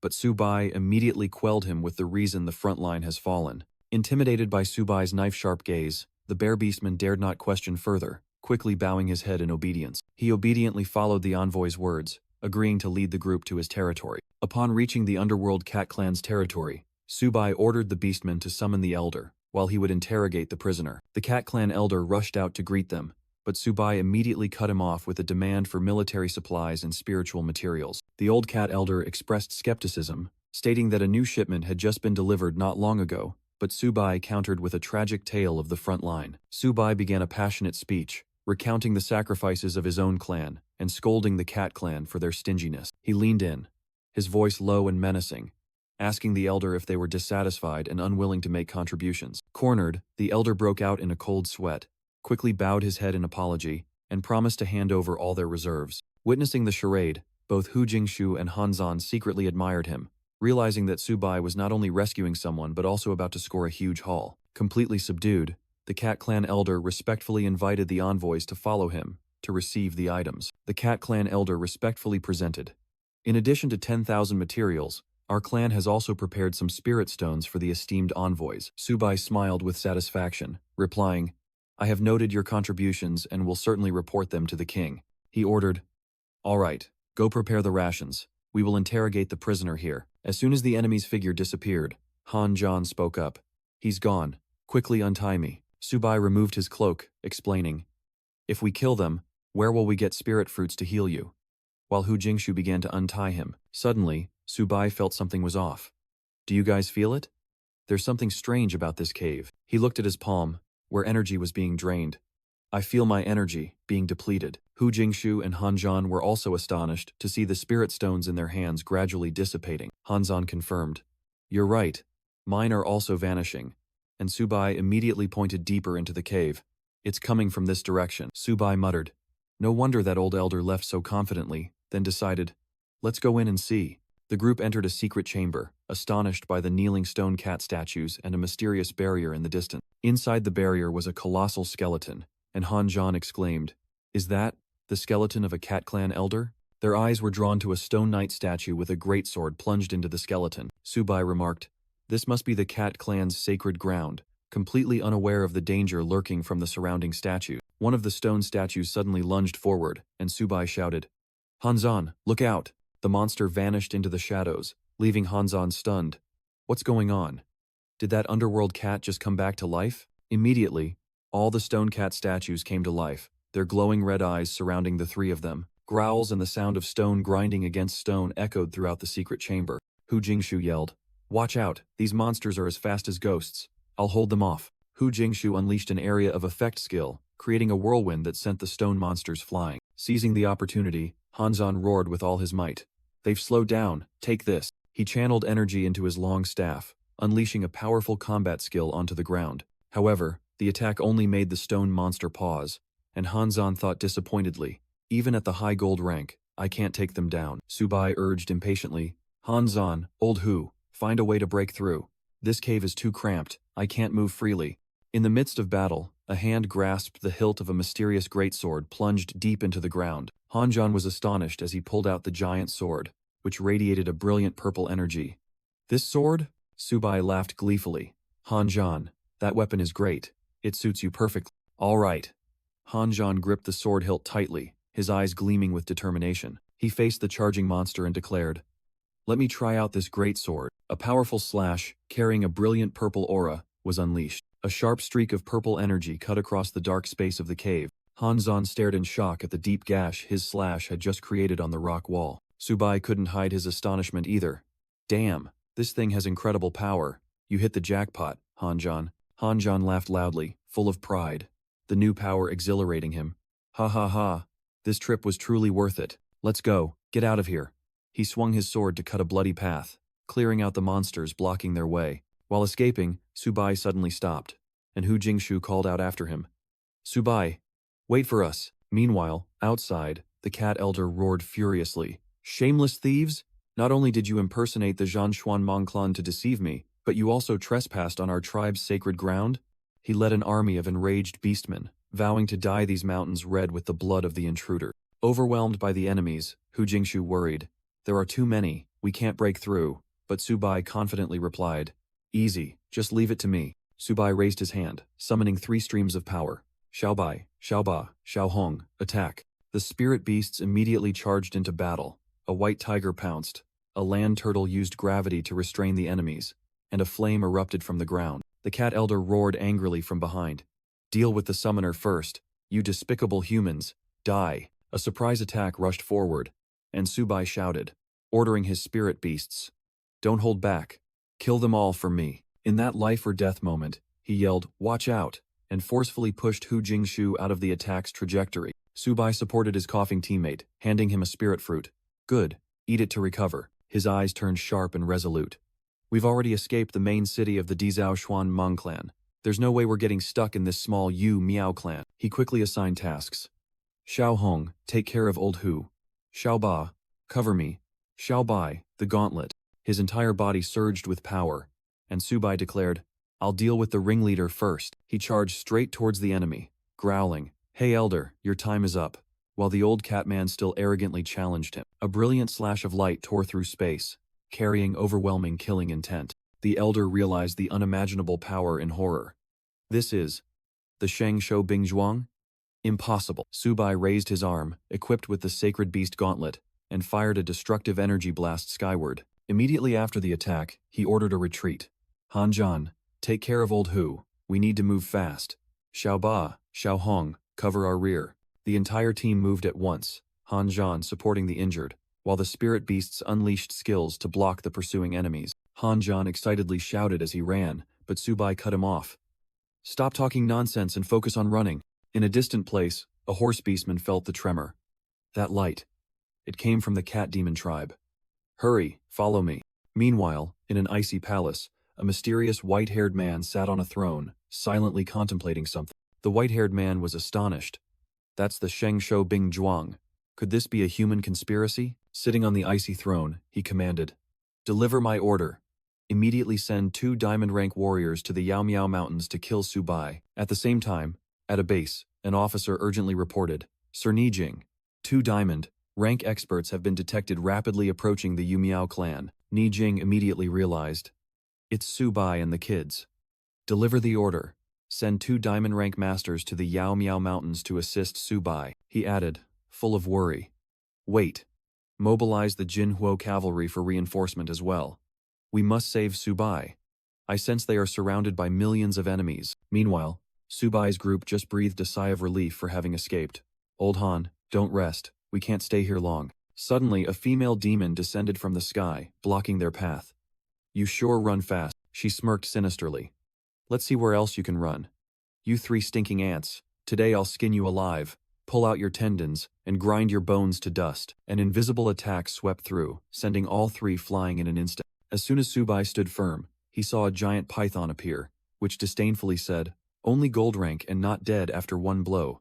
It seems you know more than just running away. Standing on the python's head, the female demon ordered, Laoshi, spray poisonous mist to block their escape. If these 3 ants get away, where will we put our faces? Trapped in the poisonous mist, Subai growled. Run? That's not my style. He tensed up and shouted. Little devils, it's time to work. An energy burst erupted. Subai equipped the Sheng Shou Bing Zhuang, holding a golden greatsword, and challenged. Old demon hag, do you think I'm afraid of you? The female demon was stunned, then transformed, her hands turning into blades. I didn't expect you could activate the Sheng Shou Bing Zhuang so quickly. But it's just a futile struggle. But in the skirmish, Subai easily blocked all attacks from her and the giant python. Witnessing the unbelievable scene, Hu Jingshu and Han Zhan were stunned. A gold rank is actually overwhelming 2 platinum ranks? A streak of light flashed from Subai's sword. He shot forward in his armor, boldly declaring, Gangjin power, nothing cannot be broken, nothing cannot be pierced. The female demon asserted, indeed worthy of the Sheng Shou Bing Zhuang. We absolutely cannot let it grow stronger. Subai cautiously asked, at all costs? What are you planning to do? Lao, she began to coil, its body merging with the female demon. From within the mass of flesh, a hideous mouth roared, I admit you're strong, but a gold rank individual is still too green. The merged monster took shape, growling, today you're dead for sure. But Subai merely smirked. Has anyone told you that you're a bit ugly? The female monster roared furiously. Let's see how long you can stay arrogant. Then gathered a dark energy sphere. Die. A destructive demonic energy blast shot straight towards Subai. The ground shook violently under the impact of the attack. Hu Jingshu and Han Zhan were thrown far away by the terrifying aftershock. Seeing his teammates in danger, Subai roared, "Are you guys okay?" Damn it! His rage ignited. He charged forward with fists glowing with golden light. Demonic Phoenix Flame, a giant fire phoenix, was unleashed. However, the female monster merely sneered, as she easily absorbed all the flames. Ha! Even this move can't do anything to us. Subai gritted his teeth, thinking, these two platinum-tier-old geezers are really troublesome. He roared, unleashing his full power. So what if they're platinum tier? I don't believe I can't kill you. Subai shot forward like a blazing arrow. Even though he was determined to fight to the death, his attack was easily blocked by the female monster. Suddenly, her expression changed. This isn't good. A diamond tier is coming. Damn it. If only I had a little more time. In her haste, she unleashed a vicious blow that made Subai cough up blood. Countered, the monster roared. You destroyed my clan's sacred tree. Even if I die today, I'll drag you down with me. She shrieked madly, pouring all her energy into a self-destructive attack. You damn ant, be buried with my clan's sacred tree. Han Zhan and Hu Jingshu were horrified. She? Swallowed Subai? This is bad. She's trying to take him down with her. Suddenly, a golden ray of light tore through the night, shooting straight into the chaotic energy mass. The terrifying explosion engulfed everything, flattening the ground in an instant. Amidst the desolate crater, Han Zhan and Hu Jingshu stared in shock at a blue energy sphere at the center. Han Zhan recognized the familiar power. This is General Lin? Lin Zhenan, a quasi-king? Did he save Subai? Inside the barrier, Lin Zhenan supported the weakened Subai. Subai, are you all right? I'm fine. Uncle Lin, why are you here? Lin Zhenan looked around, his voice deep, forcing two platinum-tier Black Serpent clan elders to self-destruct. Could there be someone else here? He turned back, his expression serious. You did very well. Now, quickly follow me back to base, if we're late then. Before he could finish, two dark figures descended from the sky, and a voice rang out. Too late, we finally found you. Two diamond-tier powerhouses appeared, one from the Black Serpent clan, the other from the Giant Bear clan. Lin Zhenan, you're here too? At the same time, on another battlefield, the war between humans and demon beasts was raging fiercely. Amidst a sea of fire, a red-haired female commander looked towards the Demon Cat Mountains with a grim expression. She waved her hand, ordering the beast army. Immediately send reinforcements to the Demon Cat Mountains. Back on the battlefield, the Giant Bear clan powerhouse growled. Lin Zhenan, worry about your own life first. Today, we will sacrifice them to the king of the underworld. The Black Serpent demon sneered, unleashing a destructive energy blast. Die! Lin Zhenan immediately erected a massive, sturdy energy shield, protecting the entire group. Under the immense pressure, Subai and the others strained to resist, exclaiming in horror. So strong! Is this the power of a diamond? Tier? Lin Zhenan ordered, leave this to me. You three, go quickly. But Subai worried. Uncle Lin, you'll have to face two diamond-tier powerhouses alone. Didn't you hear me? Lin Zhenan growled, his eyes resolute. I said go. This is an order. Han Zhan quickly pulled the hesitant Subai. Old Su, retreat first. Go find reinforcements. We can't disobey General Lin's order. Hearing the command, all three immediately transformed into streaks of light and sped away. But their retreat path was suddenly blocked by a terrifying tremor. Two diamond-tier powerhouses appeared towering, the giant scoffing. Let's see where you'll run, making Subai yell. Old Han, Old Hu, risk it with them. At the same time, Lin Zhenan, while fending off the demon's attack, shouted loudly. You three can't fight diamond. Tiers, retreat quickly. Ignoring the warning, Subai summoned his spirit beasts, determined to fight. Xiao Ba, Xiao Bai, attack from both sides. Xiao Hong, directly assault. Give it your all. The Giant Bear clan giant burst into arrogant laughter, raising a flaming finger. No one can save you. Die. A terrifying attack sent Subai and his spirit beasts flying into the air. In that moment of despair, they realized the power of a diamond tier was like nature itself. Impossible to resist. Tremble, you pathetic ants. Just as the finishing blow was about to strike, a red spear of light unexpectedly pierced through the giant's chest. An elite army with blazing red cloaks appeared, their commander boldly declaring, by the City Lord's order, we are here to reinforce. Protect Subai, fight the myriad races to the death. Subai's group was overjoyed. It's the Flame Cavalry, we're saved. Reinforcements have arrived, it's time to counterattack. The Giant Bear clan giant was stunned, unable to believe that humanity had deployed even the Flame Cavalry. Empowered, Subai roared. Xiao Ba, counterattack for me.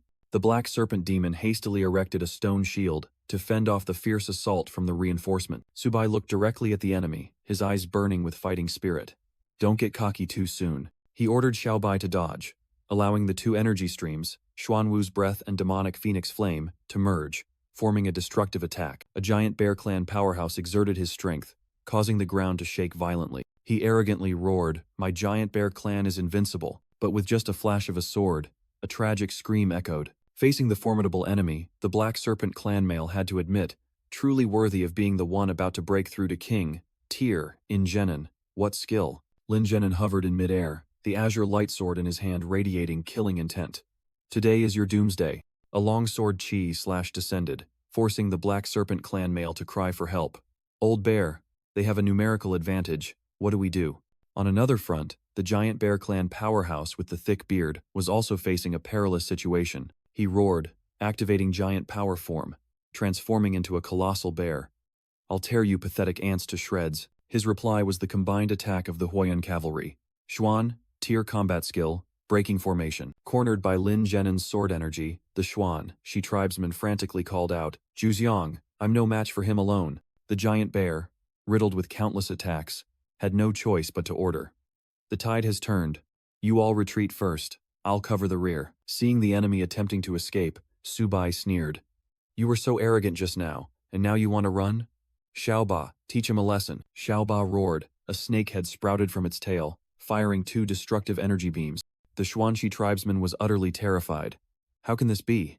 This spirit beast can control two elements. The Xuanwu impact struck the giant bear directly, causing him to cough up fresh blood. Seizing the opportunity, countless fiery spears from the Huoyan cavalry surged forward. A finishing blow descended from the sky, and the Xuanxi tribesman only had time to let out a desperate cry. Lao Xiong, seeing his comrade was certainly dead, he didn't hesitate for a moment, turning and fleeing. Lao Xiong, I'm leaving first. But his escape route was blocked by a mysterious energy surge amidst horrifying screams. The fleeing Xuan, Shi expert suddenly exclaimed in terror. This is a shadow? The black shadow quickly condensed into a familiar white tiger, stunning him. Sacred beast white tiger? Pinned by the illusion's claws, he desperately screamed. No, impossible. At the same time, on the front lines, Lin Genin was fighting fiercely amidst the enemy encirclement. From above, Zhu Yu, the white-haired leader of the Wanzhou, silently observed the battle. Facing him, Ni Jing, the leader of the human faction, issued an ultimatum. Zhu Yu, if you make another move, don't blame me for showing no mercy. Zhu Yu replied disdainfully, claiming humanity's victory was merely due to luck. Ni Jing sternly declared, our human race has accumulated strength for 100 years.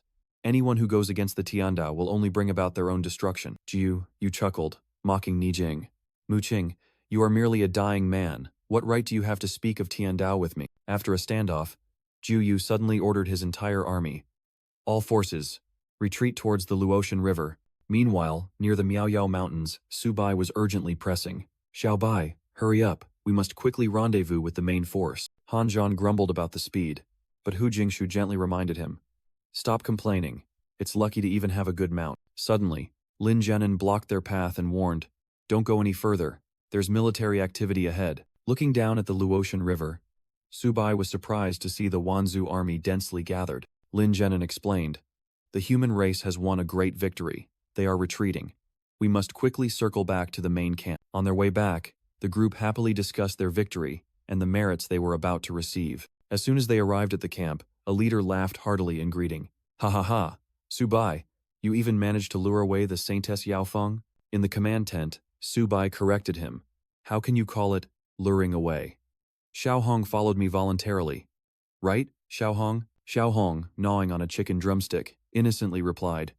Yes, Master's roasted chicken drumsticks are so delicious, so I wanted to follow Master. Ni Jing laughed loudly. Ha ha, not bad.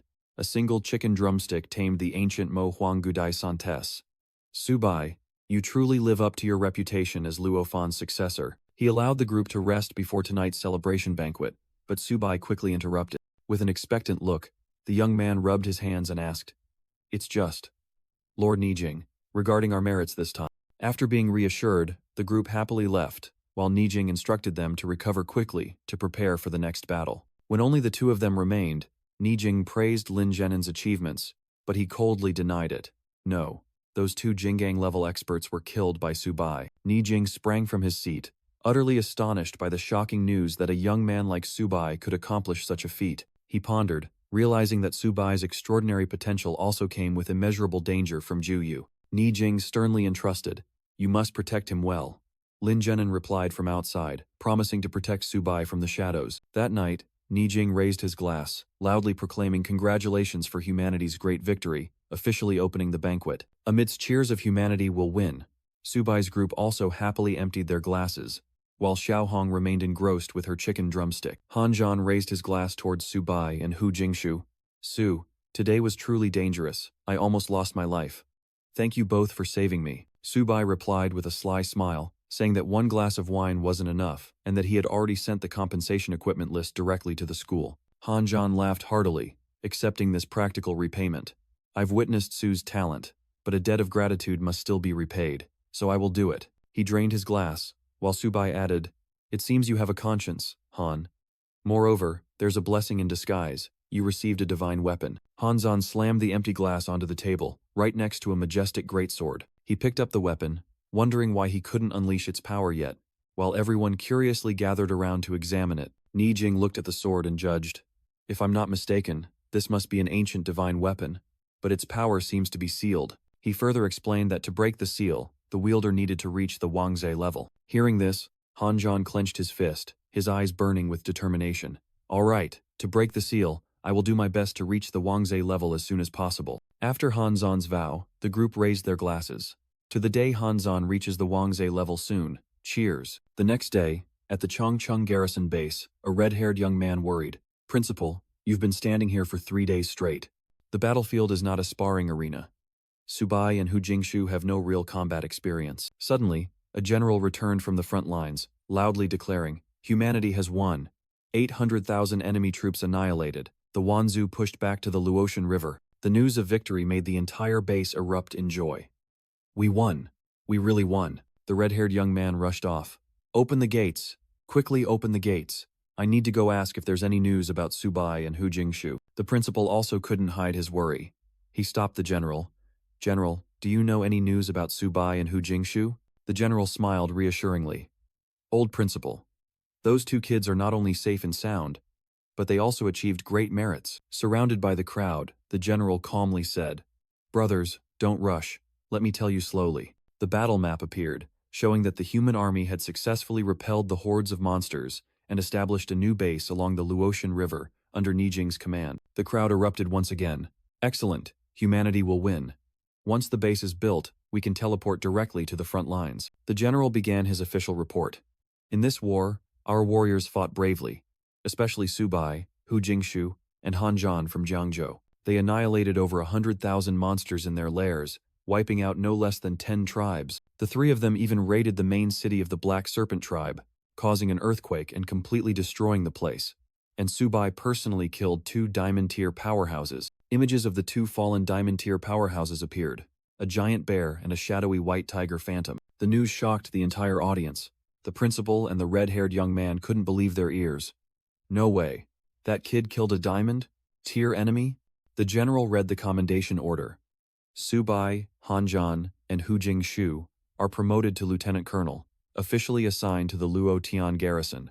Subai, in particular, is awarded the first-class Medal of Merit." The red-haired young man stammered, asking again, Are you sure? Subai was only silver tier when he left, wasn't he?" "This is insane." The general affirmed, "It's absolutely true. This report was personally ordered to be broadcast by Lord Nijing, Subai. He truly is a monster." Under the stage lights, the red-haired young man collapsed in despair. "Why, Subai? When will I ever be able to catch up to you?" 3 days later, a subordinate respectfully bowed. "Lord Baiyan, I didn't expect you to come here in person. If you make a move, the human race will be annihilated." Sitting on the throne, Baiyan roared disdainfully. "Humph, you useless trash. I sent you here for so long, yet you couldn't conquer this planet, and even suffered heavy losses." The vice-general reported with a serious expression. "The seal is weakening. We don't have much time left. The next target of attack will be Shanghai Pass." He added, "Those humans have captured the saintess of the ancient demon Phoenix clan." Baiyan sneered. "Interesting. They dare to lay hands on the saintess. Bai Yan held out a glowing red crystal. Go on. I have brought the divine blood. This time, we must completely annihilate the human race. Meanwhile, at the Human Command Center, Ni Jing presided over an emergency meeting. The enemy forces are gathering. Huan Shan. What do you think? Huan Shan analyzed sharply. If it were me, I would feign an attack at Tianhe, then commit all forces to break through Shanghai Pass at all costs. The entire meeting room was shaken by the name Shanghai Pass, and a worried leader exclaimed, if that place falls, we will be in big trouble. Ni Jing slammed the table decisively. 200,000 troops have been deployed to Jiangzhou, all under the command of General Lin Zhenan. Elsewhere, Lin Zhenan stood solemnly, his eyes burning with determination. I will obey the order, and fight to the death. Immediately after, a subordinate reported, General, Subai has arrived. Lin Zhenan dismissed the others to speak privately. As soon as Subai entered, he grinned. General Lin, the platinum armor you gave me last time, I accidentally broke it. Could you give me another set? Lin Zhenan suddenly became serious, looking straight into the young man's eyes. Subai, do you like Yan Ran? Caught off guard, Subai was flustered. Huh, what do you mean by asking that? Lin Zhenan explained. Yan Ran was supposed to go to the Great Wall Guards, but her mother suddenly fell seriously ill. The brave general bowed his head, his voice full of remorse. I am not a good husband, nor am I a good father. Subai solemnly placed his hand on his chest. Uncle Lin, don't worry. I will definitely take good care of Yan Ran. Lin Zhenan patted his shoulder with satisfaction. Excellent. I'm heading to Shanghai Pass to defend it. There will be a big battle there, he instructed. Before you leave, Lord Ni Jing has a special arrangement for you. Go find him quickly. A female assistant led Subai to Ni Jing, who was standing with his back to them on the rooftop. Ni Jing turned around and tossed Subai a token. Don't take advantage of old Lin anymore. Take this to the logistics department and exchange it for a Lord-tier armor set. Subai thanked him joyfully, but Ni Jing's face grew serious. Don't be disrespectful. I'm here for something else this time. Just tell me what it is, Subai replied confidently. Ni Jing then suggested, I want you to come with me to Bishui Pond. Hearing that name, Subai's face turned pale. What? Bishui Pond is too dangerous. The azure dragon there is terrifying. Ni Jing narrowed his eyes and asked, Are you scared? Subai awkwardly corrected himself. Who said I'm scared? It's just. Then come for a walk with me. This teleportation rift only lasts for 1 minute, Ni Jing said, then opened a spatial portal, leaving Subai stunned. Despite his hesitation, Subai was determined. If we go, we go. At worst, it's just a fight. Then he was sucked inside. As soon as he stepped out of the teleportation portal, Ni Jing found it strange. Why is it so quiet around here? Standing before the vast lake, he called out resonantly, Ni Jing and Luo Fan's successor have come to pay respects. We ask the Azure Dragon to appear. After waiting for a long time with no movement, Ni Jing muttered, Perhaps it's not here, or, suddenly, dark clouds rolled in, and the sky turned gloomy. A brilliant blue lightning bolt struck directly into the lake, tearing through the silence. Subai's face was drained of all color, and he mumbled, It's over, it's home, and it's angry too. From beneath the water, a colossal dragon emerged, growling. Ni Jing quickly spoke up. Azure Dragon, it's Ni Jing. Seeing the dragon charging straight at him, Subai panicked. It's coming for me. What do I do now? Ni Jing shouted, Get out of the way. As he pushed Subai away, Ni Jing grabbed his shoulder and ordered, Quickly, activate Origin Resonance. Yes, all right. Subai immediately clasped his hands, channeling power that made his entire body emit a brilliant golden aura. Both flew into the air, enveloped by a stream of pure energy, causing the Azure Dragon to halt mid-air. The Azure Dragon was surprised to recognize the familiar power. Origin. Resonance? Luo. Fan. Where is he? Ni Jing solemnly replied, Azure Dragon. Luo Fan has passed away. This is his successor, named Subai. The Azure Dragon looked directly at Subai, its voice no longer angry. Oh, it's you. I have sensed your aura before. Subai timidly asked, Are you Master Luo Fan's beast tamer? Is there anything I can help with? The Azure Dragon replied majestically, disparaging his strength, which made Subai admit, That's right, I'm still very weak, far inferior to Master Luo Fan. Unexpectedly, the dragon offered 3 drops of essence blood. At a critical moment, I can help you, which made Ni Jing vigilant. The Azure Dragon explained, His blood is very different. With his essence blood protecting my soul, I will be fine. It entrusted a dying wish. Perhaps one day you can open the ancient tomb and fulfill my master's final wish. Ni Jing asserted, Subai, give it to him. and the young man immediately obeyed. 3 drops of glowing essence blood flew directly into the azure dragon's mouth. The mythical creature closed its eyes, beginning the process of absorbing the ancient power. A terrifying surge of energy erupted, and the azure dragon roared. What is happening with this essence blood? Regaining its clarity, it was astonished. I didn't expect 3 drops of his blood could restore my lucidity. Who are you, kid? Subai awkwardly introduced himself. My name is Subai, currently studying at Wuhan University. Never mind, I will repay you. The azure dragon roared and then swept both of them away. The system panel appeared, and Subai was delighted. Huh? Can I tame the azure dragon? But the system cruelly announced. The beast is too powerful to be tamed, making him grumble in annoyance. After leaving, Subai suddenly remembered. Oh right, I still have to go to the logistics department to exchange for armor. Meanwhile, at the Great Wall Guard's fortress, the crowd was whispering about Subai's achievements, believing he only knew how to farm low-level monsters. The merit leaderboard showed him at the top with an enormous score, astonishing many with the shift from quantity to quality. An old friend commented, Old Su earned so much merit, with his nature, he'll definitely spend it all. Returning to Subai, he had arrived at the logistics department and boldly requested, Hello, I'd like to exchange for a Lord-tier armor set. The female staff member at the counter widened her eyes. You're Gold tier. And you want to wear Lord-tier armor? To prove it, Subai placed Lord Nijing's token on the table and asked, Sir, is this acceptable? The female staff member exclaimed in surprise. This truly is Lord Nijing's token. Did he really allow you to exchange it for Lord-tier armor? She quickly regained her professional demeanor. But Subai, a set of Lord-tier armor costs 1 billion military merits to exchange. Subai smiled confidently, holding out a piece of paper. It's fine. If it's not enough, just deduct it from Hanzan and Hu Qingshu. This is an IOU with their fingerprint. He thought to himself with a triumphant expression. Good thing I made them write this IOU. The female staff member agreed. All right, I will disperse 1 billion military merits, and the armor will be delivered later. Immediately, the military merit leaderboard of Wuhan University was shaken. Hanzan and Hu Qingshu's scores returned to a perfect 0. The crowd of students buzzed. Good heavens. What did Subai exchange that cost so much? Why did those two's military merits disappear? Elsewhere, Han Zhan and Hu Qingshu were stunned to see their accounts empty, roaring. Our military merits were stolen? Impossible, Han Zhan angrily declared. Let's go to the logistics department to find out. Daring to embezzle even military achievements, he's got some nerve. Upon arrival, the female staff member coldly handed them a piece of paper. What's the matter? See for yourselves. They were dumbfounded when they saw the IOU with their own fingerprints, hearing the explanation that all their military merits had been used up by Subai. Hu Qingshu bitterly realized. So, his giving us spiritual materials for healing was all part of a plan. What a cunning merchant. Han Zhan crumpled the paper, sighing. Let's just go. It seems we still have a lot to learn from Subai in the future. Meanwhile, Subai casually strode around in his brand new Lord-tier armor, drawing gasps of admiration from everyone around him. Whispers arose, with some even harboring intentions of seizing this valuable equipment. Suddenly, Subai happily ran over to his 2 friends.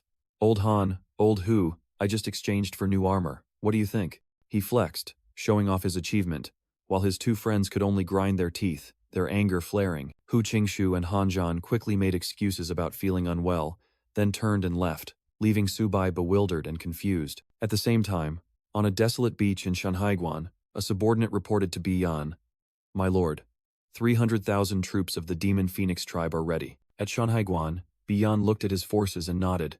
Good, not bad. He muttered, 1 million allied troops, plus 300,000 Demon Phoenix tribesmen.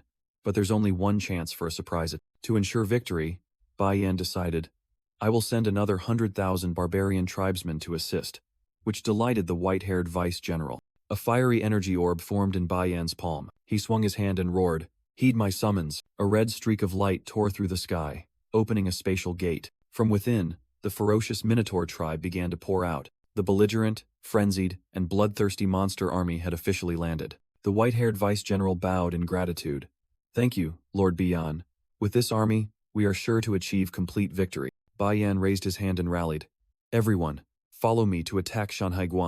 And the Minotaurs roared in response. The Minotaur army, brimming with momentum, charged forward like a torrent. The vice-general also shouted the final command. All troops, heed my order, attack Shanghai. The great beast army roared, charging forward in unison. Meanwhile, the queen of the Demon Phoenix tribe declared, For 100 years, my tribe has never engaged in battle with humanity. Her eyes blazed. But they kidnapped Arsanus. For this grudge, I swear to annihilate all of humanity. The entire Demon Phoenix army roared. Reclaim the Saintus! Annihilate humanity! Both armies merged, forming a raging tide aimed at Shanghai. At the same time, in a completely different place, Subai and Lin Yanian were stunned. What? Get married? Lin Zhenin calmly stated. That's right. You two are of age. Let's finalize the 16th of this month. It's an auspicious day. Lin Yanian feigned objection. Father, I'm not ready to get married yet. While Subai was genuinely panicked.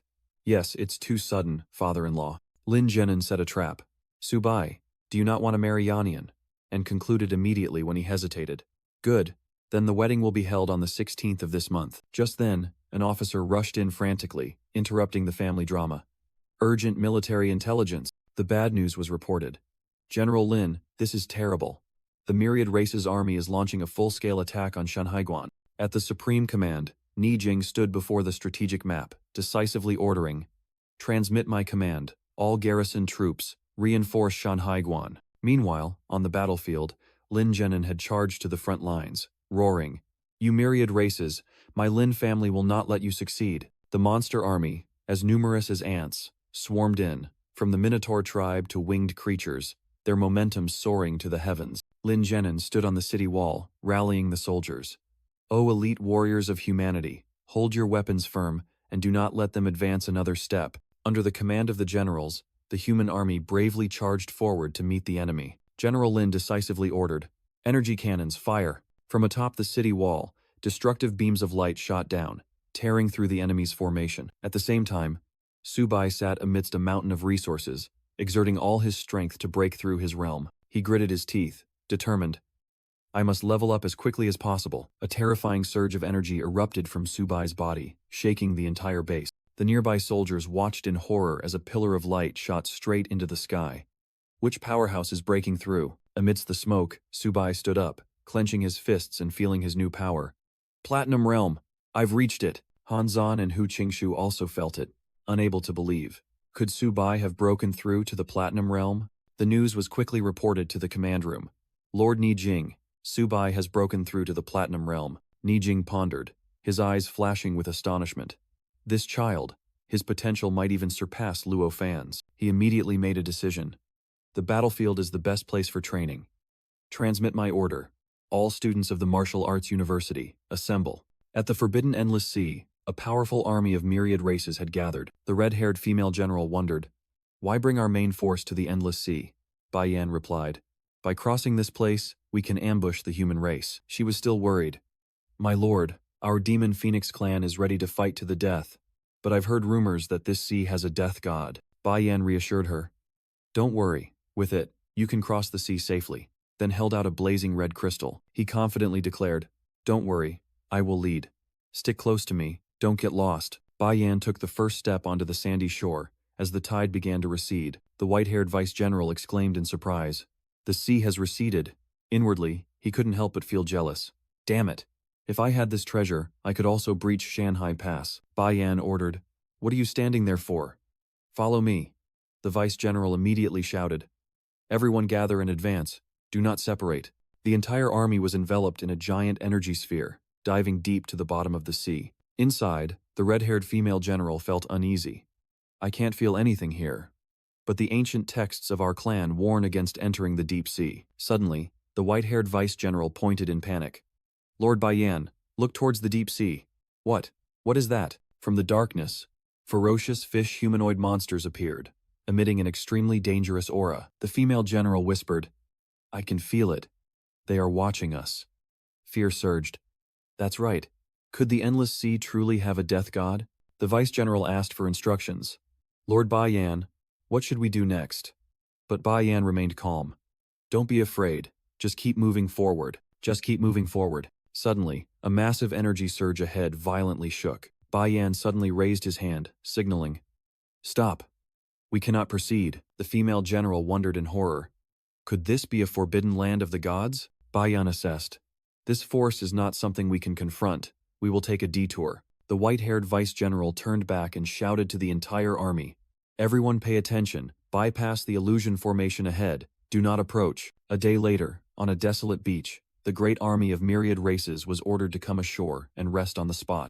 The white-haired vice-general reported to Bi Yan, Lord Bi Yan, in 2 more days our army will reach Shanghai Pass. Their plan was to bypass Wanchongshan and the Endless Sea, launching a surprise attack from behind Lin Zhenan. Bai Yan was confident that after this great victory, the human race would no longer have the strength to resist.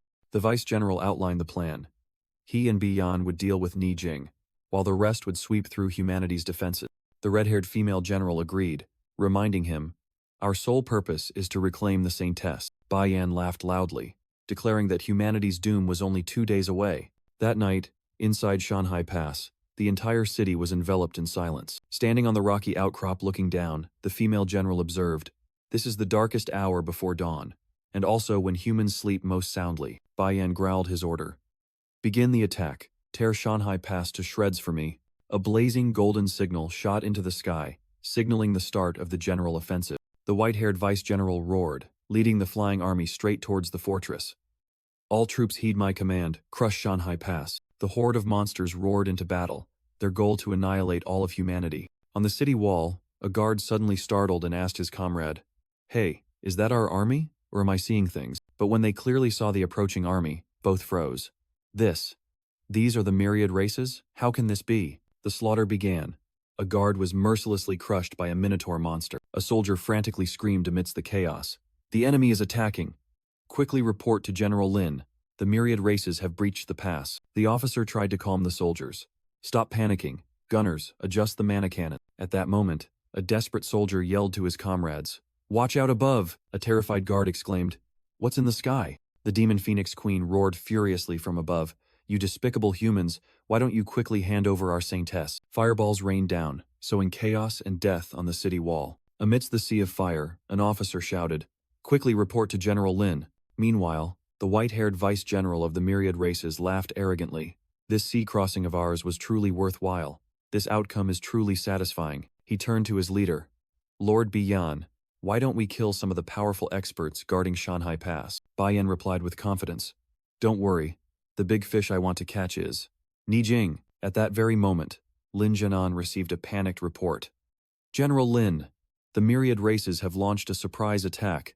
All of our mana cannon shells have been destroyed." Sensing a familiar aura, he roared, "Ju Yu, has he come here in person?" Lin Zhenan shot into the sky, boldly challenging. "You bastards of the myriad races, do you dare to fight me?" He summoned a giant energy sword, pointing it directly at the enemy. "Ju Yu, you don't dare to confront me directly, and yet you resort to such despicable tactic." The white-haired vice-general sneered. "All's fair in war. Without a fortress to rely on, you are nothing." He waved his hand, shouting, "Lin Zhenan, the human race will surely fall today. Prepare to die." A massive purple energy shot straight towards the general. Lin Zhenan swung his blue glowing sword, ready to meet the destructive attack. The 2 streams of power collided violently, and he braced himself to resist. An X-shaped scar suddenly appeared on his forehead, his eyes blazing with hatred. Damn it!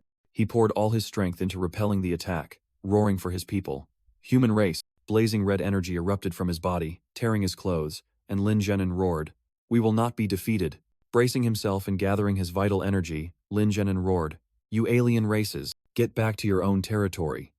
Then unleashed a massive energy slash. The white-haired vice-general frowned slightly at the reckless attack. "Bloodburst?" He provocatively smirked. "Lin Zhenan, do you want to perish with me?" Inspired, the human soldiers roared. "General Lin will win. The human race will win." They bravely charged forward. "Annihilate all other races. As long as the captives are here, humanity will not perish." From above, Bi Yan looked down disdainfully. "Ants will always be ants," while the vice-general respectfully called out, "Lord." Bai Yan raised his hand and declared, "If you don't want to live, then I'll send you off now." A devastating surge of energy swept across the battlefield, and a desperate cry rang out, "General Lin!" Amidst the ruins, Lin Zhenan collapsed, gasping as he asked the enemy before him, "Cough, who are you?" The vice-general turned to Bai Yan. "It's my fault for disturbing you." But Bai Yan coldly replied, "I want to catch the big fish. These small fries are yours." Receiving the order, the vice-general turned back, gathering an energy spear. "Lin Zhenan, today you will die at Shanghai Pass." The finishing blow rushed forward, and Lin Zhenan closed his eyes, muttering his last words, "Subai, Yanian, you must avenge me." The deadly light engulfed everything. Suddenly, a giant turtle shell appeared, blocking the attack, stunning Lin Zhenan. This is Subai's battle beast? Reinforcements had arrived. Subai and his comrades landed, asking, Uncle Lin, are you all right? Subai's eyes blazed with fury upon seeing Lin Zhenen's condition. They even dared to injure my future father-in-law. Two great battle beasts, a tiger and a turtle, roared menacingly, ready for battle. Ignoring his friend's warnings, Subai unleashed his power, shouting, Ju Yu King, today I will kill you. Han Zhan handed Lin Zhenen over to the soldiers. Leave this place to us. You all take the general back to the city defenses. In the middle of the battlefield, a brilliant golden light erupted, as divine power gathered within Subai. Witnessing that scene, Bai Yan couldn't help but be astonished. This human brat actually possesses such power. With wings of light spread wide, Subai roared, Ju Yu King, today I will make you pay. Han Zhan and Hu Qingshu were stunned, realizing, this phenomenon is even stronger than before. Subai has broken through again. The soldiers in the distance also couldn't believe their eyes. Was this earth-shattering power truly Subai's? Die! Subai charged forward, but the white-haired man merely smirked. Know your place. A mere brat cannot defeat this king. A terrifying explosion shook the entire battlefield. Hu Qingshu exclaimed in admiration. This power, it's too terrifying. He turned to Han Zhan and said, Old Han, let's go surround and kill those powerhouses. Encouraged, both charged into the enemy's encirclement. In the air, Subai drew his bow of light, continuously shooting down enemies. The Ju Yu King began to get serious. I admit I underestimated you, but even so, you will die. He unleashed a massive pink energy attack. Subai was completely engulfed by the opponent's destructive move, but from within the smoke, he emerged without a scratch, smiling faintly. Ju Yu King, is that all you've got? Ant, your arrogance will cost you your life. The white-haired man suddenly appeared behind Subai. A slash tore through the air, and Subai cried out in pain as he was hit. Seeing this, Han Zhan rushed over in a panic. Old Su, are you all right? The Ju Yu King laughed arrogantly. Even if Luo Fan were still alive, he couldn't stop my myriad races from annihilating humanity today. Amidst the chaotic battlefield, a sudden blue light tore through the sky. The Ju Yu King had no time to react, his eyes reflecting extreme horror. Ah! A tragic scream echoed as the attack pierced through his body. Just then, Ni Jing appeared, catching Subai and saying coldly, Ju Yu, aren't you ashamed of bullying the weak? From the ground below, the soldiers cheered with hope. It's Lord Ni Jing. We're saved. The Ju Yu King clutched his wound, roaring with indignation. Ni Jing, you dared to ambush me. Ni Jing calmly retorted, his sharp gaze fixed on the enemy. Didn't you just say all's fair in war? Another muscular figure stepped out from behind the Ju Yu King, and Bi Yan spoke. Thank you for the compliment, human king Ni Jing. My purpose here is but one, to kill you. Bai Yan growled as purple energy erupted, but Ni Jing calmly replied, Go ahead and try. Two earth-shattering sources of power collided, creating an explosion that shook the entire battlefield. The soldiers below could only stare in awe and exclaim, Is this a clash between king-level experts? Bai Yan scoffed amidst the energy storm. Ni Jing, do you really think you alone can save humanity? Ni Jing defiantly retorted, his aura undiminished. As long as there is one person left, humanity will fight to the very end. No sooner had he spoken than the two kings clashed in a fierce hand-to-hand battle. In another spatial layer, their two colossal energy entities were also locked in a fierce struggle. Bai Yan's energy demon unleashed a fatal blow towards Ni Jing's war god. On the ground, Hu Qingshu looked up worriedly. Why have they stopped? Bai Yan flashed a sinister smile. Truly worthy of the human king title. You are extraordinary. But, he raised a glowing red crystal, declaring, Today you must die. Ni Jing groaned in pain as a dark red spike pierced through his back. Horrific crimson tentacles emerged, clinging tightly to Ni Jing, who exclaimed in horror, it's draining my energy. Bai Yan laughed gleefully, revealing his plot. Ha ha ha, I've already planted a demonic seed in your back. Even as the human king, you will be devoured by this blood god. From the ground, Subai and his comrades looked up worriedly, and Han Zhan stopped them. Don't act rashly. Facing Bai Yan's declaration, Ni Jing gritted his teeth and asked, Did you bring the blood god here just to take my life? Despite the dire situation, Ni Jing smirked. I'm afraid I'll disappoint you. Bai Yan suddenly froze as a brilliant blue sword mark lit up on his chest. A sword seal? A sudden slash of light pierced through him, leaving Bai Yan no time to react. Since when? Despite his injuries, Bai Yan declared arrogantly, As long as you die, humanity will perish. But Ni Jing firmly retorted, I told you, humanity will not perish. Bai Yan roared, determined to finish off his opponent. Whether humanity is destroyed or not, you, Nijing, must die. Constricted by the tentacles, Nijing used his last ounce of strength to shout, entrusting his dying wish. Subai, lead humanity, drive out the myriad races. Before he was completely swallowed by the red mass of flesh, his cry echoed, "Never give up." Hanzon desperately reached out as he saw their commander imprisoned by that blazing red power. Bai Yan declared the human king's death and issued a general attack order. King of the 9 netherworlds, break the barrier, slaughter all of humanity. The king of the 9 netherworlds obeyed, unleashing a destructive blow that shattered the defensive barrier. Warriors of the myriad races beyond the pass, charge, annihilate all humans. Responding to the summons, an army of monsters including orcs, werewolves, and bat demons roared savagely, pouring in like a flood. Hanzon watched the scene in horror. This is bad. The army of myriad races is rushing towards the pass. Just then, a dazzling golden pillar of energy erupted from the ground. Amidst the brilliant light, Subai rose, his eyes burning with determination. Lord Nijing will not die. Lord Nijing, I'm here to save you. Inside the blood cocoon, a brilliant energy source was trying to break the seal. Subai cried out in despair, while Bai Yan sneered. "Ha ha ha, don't waste your strength," the monster explained cruelly. "He has been parasitized by the blood god. Even an immortal descending to the mortal realm would die." With eyes burning with hatred, Subai gripped his sword tightly, vowing, "I will kill you. Avenge Lord Nijing." He raised his weapon high, roaring a name that shook the heavens and earth. Qinglong. In response to the summons, a colossal azure dragon tore through the dark clouds and manifested. The legendary divine beast coiled around the young man, speaking in a majestic voice. "Summoning me so soon?" Bai Yan froze, stammering. "This is Qinglong?" "No, Luo Fan is dead." On the ground, Hanzon cried out in terror. Old Su summoned Qinglong from Bishui Tan. Subai pointed directly at the enemy, commanding loudly, "Qinglong, help me kill him." Bai Yan roared defiantly, gathering a dark orb before his chest. "Even if Luo Fan were alive, he couldn't do anything to me." Qinglong wasted no words, opening its mouth to unleash a destructive dragon's breath. Hit by the direct attack, Bai Yan screamed in pain. "Damn you, you ant!" Seizing the opportunity, Subai charged in, swinging his sword in coordination with the divine dragon. Two opposing energies collided, creating an earth-shattering explosion. The terrifying, destructive power left a massive crater on the ground. Amidst the chaos, Biyan horrifyingly recognized the familiar sword. Qi. Impossible. Is Nijing still alive? He bitterly realized he had fallen into a trap.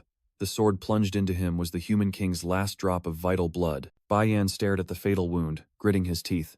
"Nijing, you are truly vicious." Subai stood with Qinglong, coldly declaring, "It's done, let's go home," as Biyan's body disintegrated into pieces. From afar, the white-haired vice-general was stunned. Lord Biyan actually fell? But then he flashed a sinister smile, provoking, "Little brat, today the Shanghai Pass has been breached. My race cannot be stopped." He spread his arms, roaring a command to the aerial legion. "Warriors of the myriad races, enjoy the feast." Across the battlefield, a single battle cry echoed, "Kill." Amidst the chaos, Subai carried Nijing on his shoulder, realizing, the myriad races have dispersed and poured into the city. His teammates frantically asked, "Subai, what should we do? How is Lord Nijing?" Subai quickly ordered, "You lead the people to stay and repair the Shanghai Pass. Hu Qingshu and I will take the 2 seniors back to report." He commanded the survivors, "Those with water affinity extinguish the fires, the rest follow me." In the Great Wall Base's operations room, the strategic map glowed red with alarm points. The myriad races are invading everywhere. Huan Shan slammed the table, commanding loudly, "Immediately notify the entire nation, enter level 1 alert status." A soldier rushed in with a report. "Urgent report from Jiangzhou. The situation is extremely critical, requesting reinforcement." Subai and Hu Qingshu spun around, stunned. "What? Jiangzhou is being invaded by the myriad races?" Without a moment's hesitation, Subai spoke up. "I volunteer to reinforce Jiangzhou," and Hu Qingshu immediately responded, "I'll go too." Huan Shan made the final decision. The 7th Legion will be the main force. The Jiangwu Academy students will be the vanguard. Reinforce immediately. Before departing, Subai anxiously asked, "Lord Huan Shan, Uncle Lin, and Lord Nijing." The commander replied with a heavy expression, "Uncle Lin's injuries are slowly recovering, but Nijing, he." Huan Shan turned away, hiding his sorrow. "Don't worry. We'll find a way. Just go prepare." Subai quickened his pace, his heart heavy with worry for his family, but his eyes burned with hatred. "Damn myriad races. Sooner or later, I will wipe you all out."